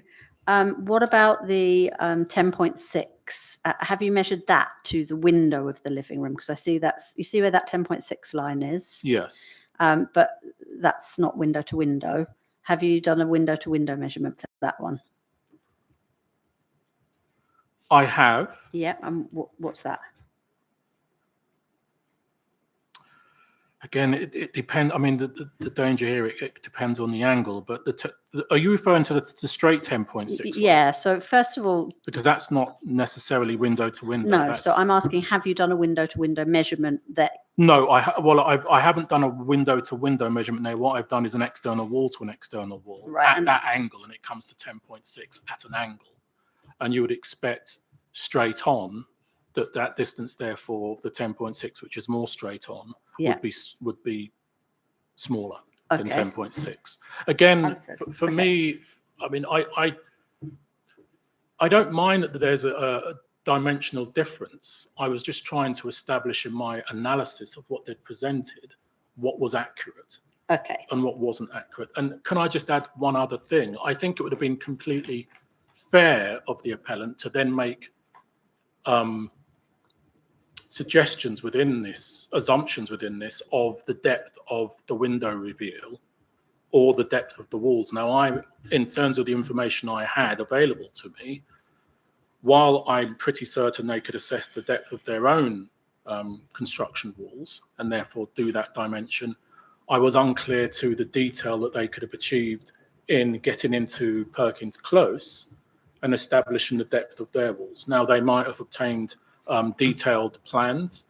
The only evidence I saw of the plan that they had at the time when I looked at their information was a plan that I also found on Rightmove, which is a website, that is a sketch representation of the internal flat. And they might have gotten and done surveys. I don't know. I didn't have that information to hand, but that would have allowed them to say quite clearly in their dimensional evidence, given the window reveal depths of these two units, these are therefore the allowances we're making for distances to windows. Understood. So there are some slight discrepancies potentially between your measurements and their measurements. Yes. And it caused concern. Okay, understood. Whether it's their measurements or your measurements, does that affect your views as to the relationship and the concerns you've raised in terms of?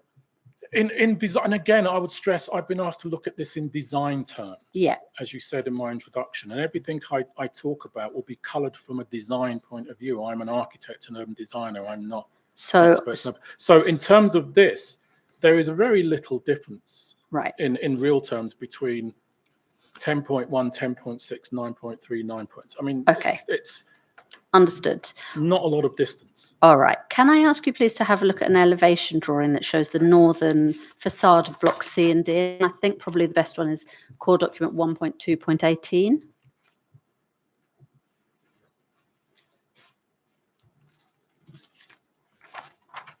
Oh, yes. Yes.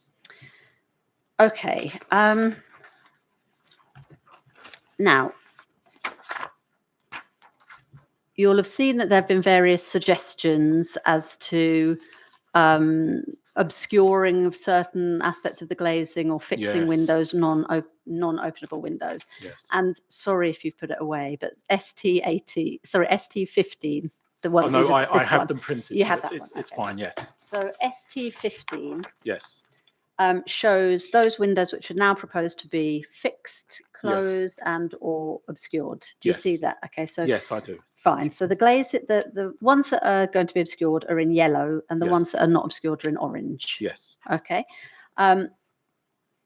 This doesn't show it, but it's explained in Mr. Tickle. I think it is proof that the ones that are in the circulation areas Yes. are also going to be fixed closed below 1.8 meters, Yes. but not the ones in the bedrooms or the living, sorry, the bedrooms or living, dining, kitchen room. So I understand. And I think, was that below a height of 1.8 meters, I think? To the circulation spaces. Yes. Okay. Okay. Thank you. Okay, so just having a look at this elevation and trying to marry up, please. Yes. What's now going to be obscured, what's going to be non-openable, what's going to be unobscured. So looking at the northern elevation of Block C, please. Yes. And we can see that this window by the 10.6, Yes. line. To the living, dining, kitchen. yeah, to the living, dining, kitchen, that Yes. window, we know that that's going to be openable. Yes. Okay, how many of those windows, where are they on the elevation, and how many are going to be openable above first floor? Above the height of the wall, you Yeah. can clearly see, if you look at Block C and D north elevation number 4, there appear to be 3 of them. 3 of them. Okay, so on the far left of the On the elevation far drawing, left, yes, basically. adjacent to the rainwater downpipe at the edge of Okay. the building. Thank you. And then so then there are the 2 in the circulation area, which are to be fixed closed below 1.8 meters and obscured. Do you see that on the plan of Mr. Tickle? I do, Yeah. however, and if I'm allowed to add here, Of as an course. architect, in terms of the language you use for openable windows, while a further statement has been made, these elevations as submitted still show these as being openable. We draw as architects dotted lines on our windows to indicate what's openable and what's not. So while I see. appreciate they're now being closed, That wasn't the original. it needs that to wasn't be. the Yeah, original it wasn't the suggestion. original intent. Okay, so we've then got the next 2 on the elevation are obscured, fixed, closed. Then after that, just marrying that up with Sean Tickle's, we've then got a bedroom window that is going to not be obscured and Yes. it will be openable. Yes, and that's the 11.5, 12.8 dimension. That one. Yes. Yep. Okay. Okay. So, and then the one next to it on Sean Tickle, also unobscured and openable. Yes. Okay. So, what's that? Was on the elevational drawing? How many windows is that? Just looking at the bedroom ones. 6. 6. Okay. Okay. And then just in terms of 29 to 44 Perkin Close, Yes. where I understand your concerns relate just to the amenity space rather than building to building. Correct. Sticking with Mr. Tickles, so we've then got a number of circulation spaces that are yellow and they're going to be fixed closed.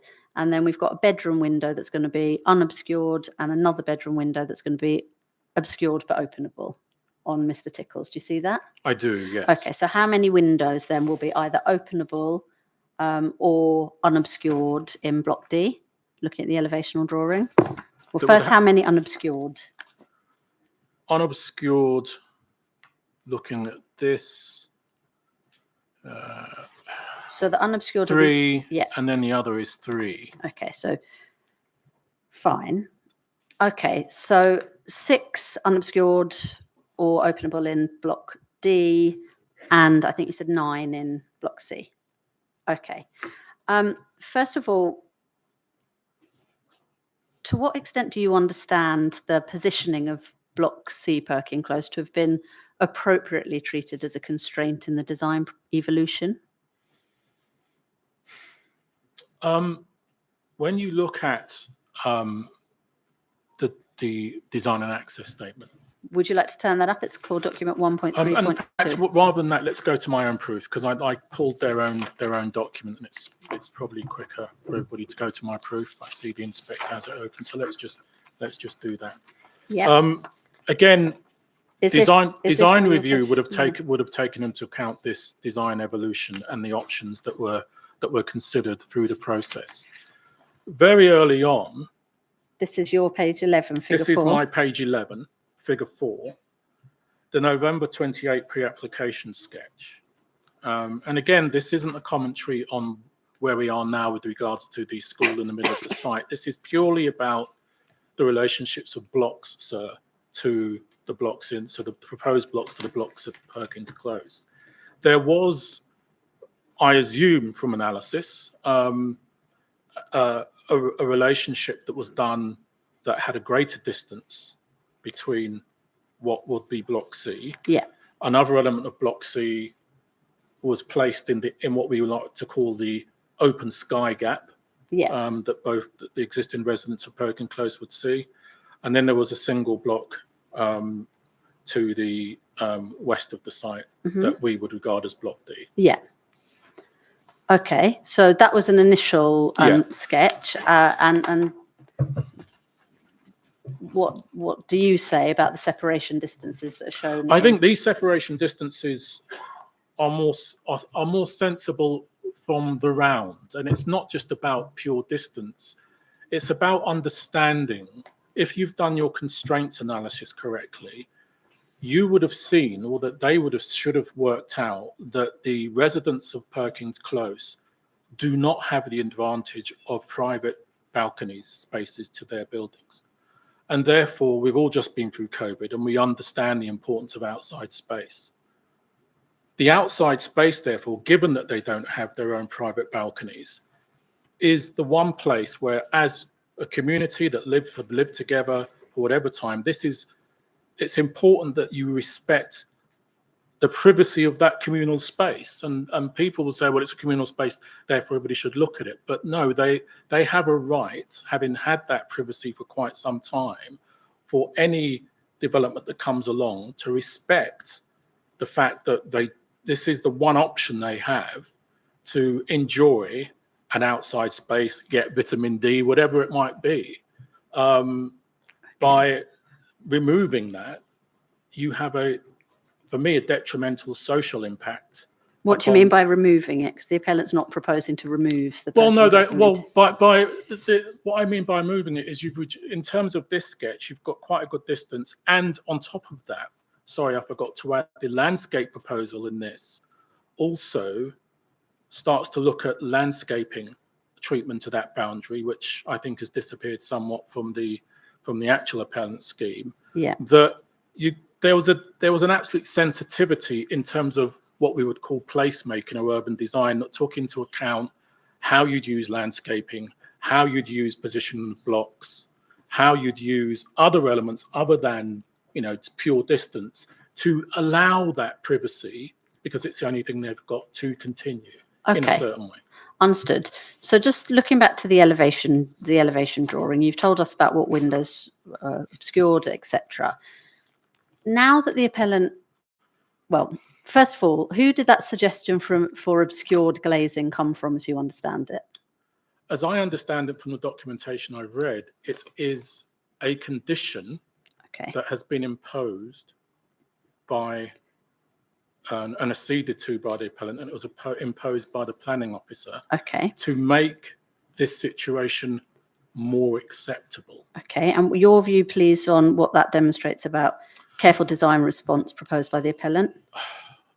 I think it shows a lack of careful design response, in that often, both in Mr. Tickle and Mr. Mannering's view, they refer to this scheme as very high quality.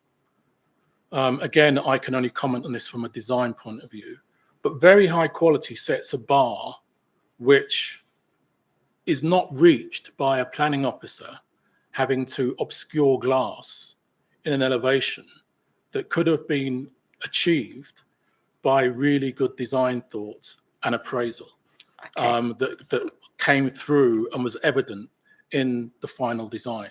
It is, I'm trying to find a nice professional way of saying this. It is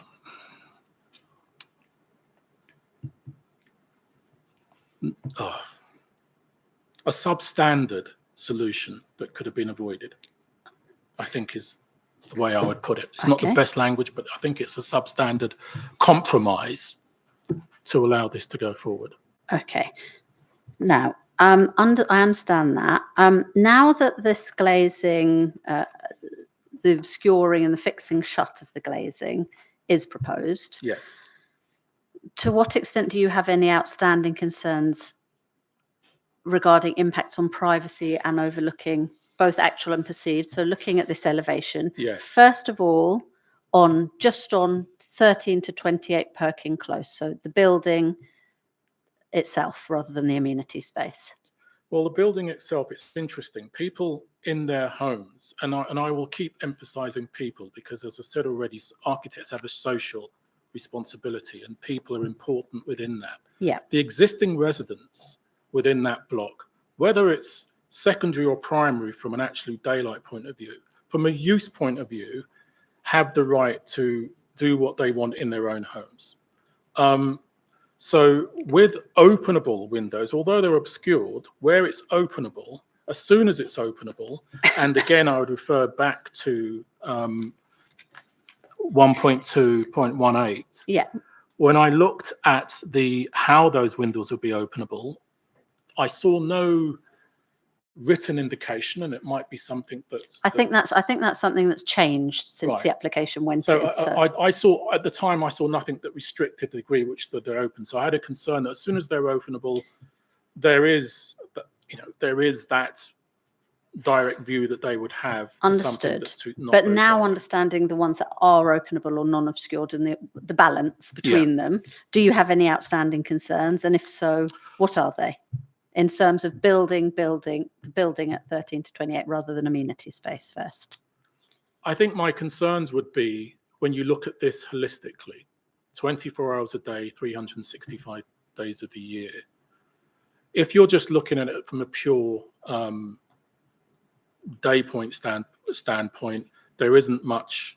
You can, the solutions help, but at night time, when lights are behind windows, and unfortunately because of the solution, there's going to be some light on in the day now as well. But the impact on this building for me is uncomfortable in that there will be a perceived closeness, obscured or not. If you stand halfway through your back garden and look up at your bathroom window, if it's at the back, you can see way more detail of a person at 9 meters than you would from 18. And even though it's obscured, there is, and it depends on the type of obscuration, and I'm not sure what that is at this point, and that will be worked out in detail. I still think there is a uncomfortableness that the existing residents of Perkin Close will have with the adjacency of these windows. Okay. In terms of the amenity space then, now the amenity space to 13 to 28, Mr. Perkin Close that is, Mr. Tickle says that's of less concern because most of that block's amenity space is to the east. What's your response on that? I go back, and I would excuse me for a second. I would go back and to the whole point of contextual analysis and an understanding that these people don't have private balconies, and therefore any outside space they have is of primacy. Okay. None of it is secondary and should be considered secondary. Okay, thank you. Now, why does overlooking from the adjacent building matter, given that these amenity spaces will already be overlooked by existing residents of Perkin Close? Good design encourages overlooking from an existing, within an existing development, whether it's new or, and when you look at good design guides and various, but they encourage a degree of overlooking, but it's because one assumes in these things, again, it's the social aspect of design, that you will get to know your neighbors, your community, and therefore them overlooking their own space. It's about secondary supervision to make sure children are safe, et cetera, looking after their neighbors. At some point in the future, one would hope, although there's a big wall in the way, that a wider community is created with the new blocks. But in the first instance, there will be a real invasion, I feel, in my professional opinion, of privacy for anybody that wants to use any part of that space. Okay. Okay, and what the appellant says is that they've tried to orient the windows so that they look more through the buildings rather than, towards the actual building to building or towards the amenity space. When you look at what is in fact a mansion block C and D, I would define that as a mansion block, because it literally defines an urban block in effect, although it hasn't got streets either side of it. It's like a wall of windows obscured or clear that just looks at you. Now, you may not be an architect or you may not be a designer.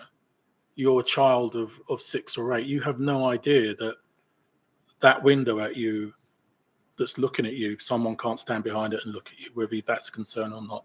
People that aren't designers aren't going to potentially understand this obscuring or clear, whatever. Okay. What they'll feel, in my professional judgment, is a sense of a quite tall building, very close to their space, that's looking directly at them. Okay, can I ask, are there any roof terraces? So we've looked at these windows. Are there any roof terraces on block C or D? I believe there are 2 on block C on the roof, one either side of the core, from memory. Okay. Yes.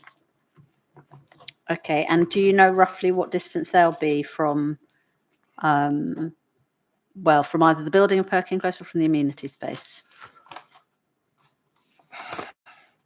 I think in terms of being professionally accurate, one would assume that you would take the distance of the depth of the wall at the parapet and add that to whatever dimension is there. So because I didn't have that particular elevation to hand, I wasn't prepared to start making assumptions, but I would add a figure of at least 385 mil to 400 mil in terms of a reasonable depth for a cavity wall to that. It would come to about 11 plus meters. Okay. Fine. Thank you. Can I just ask you please to turn and have a look at the elevation drawing 1.2.15, I think it is. 1.2.15. Sorry, it's the it should be the western elevation of block A. Bear with me. Sure.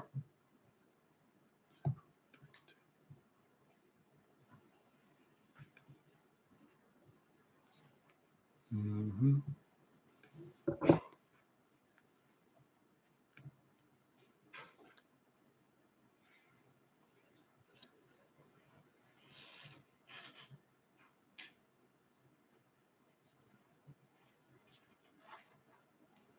Yes.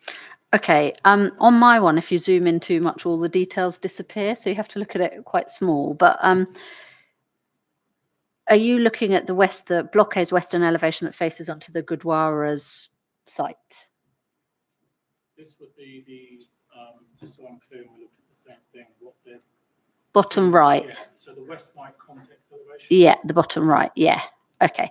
Are you able to tell us how many windows and balconies face onto the Gurdwara site? I think, again, to be fair, I would discount anything that's to the right of the downpipe and below the level of the wall. Yeah.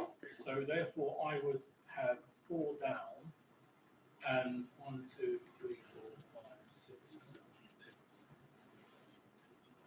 8, 11 across, so 44. 44 windows. Yeah. Of which there are 1, 2, 3, 4, 5, 15 balconies, is that? I think it's I think it might be 5 by 4. Yeah, because the top of the balconies are over the top of Yeah. quite correct. Yes. Okay, so 20 balconies. We know what the distance. I don't think there's any dispute between the distances Yeah. of Okay. the windows themselves, about 5.3, and the balconies 3.65. Yeah. Now the appellant says, well, the Gurdwara site is already overlooked by existing properties. And can I ask you to take out Mr. Tickle's appendix ST8? Bear with me, please.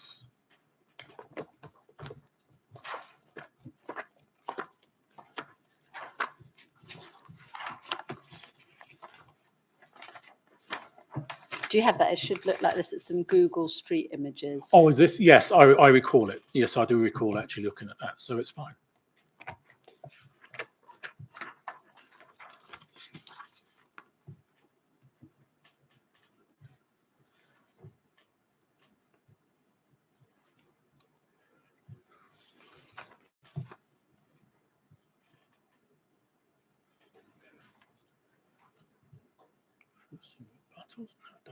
Shall I just pass you mine for the moment? If it would speed things up, yes, thank you very much. Okay. Oh, yes. Okay, thank you. So the appellant's point is, well, this area, the ceremonial area is already overlooked by existing properties. And I just wondered what comments, if any, do you have on the comparability of privacy overlooking issues from existing commercial resi units? Okay. Having visited the site on various occasions, interestingly, I always thought that they're not the busiest of commercial units, but the first point to note is these are commercial units. They're not residential units. They don't have balconies. Their hours of operation, I wasn't able to establish, but one would assume, given that they're also only two stories, really, 2 to 3 stories, and they are a considerable distance that I would, I think they're about, and I think, it's actually here, about 21 meters away from that balcony. Away from what balcony? Sorry, away from the boundary wall. I had too many bees in my head. Away from the boundary wall.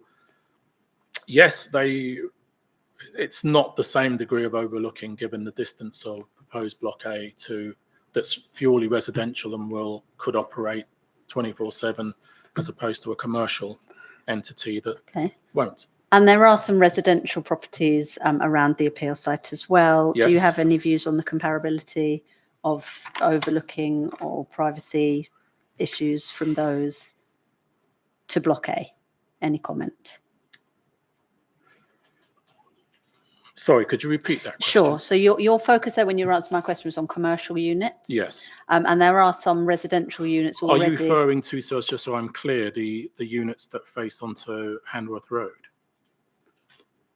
Yeah, Alice Way, I think there are further down some resi and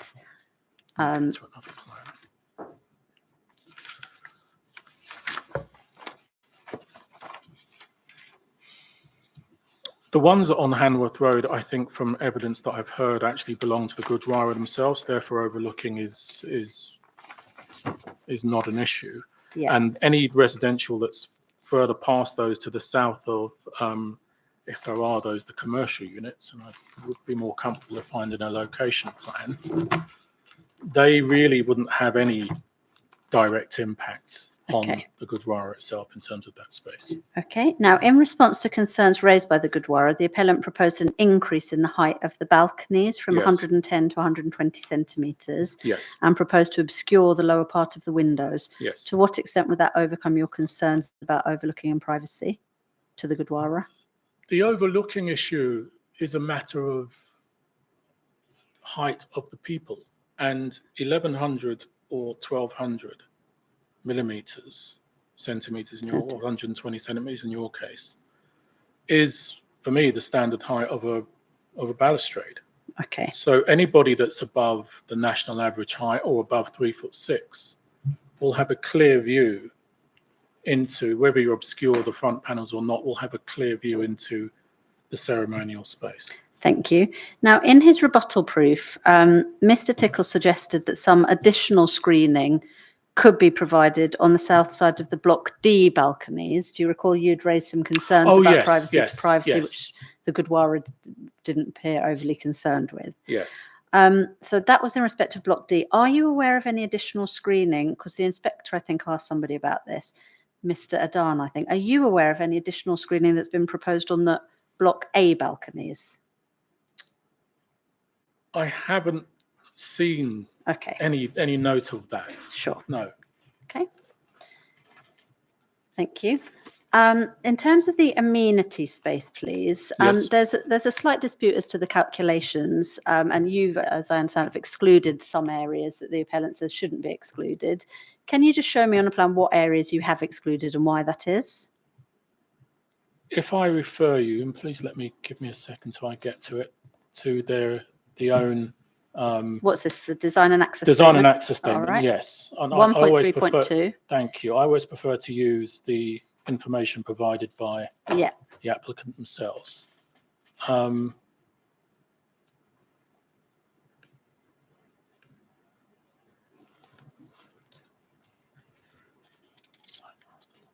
Sorry, it's been a bit slow at the moment. I'll get there.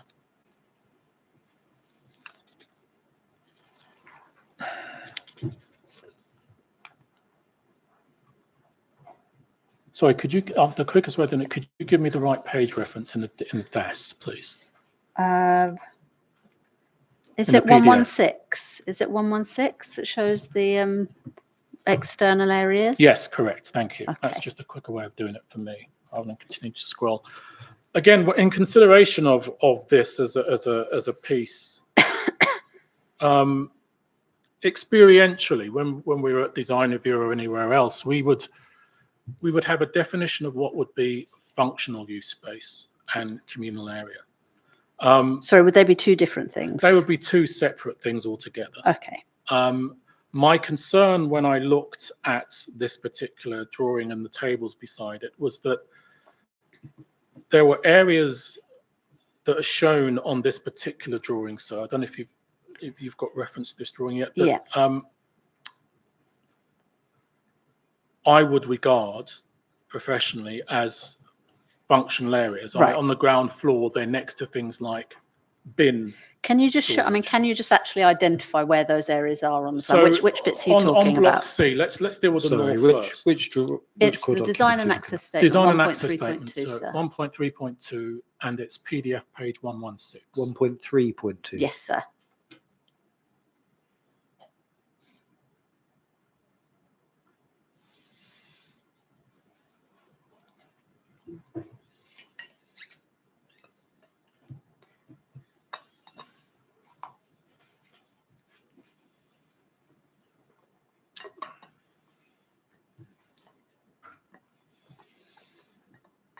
On which page of that? 116 in the PDF.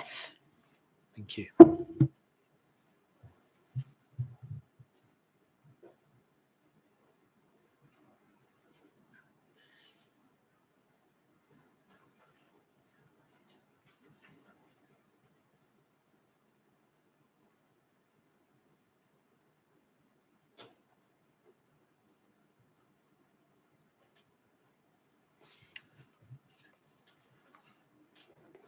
Thank you. So can you just actually tell me, so which bits have you Okay. removed? So yeah, I think you were going to go to block Let me C. take you through this then, in how I Yeah. looked at it.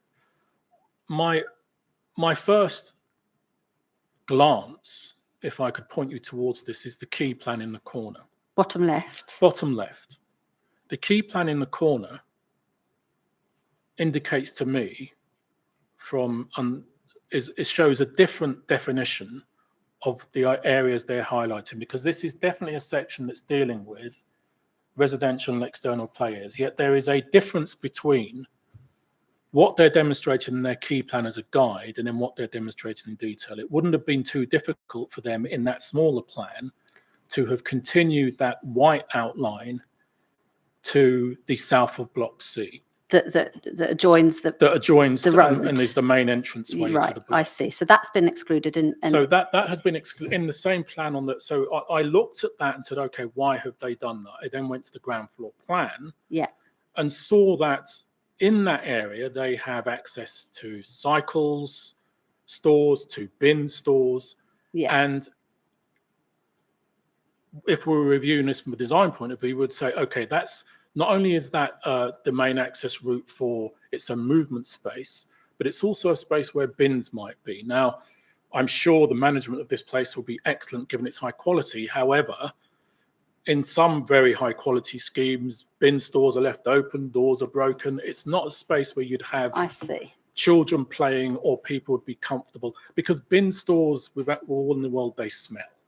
Yeah. Okay. And therefore, I wouldn't count that area to the south of C, or the little area that then pokes up perpendicular to that along C, that then hits that private amenity area. Why not that bit? Because, and I could be corrected, when I looked at that, yes, I think that was the entrance to their cycle stores as well. Understood. Okay, so is that all you've discounted in terms of the block CD? No, indeed not. You then have the entrance to block D. Now, again, from their own color coding on their table 1, they show the entrance space to block D to be included within their calculation. Now, you have doors opening, you have people coming in and out of their buildings. Okay. Understood. So you've discounted Yeah, that. I've discounted not all of it. No. But the places that would be directly impacted by door swings, etc. Sure. Because again, going to their rectangle that they've got in their key plan, it wouldn't exclude all of it. And I think that's right. There would be a part of that when you're a reasonable distance away Understood. that you can consider to be amenities. So is that all you've excluded in terms of blocks C and D? Yes. Okay. And blocks A and B? Blocks A and B, again, I was fairly content with the majority of this, apart from, because it's private communal area, there is a conversation, I suppose, about whether it's communal with anybody walks past you or not. But again, that rule of entranceways and movement and access, I've discounted the triangular type area, and I followed the guidance that, again, someone suggested to me in their own drawing, of a much purer geometric form. I see. That didn't include what could be considered as key circulation space. Understood. Okay. So taking those out, your figures for the southern courtyard are 518 metres and for the northern courtyard in your proof are 384 metres. I think we have that. Yes, correct. Okay. And I think then in terms of the quantum of the shortfall, again, these numbers are in your proof, so I'm just going to put them to you. It's 806 metres shortfall in the communal amenity and 112 in the play space, I believe. Okay, and why is that of a concern to you when the appellant is saying, well, we can make a contribution to an off-site provision? I think, I mean, everybody agrees this is below the standard that's required, the policy standard that's required, and there's no disagreement on that.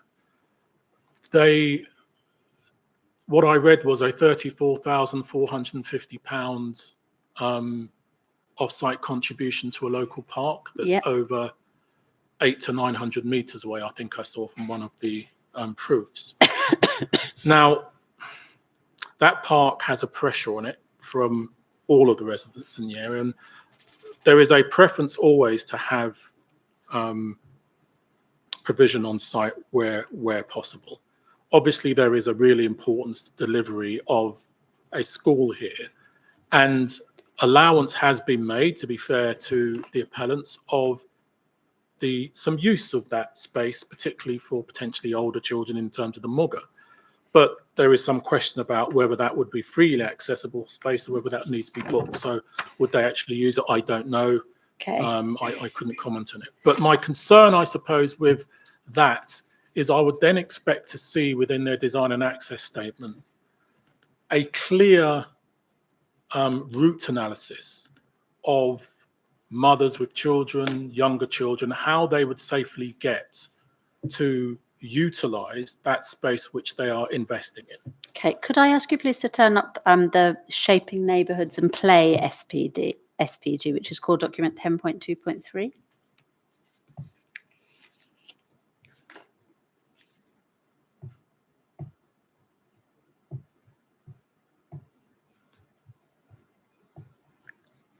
Let me know when you're... I will do. Sure. Sorry, say that again, please. It's core document 10.2.3.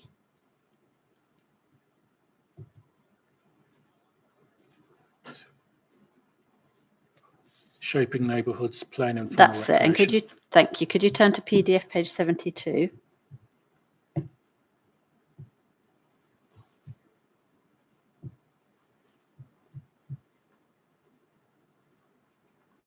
Bear with me, my machine's a bit slow. Apologies.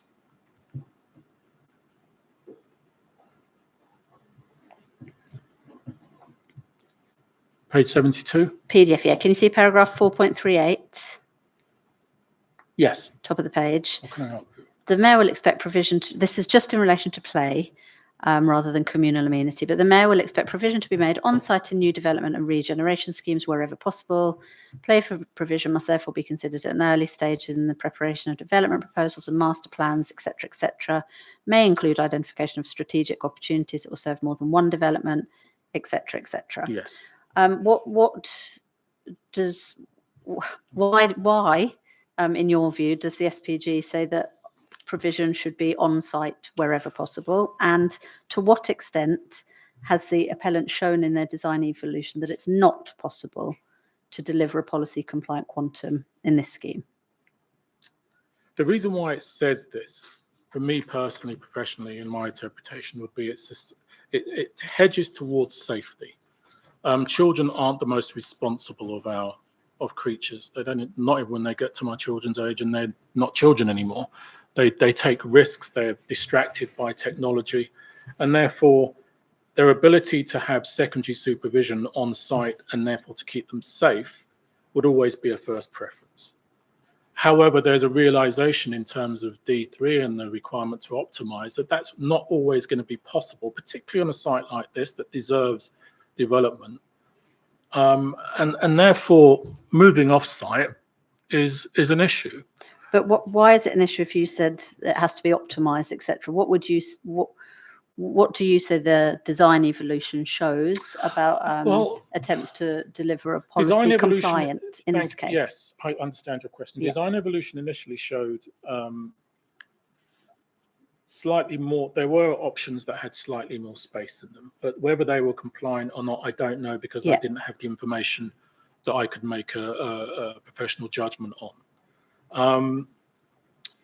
I would go back to where there is an off-site allocation, a reasonable attempt by any appellant to ensure that safe access, because that's why we have on-site, can be achieved to that space. And that leads to other conversations about, you know, changes to highways, additional crossings, et cetera, not just an allocation to the park itself, but what needs to be given to the highways departments, et cetera, to recognize that there's going to be a flow of new people to this park because they've made a contribution to use it. Okay. I mean, I think there is a new crossing proposed, which is just by Block A across Hanworth Road. To what extent would that address your concern that you just raised about provision of? The direct context, yes, but we're talking about over half a mile. Okay. Where is that route analysis? It's something that was in their gift to do it. I think they have since done it in one of Mr. Tickle's appendices by reference to Google Earth, I think, route analysis. Does that address your concerns about the accessibility of Inwood Park or the possibility of delivering off-site in this instance? That's in the rebuttal section, is it? I'll just get it up for you. But I Hang just on. need to access it. Oops, not that one. Just bear with me.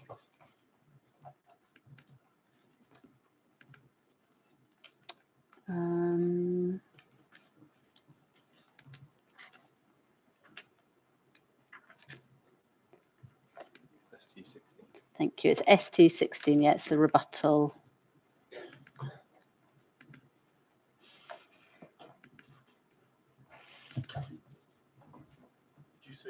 ST, yeah, it's appendix ST16.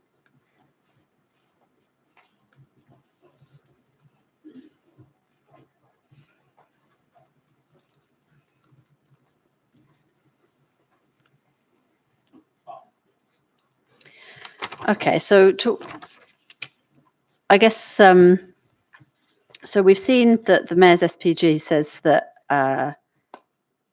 he'll expect provision to be made on site wherever possible.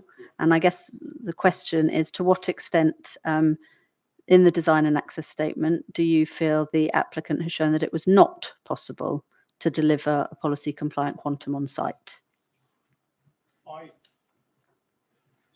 Apologies. I don't think they've shown it's not possible. Okay. To answer that directly, but getting back to this, interestingly enough, when I looked at these photographs the first time, the transport part of me said, "Where are all the cars on the roads? And what time were these photographs taken? Albeit they might be taken directly from Google Earth." The danger to movement tends to be volume of traffic. Now, having visited this site on many occasions, the volumes of traffic, particularly around the opening and end of school, weekends, is quite heavy. Okay. And so putting one crossing in is insufficient. There should have been a process of discussion with the planning officers if this was their intent to look at this very early on, knowing that they couldn't meet their requirement, and do a complete route assessment of where pavements might be made wider, because some of these pavements are quite narrow, where additional crossings could be made, where traffic calming measures might go in, etc. Not that all of this needs to be the responsibility of this site, but if this is something that is going to be a continuing challenge given urban optimization of sites, then these sort of things need to become the norm. Okay, thank you very much, Mr. Becker. Thank you, sir. I don't have any further questions. Thank you. Right, okay, thank you. I think that brings us up to the point for a break. So we'll adjourn until 20 to 4, please, and then we'll come back for cross-examination.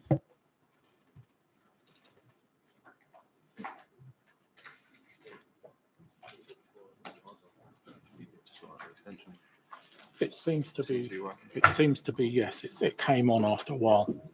Thank you.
Right, okay, thank you everyone. Let's resume them, please. So we're moving on now to cross-examination of the council's witness by the appellant's advocate. So Mr. Strawn, please.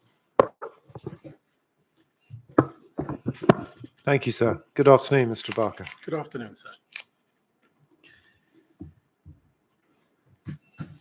You have explained that your evidence relates to reasons for refusal 2 and 3. Correct. That's correct. And you also explain in your evidence, this isn't meant to be a criticism, I'm just working out who I have to ask questions of, Sure. that you're not carrying out an assessment of the planning benefits or the planning balance. Correct. Yeah. So that's Mr. Ringer that I should address those questions to. Yes, please. And so your evidence relates to privacy and overlooking and the amenity space issue. Yes. Thank you. And you've also explained in your evidence that there's no issue that you're raising so far as the principle of development for both residential and a school on this site. It's about the details that we're looking at. The principle of residential and school, yes. Yes. I have no disagreement with that. And in that respect, you don't take any issue with the quality of the design of the school. I haven't been asked to look at the school specifically. Right. My So- brief was specifically with regards to the residential element. Okay. So for the council's position in relation to the quality of, and the design of the school, I can treat that as covered by the committee report and the reasons for refusal, which don't raise any issue.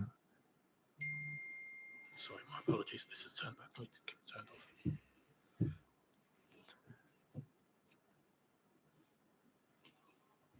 In terms of the school, yes. Yes. Thank you. And so far as sunlight and daylight is concerned, you're not an expert in sunlight and daylight assessment, is that right? BRE assessment, no, but impacts upon space and buildings, we have our own way of doing it in terms of design review and design tools. You have your own way of doing it. Well, there is an accepted way through design of doing it that isn't specifically equations and all the rest of it. We tend to model physical buildings and show shadowing over spaces. So Right. You haven't offered any of that evidence in this case. But you Mr. refer Barker, sorry. to it as transitional. I think in the last place, the transitional diagrams that showed shadowing diagrams. It's not meant to be a trick question, Mr. Barker. No, I just want to know what I'm dealing with. Okay. You've commented on sunlight and daylight and overshadowing. I'm going to come to that From a design perspective. from a design perspective, but you're not offering any alternative analysis of the modelling that's been done Modelling, by absolutely Mr. not. Kidd. No, modelling, absolutely not. Right. Or assessment against the BRE guidelines. Against BRE guidelines, no, not specifically in detail, no. No. Some of the overriding assumptions, perhaps we can have a conversation about, but the actual detail, no. And you speak a lot about good design in the generality in your evidence, and you had some more of it today. I don't think there's anything between us. In relation to good design, that's depends on the policy context and the site and the resulting scheme, doesn't it? Not in its entirety. It also depends upon the ability of the designers to understand the context of their site. Right. So policies, site context. I said site. If you want to call it site context, that's fine. Site all is right. the red line. Site and site context is the red line plus the areas right. outside. Policies, site and site context, and the resulting scheme. It's an assessment of all those things. Including, I suppose, the community aspects and the impacts on community, yes. Yes, The social aspects, as I mentioned earlier, yes. Right, good. And can we just agree some principles that are relevant? I don't think you're disputing them, but if you are, please let me know.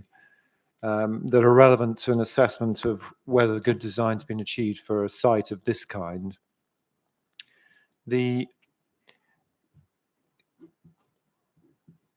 It's just that you've got in your proof of evidence at paragraph 2.8 a cryptic reference that you commend the design team for a lot of what they've done and their engagement with the council. You don't actually go further as to what you're commending. But as a matter of principle, the inspector and the appeal scheme architects and designers are looking to provide a holistic development for the whole site, responding to all of the site context, aren't they?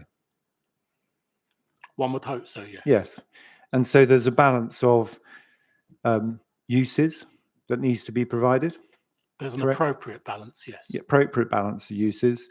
And then there are various interactions that we can see around the different boundaries as the site interacts with its neighbours. Interacts and responds in design terms to those, yes. Yes, and the whole thing is a complex process, isn't it?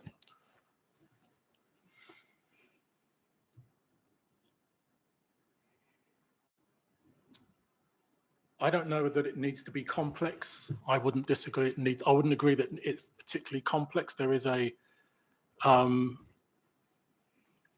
science, there is a methodology to doing this that isn't overly complex. And if you get it right from the beginning, the complexities tend to fall away. And there have been tools that have been created within the process of delivering, as you did term, that complexity, that would allow it to be a much more simple and straightforward process, which wouldn't have us here today, in my opinion. Well, let's look at it a slightly different way. Okay. And leave the inspector to judge complexity, but just look at it a slightly different way, Mr. Barker. One of the things you're commending, we'll come to the Urban Design Review Panel, but one of the things you're commending is the applicant's engagement with the local planning authority, aren't you? They had a lot of pre-application meetings. That's, some schemes of this sort don't, and they rush their applications in. So no, I know they did. You're commending that, aren't you? So the fact that they've talked to the officers, I'm commending the process of talking, not necessarily commending, and I want to make this clear, the changes that they have made or haven't made as a result of those conversations. Well, come to what's in issue between us in a moment. Don't worry, we're going to look. Oh, I'm sure we will. Yeah, I'm just dealing with the principles. But you're commending them for engaging with the local planning authority. With the local planning authority, yes. Yes, good. And there's also no issue between us as to the need to make best use of this site within the terms of the National Planning Policy Framework. I don't think so, no. We not only the National Planning Policy Framework, but also the London Plan. Well, and the London Plan does the same, although it refers to optimization of the site that's allocated for development. And you agree that that's a... It should be an aim of this design and this development, yes.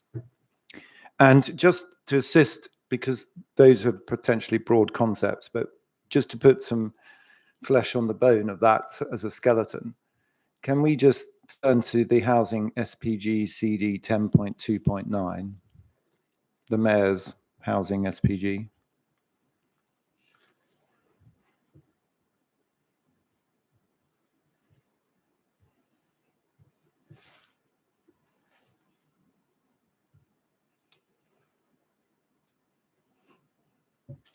So no, that's fine. You let me know when you're. Thank you. When you've got it. Not sure I've got it now, but. Come on, cursor, work.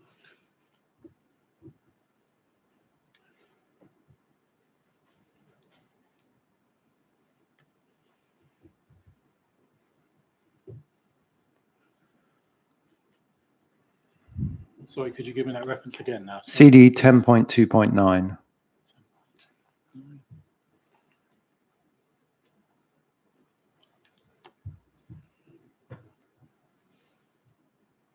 Yes, okay, on that. And just to assist in understanding what or how to assess a scheme in terms of design approach, here we're dealing with the residential element you're concerned with. Under the housing section, there is a section on optimizing housing potential, 1.3 on page 40, I think, of the PDF.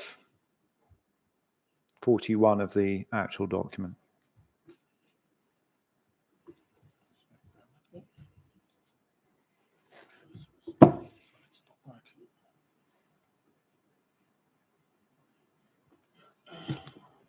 Yeah. Which paragraph are we looking at? Mr. Shaw? 1.3 it starts, optimizing housing potential. Did you say page 41?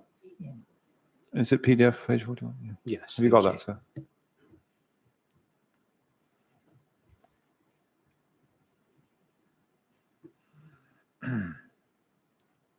Apologies for the delay. Technology issues.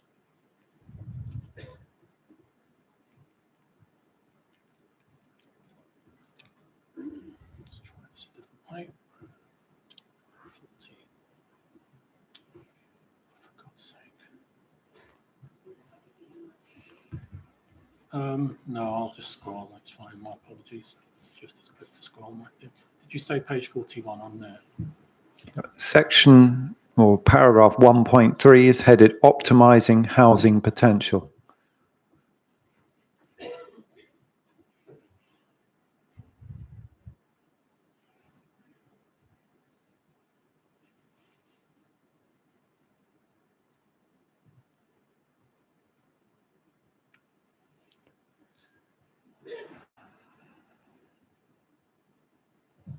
Could you email it to me so I can actually open it on my machine? It's probably quicker.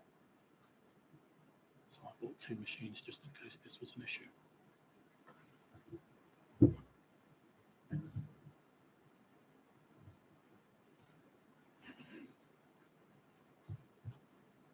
Apologies, sir. I'll be with you as soon as I can.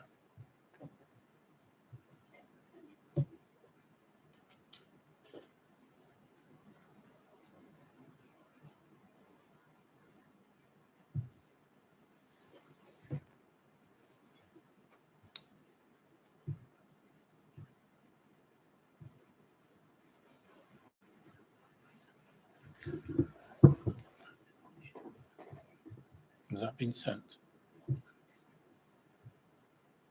Oh, thank you, Nathan.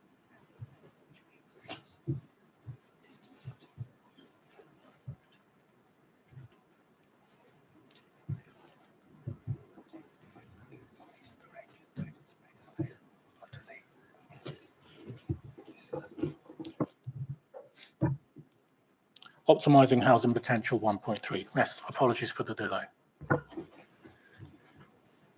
Can we agree in circumstances where there's no issue with the school, the provision of the school in terms of the quality of its design, the other part of the allocation for the site is housing in the local plan, correct? Yes. And therefore, this guidance is applicable in terms of the London plan approach to optimizing the housing potential for the site after the provision of the school. Yes. Good. And we can see that obviously optimization, not the same as maximization, point that you made. So we're agreed on that. But one of the important points when we're considering optimization, and in the judgments that have to be made, we talked about in a different context, BRE guidance, but it will apply to amenity space, on-site provision, all of those things, that one of the critical features of the London plan is good design taking into account public transport capacity and local context and character. Yes, indeed, but also within this section 1.3.2, research into people's neighbourhood preferences. Yes, well, no, Yeah. that's no, that's not. What that says is research into people's neighbourhood preferences suggests that housing density in itself may be less significant to resident satisfaction than dwelling type and the neighbourhood characteristics. Thank you. Yes. Right. Okay. Well, yeah, that's just referring to research. I'm dealing with the principles about optimization, and we can see, Mr. Ibaka, 1.3.3, wide range of densities. Many of the most successful were actually at a relatively high density more than a century ago. Give some examples. I'll come back to the relevance of that for this site in a moment. You see that 1.3.3? It's the top of the next page.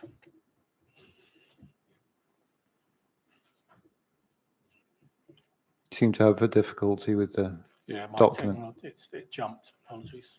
Touched the one.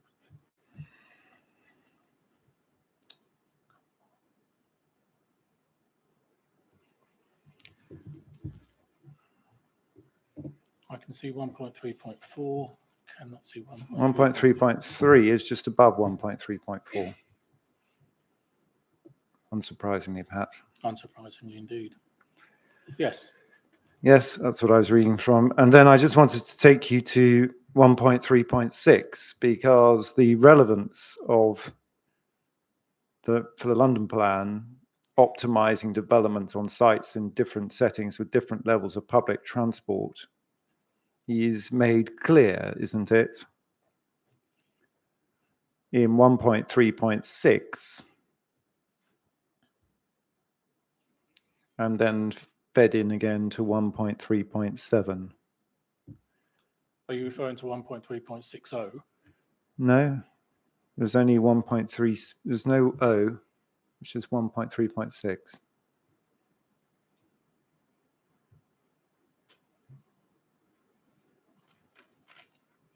The London plan includes a density matrix as only one part of a wider policy to optimize development on sites in different settings Yes, with do different continue, levels of yes. public In terms of transport. public transport, accessibility, etc., yes, that's one of the measures that we would take into account. Well, it's more than just a measure, isn't it? It's actually an integral part of the London plan. If you look at 1.3.7, optimization is construed as a fundamental tenet is optimizing the relationship between transport capacity and land use to secure sustainable development. Have you got that 1.3.7, second bullet point? Could you give me the page reference for that, please? Page 43. Thank you.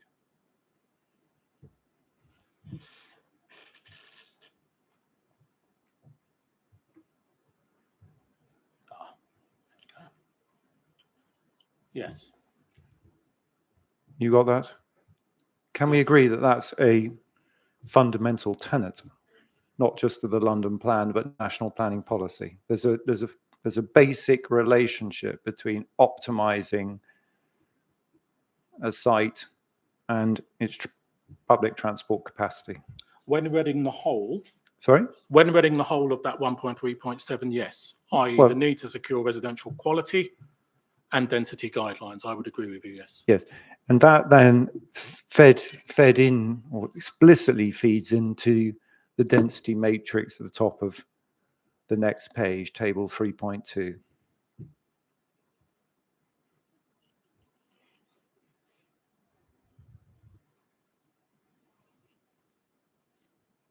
Have you got that? The PTAL levels. Yes, but it's not just PTAL levels. There's a density, direct correlation between where you score for PTAL and the expectation of optimization of a site. Correct? Within the local context, yes, correct.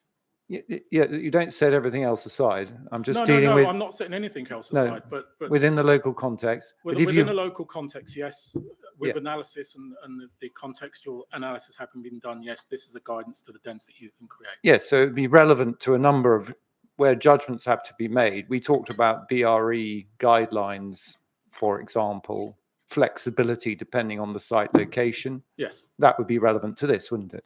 Sure, as long as an understanding of the absolute context of that specific site is taken into Yes. account. And the same for amenity space and what can be provided on site and what cannot. Again, I would refer to my previous answer. You're agreeing with me? Yes. I'm saying in the context of that specific analysis and site, yes. Yeah. And I think we would refer back to a previous answer that if there is provision and it's insufficient, that the work has been done to make sure that the off-site allocation is safe to access. Right. So there's a safety issue there you've raised, and I'll come back to that. But a central tenet of the London plan and national policy is that if you have a site at the highest end of the public transport capacity, as a matter of principle, you're looking to optimize development density subject, of course, to site context and all of the other considerations. Agreed. Good. And we can agree this site, although you don't mention it, has I think, one of the highest possible PTAL scores for London. One of the highest possible. Yes. Yeah, it's a 6A, I believe. Is it not? 6A, yeah. I think Yeah, 6B. that's fairly high. 6B, fairly high. There's only one higher, isn't there? Well, 6B. it's fairly high. I except said one of the most, Yeah. It doesn't get much better, does it?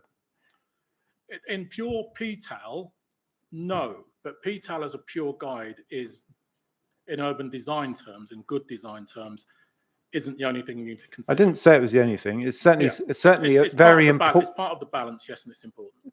It's important. Thank you very much. And so when one comes to consider what optimization of the residential development on this site is concerned, because it's a scarce resource, namely brownfield land in a sustainable location, and because it's of a very high PTAL, I said one of the highest. If we had a tube stop outside it, it might be 6B, but we're at 6A. That's good. That's certainly important in making those judgments about the application of the policies, isn't it? Where there are judgments to be made. I couldn't comment on application of the policies. Well, that's what this is about. Yeah, but in terms of how the policies relate to design, yes. Yes. Design response, yes. And that I say applies to, for example, judgments about the BRE guidance and what flexibility it requires for different contexts. You'd agree? I would caveat that by saying judgments, again, in the contextuality, both social and physical, of the site. Yes, of course. I'm not divorcing it from the on-site I just assessment, wanted but to just be clear. But if you're going to apply the BRE flexibly, this is the sort of site you'd expect it to be applied flexibly to. I would add the word consistently as well. Well, yes, indeed. Happy with consistently. Thank you. The kids give nervous about that, so sure. The same goes for amenity space. The same would be said for Yeah. community space. One has to be consistent, yes. And the same goes with, as we know, privacy and separation distances, where there's talk, as we know, of a yardstick, but not using the yardstick as a barrier to or inhibit development. No, and again, there I think we depart slightly in that when it comes to that, there must be a much deeper understanding of the community and sociological impacts outside of pure policy. That has to be done through sheer analysis and proper engagement to understand what that needs to be. We'll talk about engagement and analysis in a moment, but the principle's still the same. You say it requires deep understanding, fine, but the principle's still the same.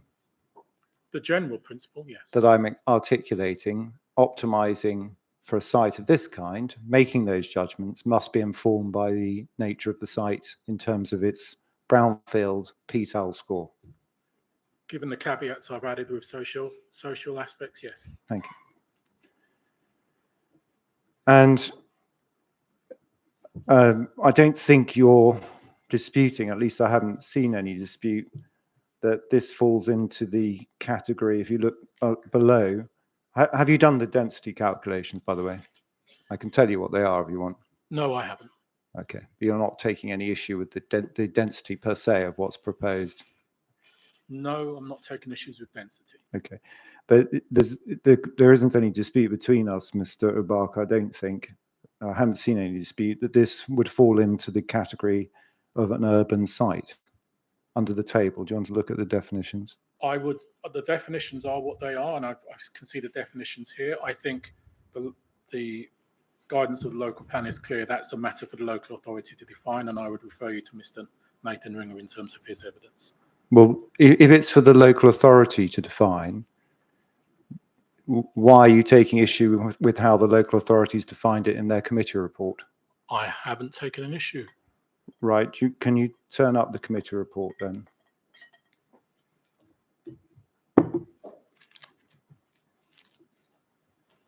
CD 6.1.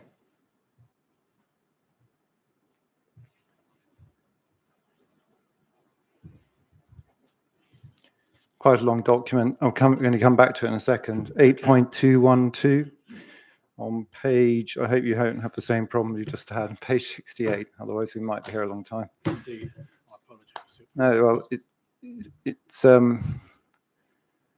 one of the virtues of paperless inquiries is we don't have lots of paper. One of the vices is we rely on the technology.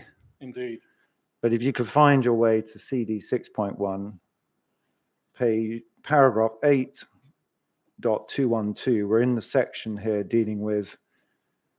Could you give me a page number, please? Yeah, page. Are you looking at PDF or? PDF. 53, I think, of 97.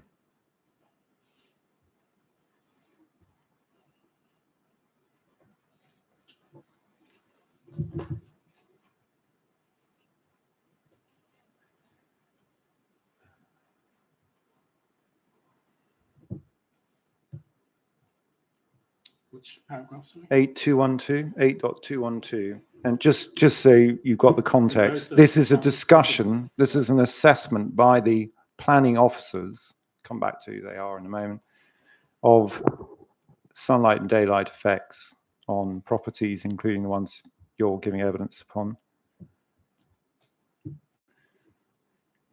And the conclusion about the...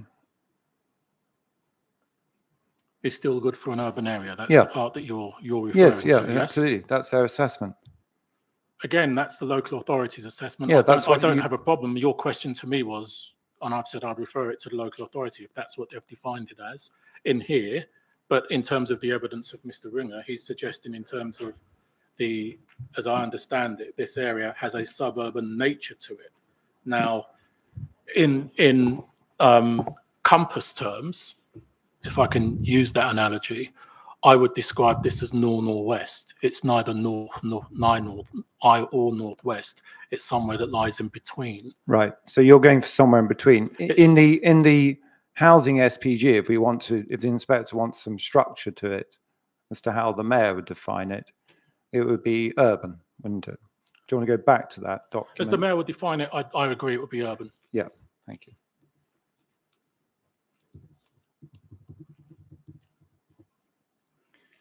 And so in CD 10.2.9, if under the old density matrix, one would be looking at the table urban and then reading across to PTAL transport access level, PTAL 4 to 6 as an indicative density matrix of what you'd expect to yield for an optimized. We've already agreed that I don't have a problem with density. So no, I was just applying that because you need to have your definition of whether it's suburban, urban, or central. You've got urban and then PTAL 4 to 6. Yes? Yes, yeah. I wouldn't disagree with that.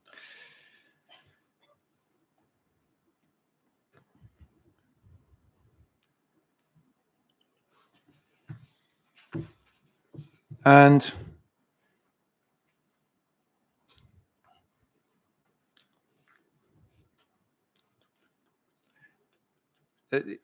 the other things that are discussed in the evidence of the appellant, which I don't think you take issue with, or at least I haven't seen you take issue with, is the fact that this site has long been allocated for development in terms of originally, I think, industrial and residential, so a mix. Now it's educational and residential. But that's long been held the expectation that this site would be redeveloped for both or either of those combinations.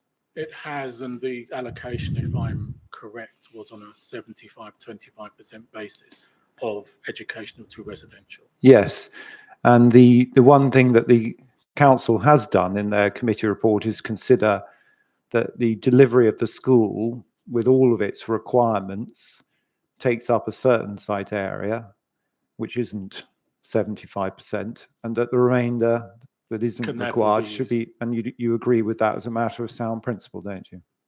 As a matter of sound principle, as someone that runs design review panels, I would have a problem with it for all housing. It's not all housing. It's school and residential. No, I mean the rest of the site. What other use did you want to put No, on? anything, well, public realm, Well, private that- realm, etc. Greater amount of space. Okay, well, the quality of we're back to amenity Again, space. it's back to design. It's Okay, well, yeah, that's fine. so- We're going to look at the design in a moment. All right. I think it's in the statement of common ground, actually. Item 8, if you want to turn it up there with the local authority, which is CD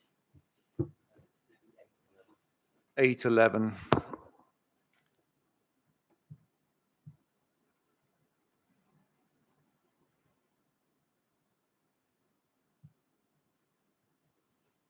It was a high-level assumption. It wasn't expected to set or be treated as a definitive percentage. What page, sorry, in the PDF? If you wouldn't mind. 15. 15. 1.5. Thank you. But It's only 22 pages. So. yeah, it's 1.5 of the internal numbering. I don't know if that is also the PDF. Matters in agreement. That Yes, section. exactly. So sorry. So could you Item repeat 8. the question, sir? Yep. Yeah. Okay.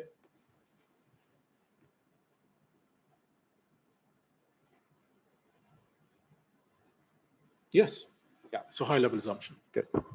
All right. Now, you spoke of distances. Do you know the distance to Hounslow Town Centre? And do you know the status of Hounslow Town Centre, just in terms of this point about location and optimization? It's less than half a mile to Yeah. Hounslow Town Centre. I think 270 meters walk which is distance. less than half a mile. Yeah. That's certainly true. You, And it's a metropolitan centre in the London plan, isn't it? Which has is. a specific status in terms of optimization. but it is outside. It's not in the metropolitan centre. It's Thank you. 270 meters from From it. Yes. Yeah. Yeah. Fine.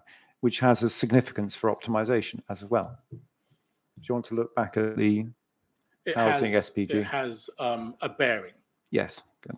Bearing, that's fine then. Significance bearing. Well, Quib there is label a language. subtle difference in the two. hopefully. All right. You can explain it to me one day. I what the will difference is. try, I'm not sir. going to trouble the inspector with it now. Right. So bearing on the decision. Now, just to deal with this urban design review panel point that you spent some time on at the beginning, can we just, you gave an explanation as to why urban design review panels were a good idea, expertise, etc., and resources for local authorities and independence. Can I just see if we can agree two things? First of all, the pre-application process that was followed here fell into two parts. And if you don't know this, I'll have to get the letters out, but there are in the core documents, CD 3.1 to 3.3, there was pre-application consultation that occurred up until 2020. And CD 3.3, I think, was the last in 2020. Yes. Have you might just want to turn up CD 3.3.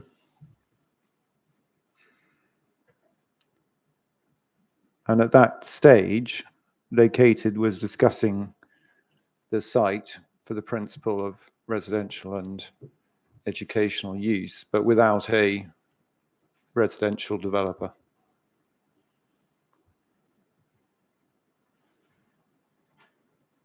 This is the letter.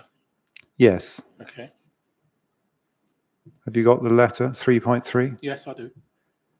I've lost it now. No, did I say? I'm so sorry. Did I say 3? I should have said 13. That's not going to help you. That's Tetra Tech letter. Yeah, I was. No, that's fine. You did say 3.3, and I was. No, 13. 13. It's the Okay, series of thank you. 13. So CD 13.1 to CD 13.3. Right. A set of 3 pre-application meetings. And the last of those, I think it's only in 2 of those letters is there reference to the urban design review panel. So it's Well, it's, see, I mean, from a clarity point of view, it's not the urban design review panel. It's just the design review panel. a design review panel. Sorry, Yeah, it doesn't. it's- Yeah, there is a difference. yeah, it refers to the Hounslow Design Review Panel at the end Yes. of that letter in 2020. HDR, yes. And at that stage, as you may be aware, Locator was discussing the site with the council, but without the residential developer party to it. It's correct, isn't it, Mr. Barker?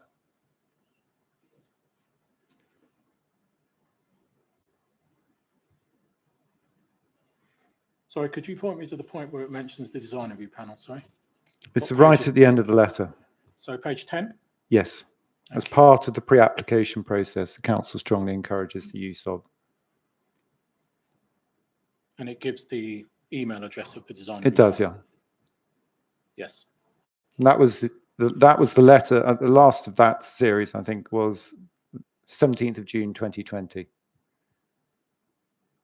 That's the date of the letter. Yes, from the first page, yes, Yeah. that's what appears to be yes. And so the developer went, oh, I say developer, Located went away and then went through a tendering process. A2 Dominion came on board as the developer alongside a school. You're aware of that? From the design and access statement, yes, and the Yes. progression through, yes. And so they then re-engaged with the council, didn't they? And they entered into, as is explained in the evidence, a planning performance agreement with the council.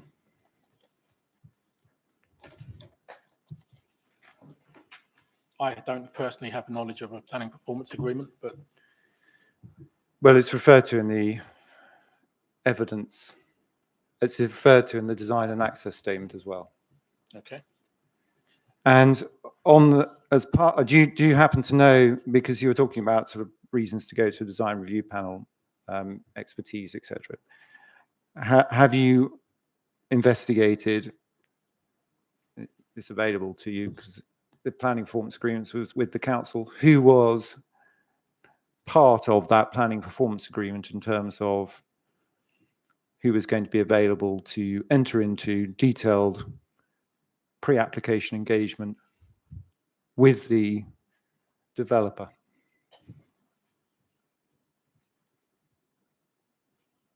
Is there a reference for the planning performance agreement? Sorry.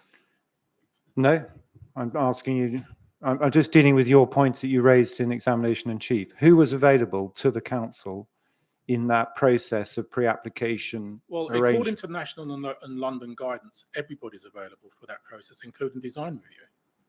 Inside No, the PPA or not no, inside sorry, the PPA. Mr. Barker.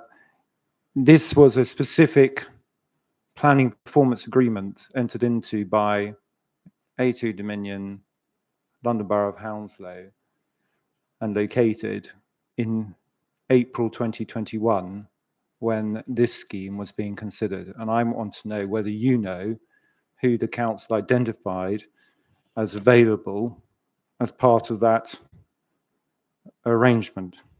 Do I know personally? Well, the range of expertise.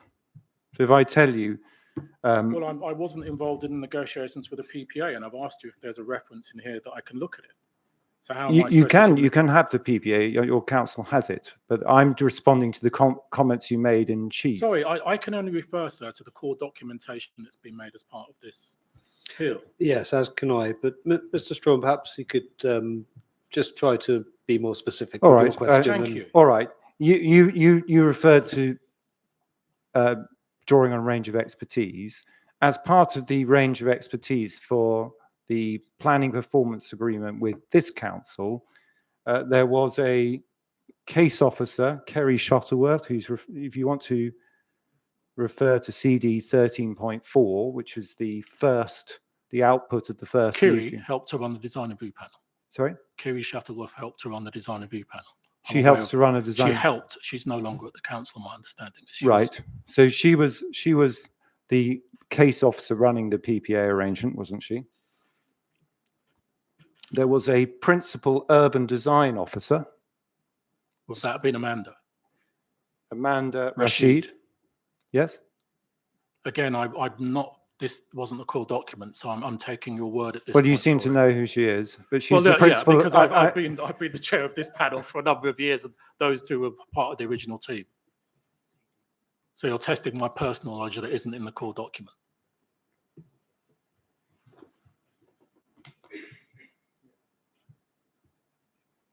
Yes, I think you can find it CD 7.1. She was providing the urban design commentary and feedback on the application as it progressed through this process, wasn't she? CD 7.1, her name appears there. It does, as does several comments in that particular document, which I do have because it's part of the core documentation of recommendations. I'm just responding to your idea that you were surprised there wasn't an urban design review panel. In fact, design review panel. Design review panel. Thank you. In fact, under the planning performance agreement and the process of pre-application engagement, the council had the full range of expertise available to it. And I'm just running through it. Kiri Shuttleworth, Amanda Rashid, the Principal Urban Design Officer, the Head of Spatial Planning, the Affordable Housing Officer, the Principal Transport Planner, Community Infrastructure Levy Officer, Administration and Business Support, Energy and Sustainability Consultant, Valuation and Viability, Lead Local Flood Authority Officer. Correct? Again, one would assume so. However, can we be clear in terms of a design review panel and the requirement for it?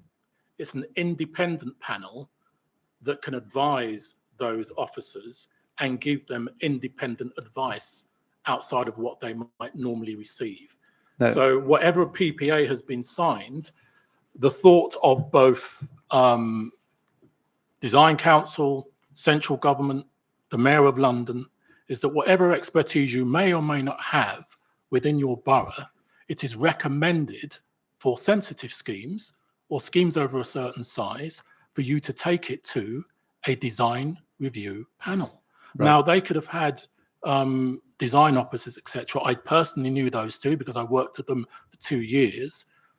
In my opinion, would they have had sufficient expertise to deal with all of this site?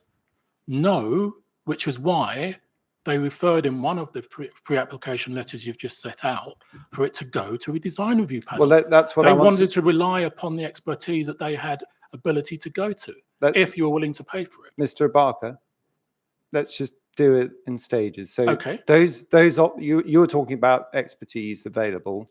We've identified, or I put to you, and you can check if you want, the available expertise.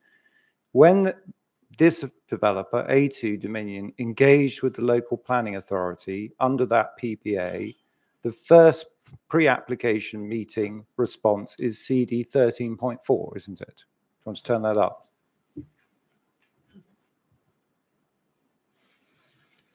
This is A2 Dominion, the appellant, Dated the 9th of the 6th. having entered into this PPA, engaging with the planning authority.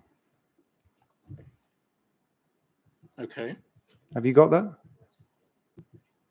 The letter is dated the 9th of June, Yeah. 2021. Yes. And you can see Rolf Judder, the agents, It's come from Kiri come from Kiri.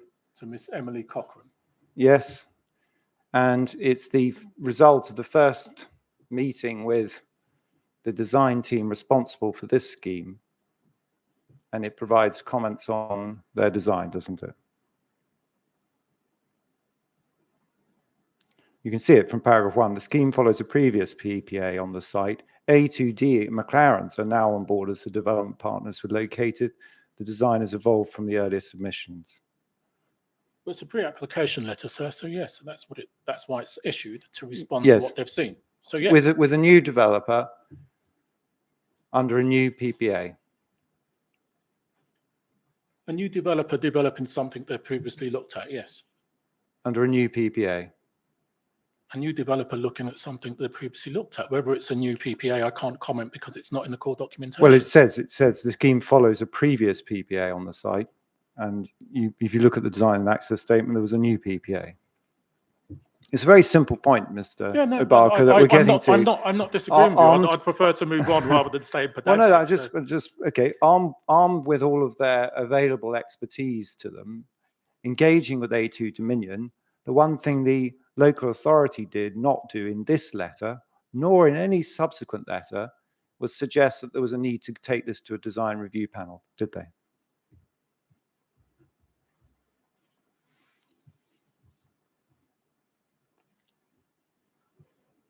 I don't see that requirement in this, no. But let's be clear. Once that requirement has been made on this specific site, no matter who is developing it, that request remains, because one would presume that as new developers, I would assume, having known, as you've established my knowing both Kiri and Amanda, they would have had access, the new developers would have had access to the previous advice. And that previous advice on this same site, based on the same function, would have said, go to a design review panel. Right. Well, Mr. Barker, that's your assumption. Can we just note, and we can do the exercise if you want. 13.5, there's a long discussion of the scheme fed in with all the relevant inputs that you were talking about, but no suggestion that, certainly no requirement or suggestion that there's a need also to go to a design review panel. And that then is the same in the letters that follow, 13.4, 5, and 6. Yes, and there is a point at which officers will stop banging their heads against the wall if a developer hasn't done what they've asked them to do, which is utilize design review, because they can't make you go. It's a process which has a cost to it. If you refuse to go, they can't take it to the design review panel. And therefore, it doesn't surprise me in subsequent letters, having made the point forcibly within the same application, albeit there's a new designer. Different application. Well, has the core functionality of what's going to be on the site changed? Yes. It's still a school and residential. Well, it depends what you mean by core functionality. But anyway, Mr. You Barker, define, I don't want to get into it, but you've called that core functionality as residential and school. Right. So it's still residential and school. They've asked to consider the residential element to take it to design review and the school so that they can look at it early on. Right. So, Mr. Barker, that's your view. That's my view. We can agree what's not in these letters. So, since A2 Dominion has been on board and engaged with the council, signed a PPA with all of those people available, there's never been a request for A2 Dominion to take their scheme to a design review panel, has there? I don't know I don't know whether there's been a verbal request. No. No. Well, certainly in terms of what's within the letters. Right. But again, you introduce it into evidence, so I can say this. I think, having known those two officers because they ran design review, I'd be very surprised if verbally it wasn't mentioned, even if they didn't put it in subsequent letters. Well, these are meant to be the minutes of the. No, all right, Mr. Barker, you're going to assume. I'm not sure how much any of this has helped with me. So can we just move on, please, Mr. All right. Strong? So, and then if one looks at the design process, importantly, yes, and it would be a tedious exercise to go through it all, but I'm going to draw it to a conclusion in this way. It culminates in the officer report, doesn't it? CD 6.1. Yes. And that's the culmination of a pre-application process, engagement and consultation process, which the appellants undertaken both with the authority and with the public as set out in the Statement of Community Involvement. That's the culmination of it, isn't it? The report is the culmination of not only that process, but also the planning officer in their experience who has to write a report of putting in additional requirements to fix elements of the design that are unacceptable. So if you want to have the whole definition, it's not just a culmination of everything. of those initial discussions. It's also what they have to do to make certain unacceptable things more acceptable in order to satisfy, in my professional opinion, the requirement to get this school built. And in my opinion, compromises have been made to achieve that, and that's also captured, Right. usually captured in an officer's report. I wasn't really interested in that opinion, Mr. Barker, because Fine. that's speculative.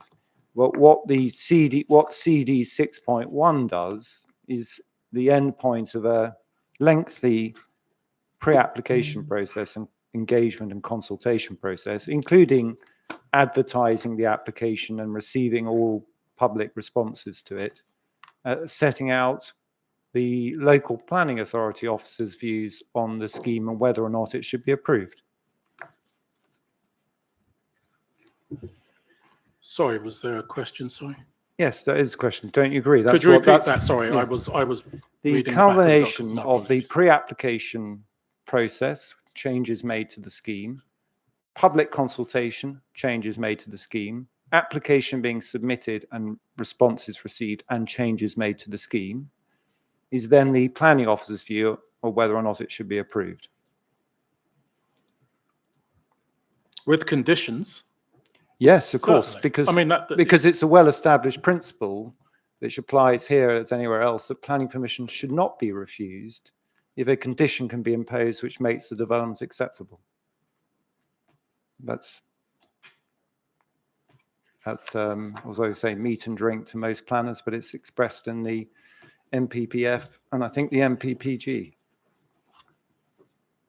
If it can be made acceptable, yes. Yes, so there's nothing wrong with imposing conditions, if and indeed they can only be imposed if necessary.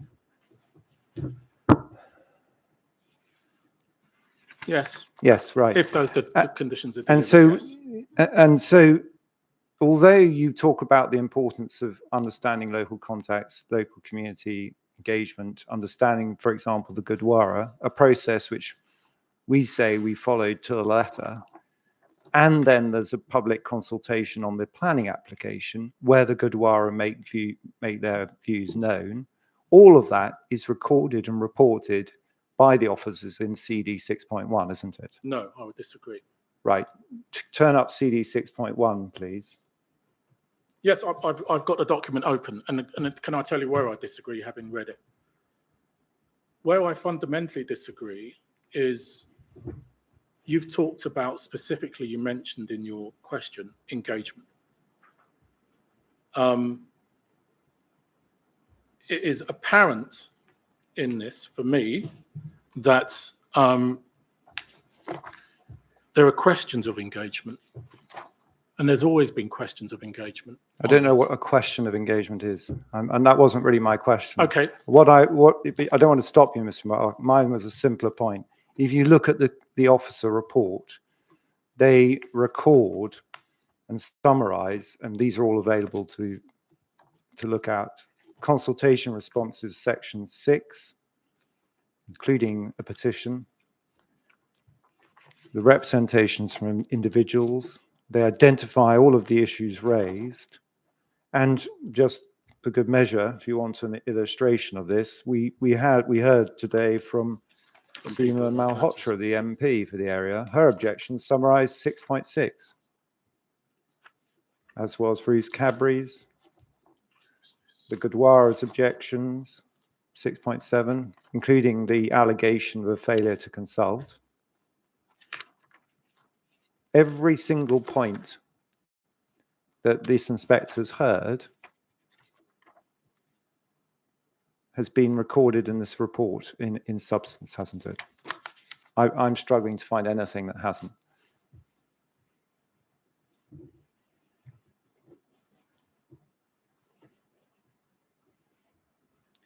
The things that aren't recorded here, I'm sorry to be contrary because I know we want to move on, is the issues with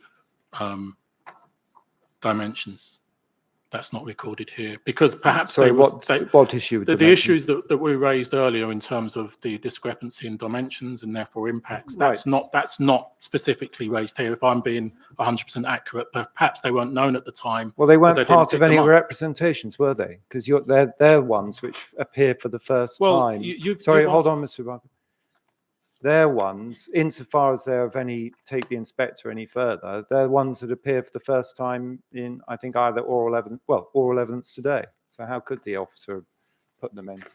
Because the officer has access to all drawings that have been submitted. All right. Yes, this note, so let me finish.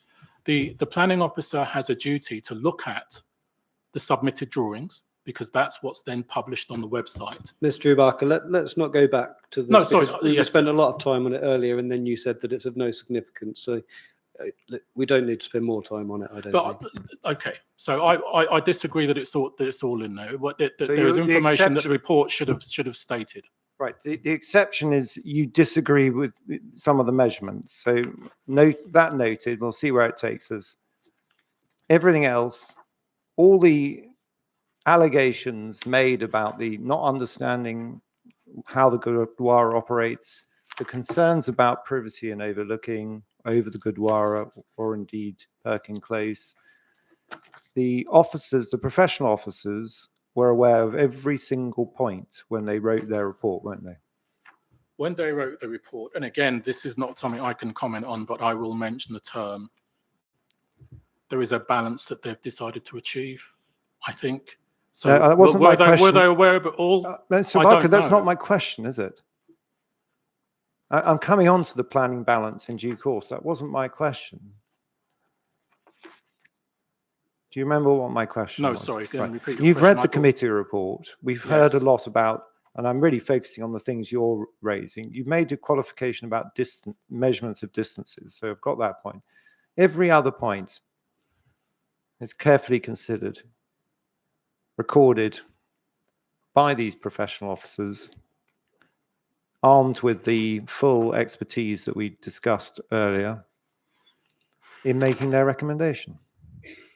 Again, I would disagree because the other point I raised was the ability to access the off-site allocation. That hasn't been assessed here in terms of the report. They have reported the agreement that's been made, but they didn't have an issue with the ability to off-site to access the. Because they didn't take a design. Sorry, that's fine. They didn't have an issue with it, did they? In this documentation, no. No, and if they had an issue, or principal, there's a principal planner, transport planner involved in this. There's a contribution being sought for the off-site recommendations. If they had an issue, they could and would have raised it. If they had the expertise to raise it, yes. Well, they clearly did, didn't they? Because I don't know. You don't know. Are you suggesting that the principal transport planner is unable to assess the safety of the roads in this area? No, I'm not saying that the safety of the roads. I'm talking about a route for a certain age group to go to a specific location. I don't know. That was my point. So I don't know whether they raised that as an issue. Well, they didn't. You do know they didn't, because it's not raised as an issue in this report, is it? It's a summary of, yes, so it's not raised in here, but that doesn't mean it wasn't raised. Mr. Strawn, I can see what the report says and what the council's officers thought. Okay, so it's a matter of principle, therefore, Mr. Barker, can we agree that subject to those, I've got those two caveats now, don't think they're well founded, but I'm not going to spend time on them for the reasons we discussed. All of the points of substance, so the privacy and overlooking relationship with Perkin Close, the overshadowing, covered, addressed, thought to be satisfactory. By the officers, yes. Yes, by the officers, with the benefit of urban design officer input. By the officers, yes. She's the urban design officer as an officer, yes. Yes, she's an urban design officer. Yeah, but by the officers, yes. Yes, Agreed. and the same for the Gurdwara and the concern about privacy and overlooking of the Gurdwara. By the officers, yes. Yes, I just wanted to be clear because Yes. you have been criticising the appellant's design and access statement and the engagement process and the need to take into account all of those things were looked at in detail in this pre-application process and then the committee report, weren't they?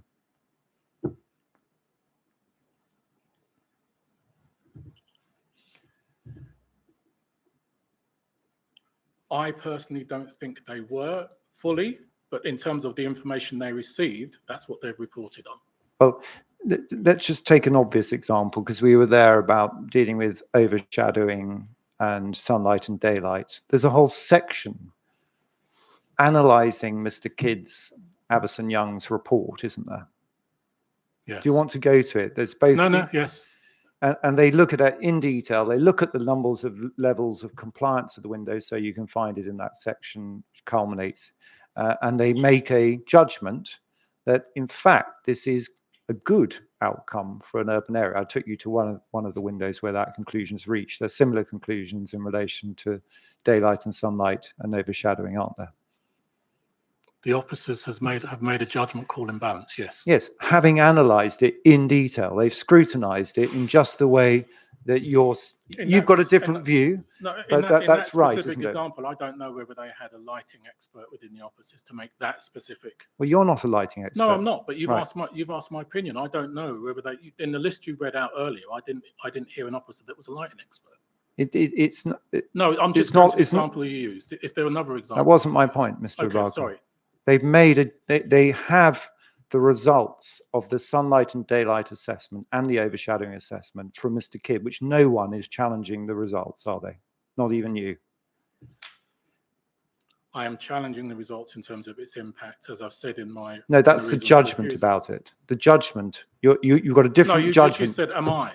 Yes, you're not challenging. I asked you that earlier. There's a calculation to be done of all the windows which have been done. Internal spaces and windows. Yes, and amenity spaces. Yes, they've No, done that assessment and they've concluded that this is acceptable. In fact, they use the word good for an urban area. Well, They've I've done been the brought in- exercise, the very exercise that you're seeking to redo now. Not redo. I've been brought in to assess this independently with my expertise. And I feel their shortcomings. Right. You say you feel their shortcomings. You've got a different view, okay, Mr. Barker. But in terms of the process, there's no shortcoming whatsoever, is there? They've identified every single window correctly by reference to they haven't made a mistake, have they? Not that I can see. No. So, and they've come to a clear view, haven't they? They being the officers. Yes. Yes. Yeah. Right.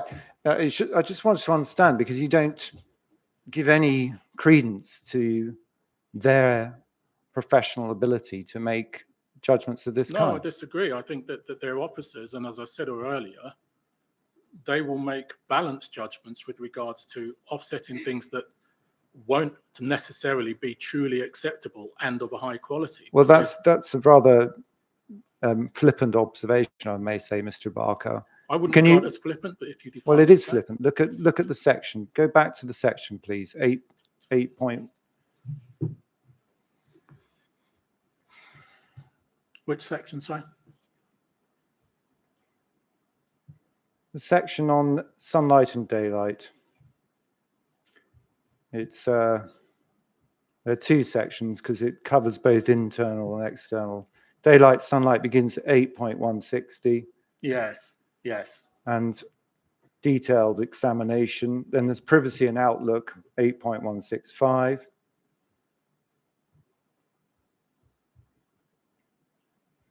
Noise and disturbance. Outdoor amenity space, 8.176. Private amenity space, 8.178. Communal amenity space, 8.181. They consider the differences. Yes. Children's play space, then they reach a conclusion. Given the above assessment and subject to the recommended conditions, the proposal is considered to provide suitable accommodation and complies with the NDSS, the London Plan, Hounslow Local Plan Policies SQ5 and EQ5, and the GL Shaping Neighbourhoods Play and Informal Recreation SPG. And that refers specifically, I believe, to the development itself. Yes, and then if you do the same exercise, impact on adjoining occupiers 8.199. Yes. they do the same exercise for the effects on the adjoining premises, don't they? Yes. Daylight, VSC and DD, 8200. They make their assessment at 8204, and they come to their conclusions. Their impacts, 828, of mixed significance. Most windows and rooms assessed would meet the BRE guidance. That's not in dispute. Many windows and rooms would experience little or minor changes. Where the effects exceed the BRE, the daylight to sun rooms would be noticeably reduced. The most impacted properties, and they discuss those in relation to the impacts, 8211 to 1328, the overall level impact to the daylight of these flats are considered acceptable. There's no, why your remark was flippant is that there's no balancing of other considerations. There's a judgment made On that that the specific results issue. on that specifically, that's what I'm Yes. asking about. And the same about the daylight and sunlight assessment and addendum report. 8212 is the one I pointed back to you about. Some affected windows serve the same room, meaning the cumulative daylight to the room is still good for an urban area, something Ms. Cook herself agrees with. There's no qualified balancing other factors to make that judgment, is there? Other than it being an urban area. It was a flippant remark, wasn't it, about Mr. Barker? No, I don't agree it was. Well, where's the evidence that there's that their judgments affected by anything other than a proper assessment of the results? Well, you read out a list of officers, which didn't include a daylight sunlight expert in that group of officers. And your question to me earlier was, are they qualified to make that assessment on that issue? I wasn't trying to be flippant. I was just referring back to that list wasn't you read your before. answer. No, no. So Mr. given that list of what you read before, I can't see that there was a qualified daylight sunlight engineer on staff at Hounslow to make and it's not a criticism of them, to make that decision. I was just answering your question. No, you weren't, Mr. Barker. You're going back over something else. Okay, The answer that I was misunderstood flippant then. was that you were suggesting their judgments were affected by other considerations. There's no evidence of that in these assessments, is there? Not their judgments. Right. And as to a qualified daylight and sunlight person, that is a different point.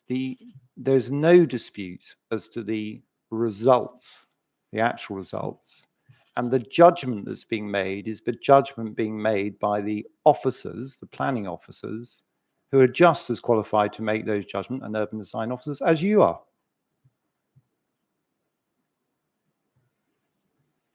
Correct? Sorry, I thought that was the question. No, that's right, isn't it? As qualified as I am, I couldn't subjectively Well, say it, but- you're not a daylight and sunlight No, I'm not. qualified. I'm No, not. right. So no, I'm not. So, So if that was your why should the point, then inspector listen yes, to yeah. you on that then? Well, Because you're not, if your complaint is about the daylight and sunlight no, it's not specifically assessment. about the daylight and sunlight. I was trying for accuracy, as I've done elsewhere, and I was just trying to understand the point of your question. Right. I don't want to be pedantic over this, but Okay. So we then have the sunlight assessments, similarly, overshadowing, outlook and privacy. Go to outlook and privacy, 8222.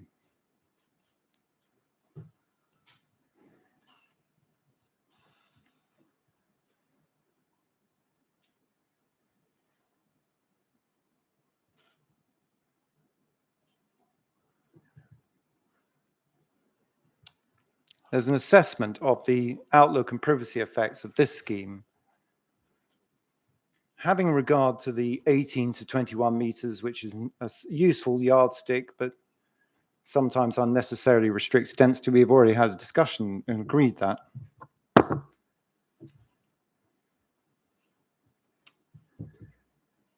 They've recognized that some of the distances are below the 18 to 21 meters, but they consider the distances and the relationships to be acceptable.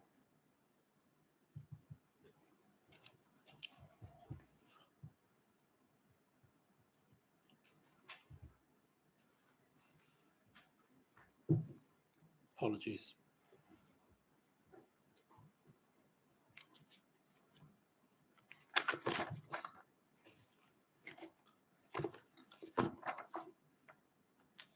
The officers have accepted that, yes. Yes, and they're perfectly qualified to make those judgments, aren't they? They're the planning officers, Yes, yes. and they're not just the planning officers, they're the planning officers for this local plan authority area. They have a full understanding of the, officers- sorry, wait, Sorry, Mr. Bond. just, sorry. The officers, I mean, I've already agreed with this point. The officers have made the decision. I know Yes. that. That wasn't my question to you, Mr. Barker. Sorry. They're qualified to do so. Well, sorry, the inference in my answer, and I don't want to be flippant. Well, just say yes or was no. that- no, I have already said yes. The officers, because one would presume they are qualified to make it. I would have that presumption as their officers. So yes, Right. qualified officers who are employed here have made a decision. Yeah, and they also have the advantage of being officers who know the area. They apply the local plan to this area, don't they? Sorry, can I ask that when you say they know the area or they apply the local plan? Well, to the both. area? It's a both. They're the officers of this area. They've been in discussion about this scheme since 2021 before reaching a view about it. They've requested changes which have been affected, and they're applying the local plan policies in light of those resulting schemes. So now you've qualified that. Thank you. Yes. Yes, good. And far from your suggestion that they've had to impose conditions to create some sort of substandard relationship, what the inspector can see is, in fact, where they thought changes were necessary, for example, in relation to moving a floor of accommodation from Block D to Block C, they requested it and it was delivered. In terms of the qualified officers' adjustments to this scheme, this high quality scheme, as stated by yourselves, they have made them to make it acceptable in the policy terms that you've just set out. In order to get it policy compliant or more acceptable in policy terms, they have employed those conditions. No, I don't know. That's If you, my I don't know if understanding in you. terms of the Sorry, forward class. I just gave you a specific example, Mr. Barker. It's referenced in the committee report. After the application was submitted, there was a request to move a floor of accommodation from Block D to Block C to improve daylight and sunlight effects. In that specific example, Well, yes. that is a specific example. They had the ability to make any request for whatever they wanted, or simply to recommend refusal if they thought it was unacceptable, didn't they? in order to achieve a quality output, or sorry, let me rephrase that. In order to achieve an acceptable output, yes. Yes, I don't really understand what you're saying, Mr. Barker. The officers in question certainly did think that the resulting scheme was a quality output. They thought it complied with the development plan. Do you want to turn to section 9? Of their report? Yeah.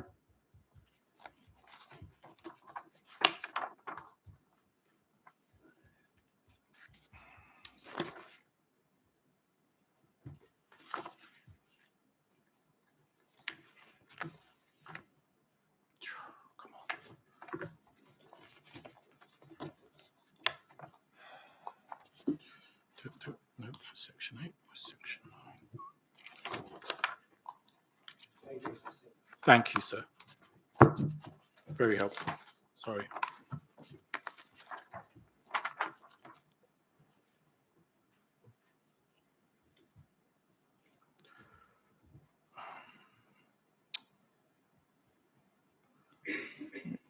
Sorry, could you point out in section 9 where they say quality?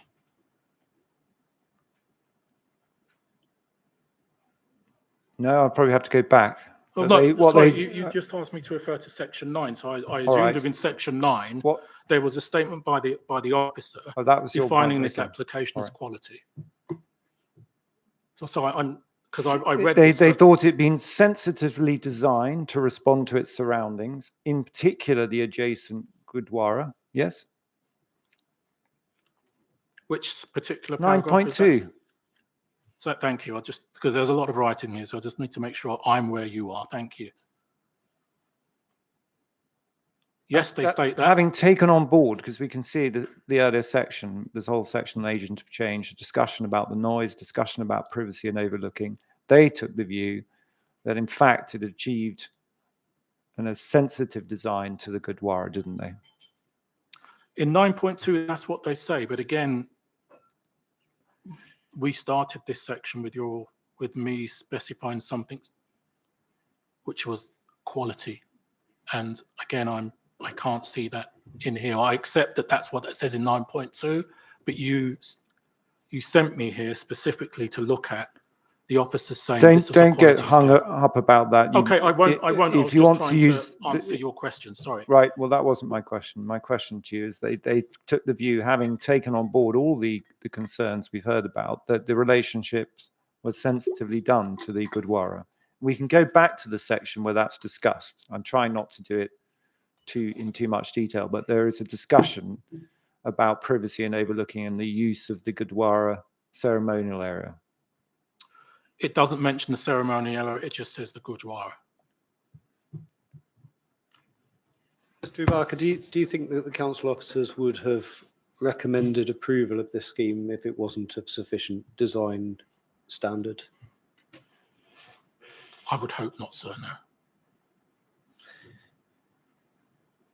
Mr. Strawn,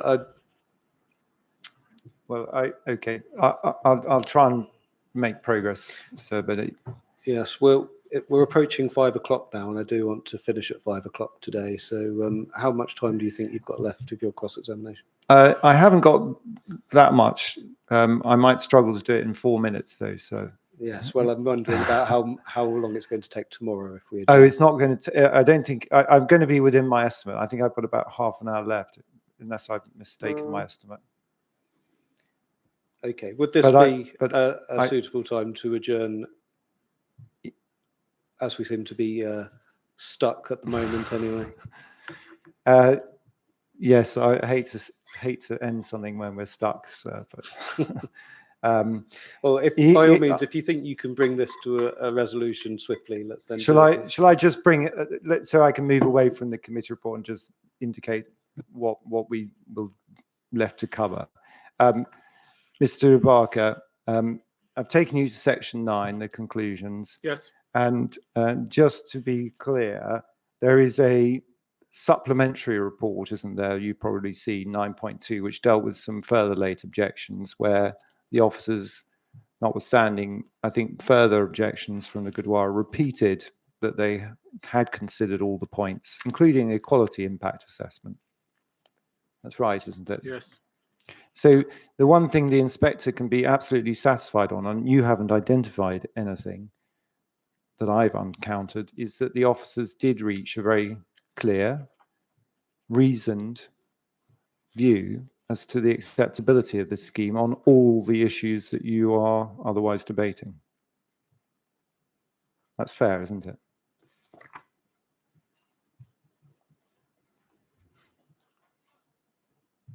All of them that I'm debating? Yes. All of them that you've privacy stated. And outlook to Perkin Close. Privacy in their professional view, so we can conclude this, in their professional view, yes, they have. Yes, thank you. And the reason I say that is that when one then comes to the question of, as we'll cover in briefer form, I hope, tomorrow, the particular relationships that you've raised about privacy and overlooking with Perkin Close, or privacy with the Gurdwara, yes? Yes. You've raised issues about some of the windows on the block C and D and the relationships with them, whether they should be obscure glazing or not. Those are matters that you are raising in your proof. I'm raising matters that go to the reasons for refusal, sir. Right. Well, the reasons for refusal are, we can see how they're expressed, but you're raising them in circumstances where the officers were already satisfied with the appeal scheme. And again, sir, that's not in dispute, but there is a reason we're here, that there are reasons for refusal, and that's why I was brought on board to make specific comments on that. I understand that. The reason I ask you, Mr. Barker, is your criticisms of, say, the design and access statement and the work done by the appellant, none of those criticisms manifested themselves in the application process or the committee report that we've just been through.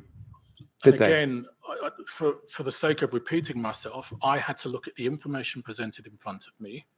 And Don't if they repeat didn't pick yourself, up the just same answer issues the I question. did, and they reported on the issues that I have now picked up issues that I've seen with my experience. With their experience, they didn't pick them up, and therefore they haven't reported. No, that's wrong, Mr. Barker. They weren't issues they didn't pick up. We've just been through them. They are issues that they fully addressed. They simply didn't think they were issues at all. No, they considered them issues, but some of them issues, but they created conditions to deal with them. And therefore, yes, having created those conditions as planners and not designers for a quality design scheme, they then considered it appropriate.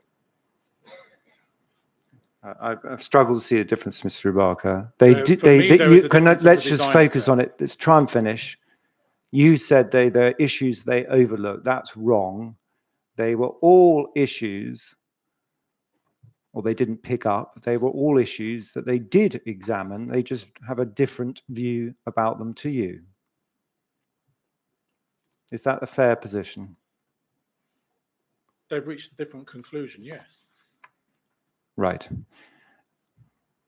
So if you want to finish at 5, then it will have to stop now. I will try and make sure we're no more than half an hour when we resume. Right, thank you. Thank you very much. Right. Unfortunately, that leaves Mr. Barker in purdah. But he may be absolutely relieved that he's not allowed to talk to him about the case. So you can get him to do something entirely different. Right, yes, so overnight, please don't have any discussions about the case. I live in Essex. My car's outside. Right. We'll, I can assure you, sir, I'll be going straight there.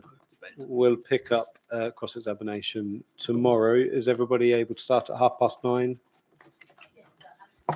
Okay, sorry, I know I always do this. So what are we realistically hoping to get through tomorrow? Well, we're obviously going to finish Mr. Barker, Yes. and then we've got Mr. Mannering. Yes.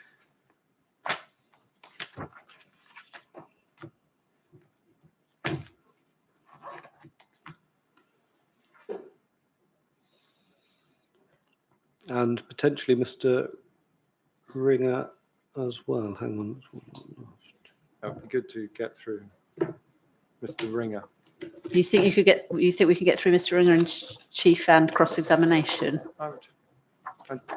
Was your estimate 3 hours for cross-examination of Mr. Ringer? Pass. 2.5. 2.5. And ours, and 1 hour for Mr. Mannering in Chief.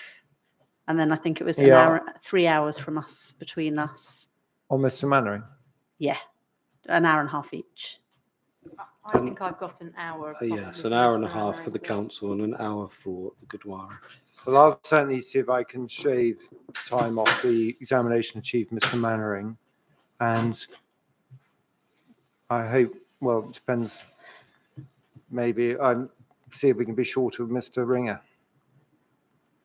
Okay, I mean, I think it'd be good. I mean, it'd be very, I don't want to would. cram things in, sir, but it'd be obviously good if we could conclude that part of the evidence, not least because I still haven't got an answer for the reserve days. I agree it would be good. So obviously it wouldn't be good to start, wouldn't be acceptable in my view to start and not finish cross-examination of Mr. Ringer. No, I agree. I would agree with that. Okay, well, we'll see how we get on tomorrow, and I'll make a decision then. Thank you, sir. Okay, any other matters to raise before we adjourn? Just one thing, sorry, sir. You had asked the council to produce a note on heritage and equality impacts. I just want to say I understand that is in train. It's not Mr. Ringer who's producing it, but one of his colleagues. So Yes. I will keep posted. Thank you. Okay, is that likely to be tomorrow or sometime after? Can I let you know in the morning, sir? Yes. Thank okay. you. All right. Well, thank you, everyone, and we'll adjourn now until 9:30 tomorrow.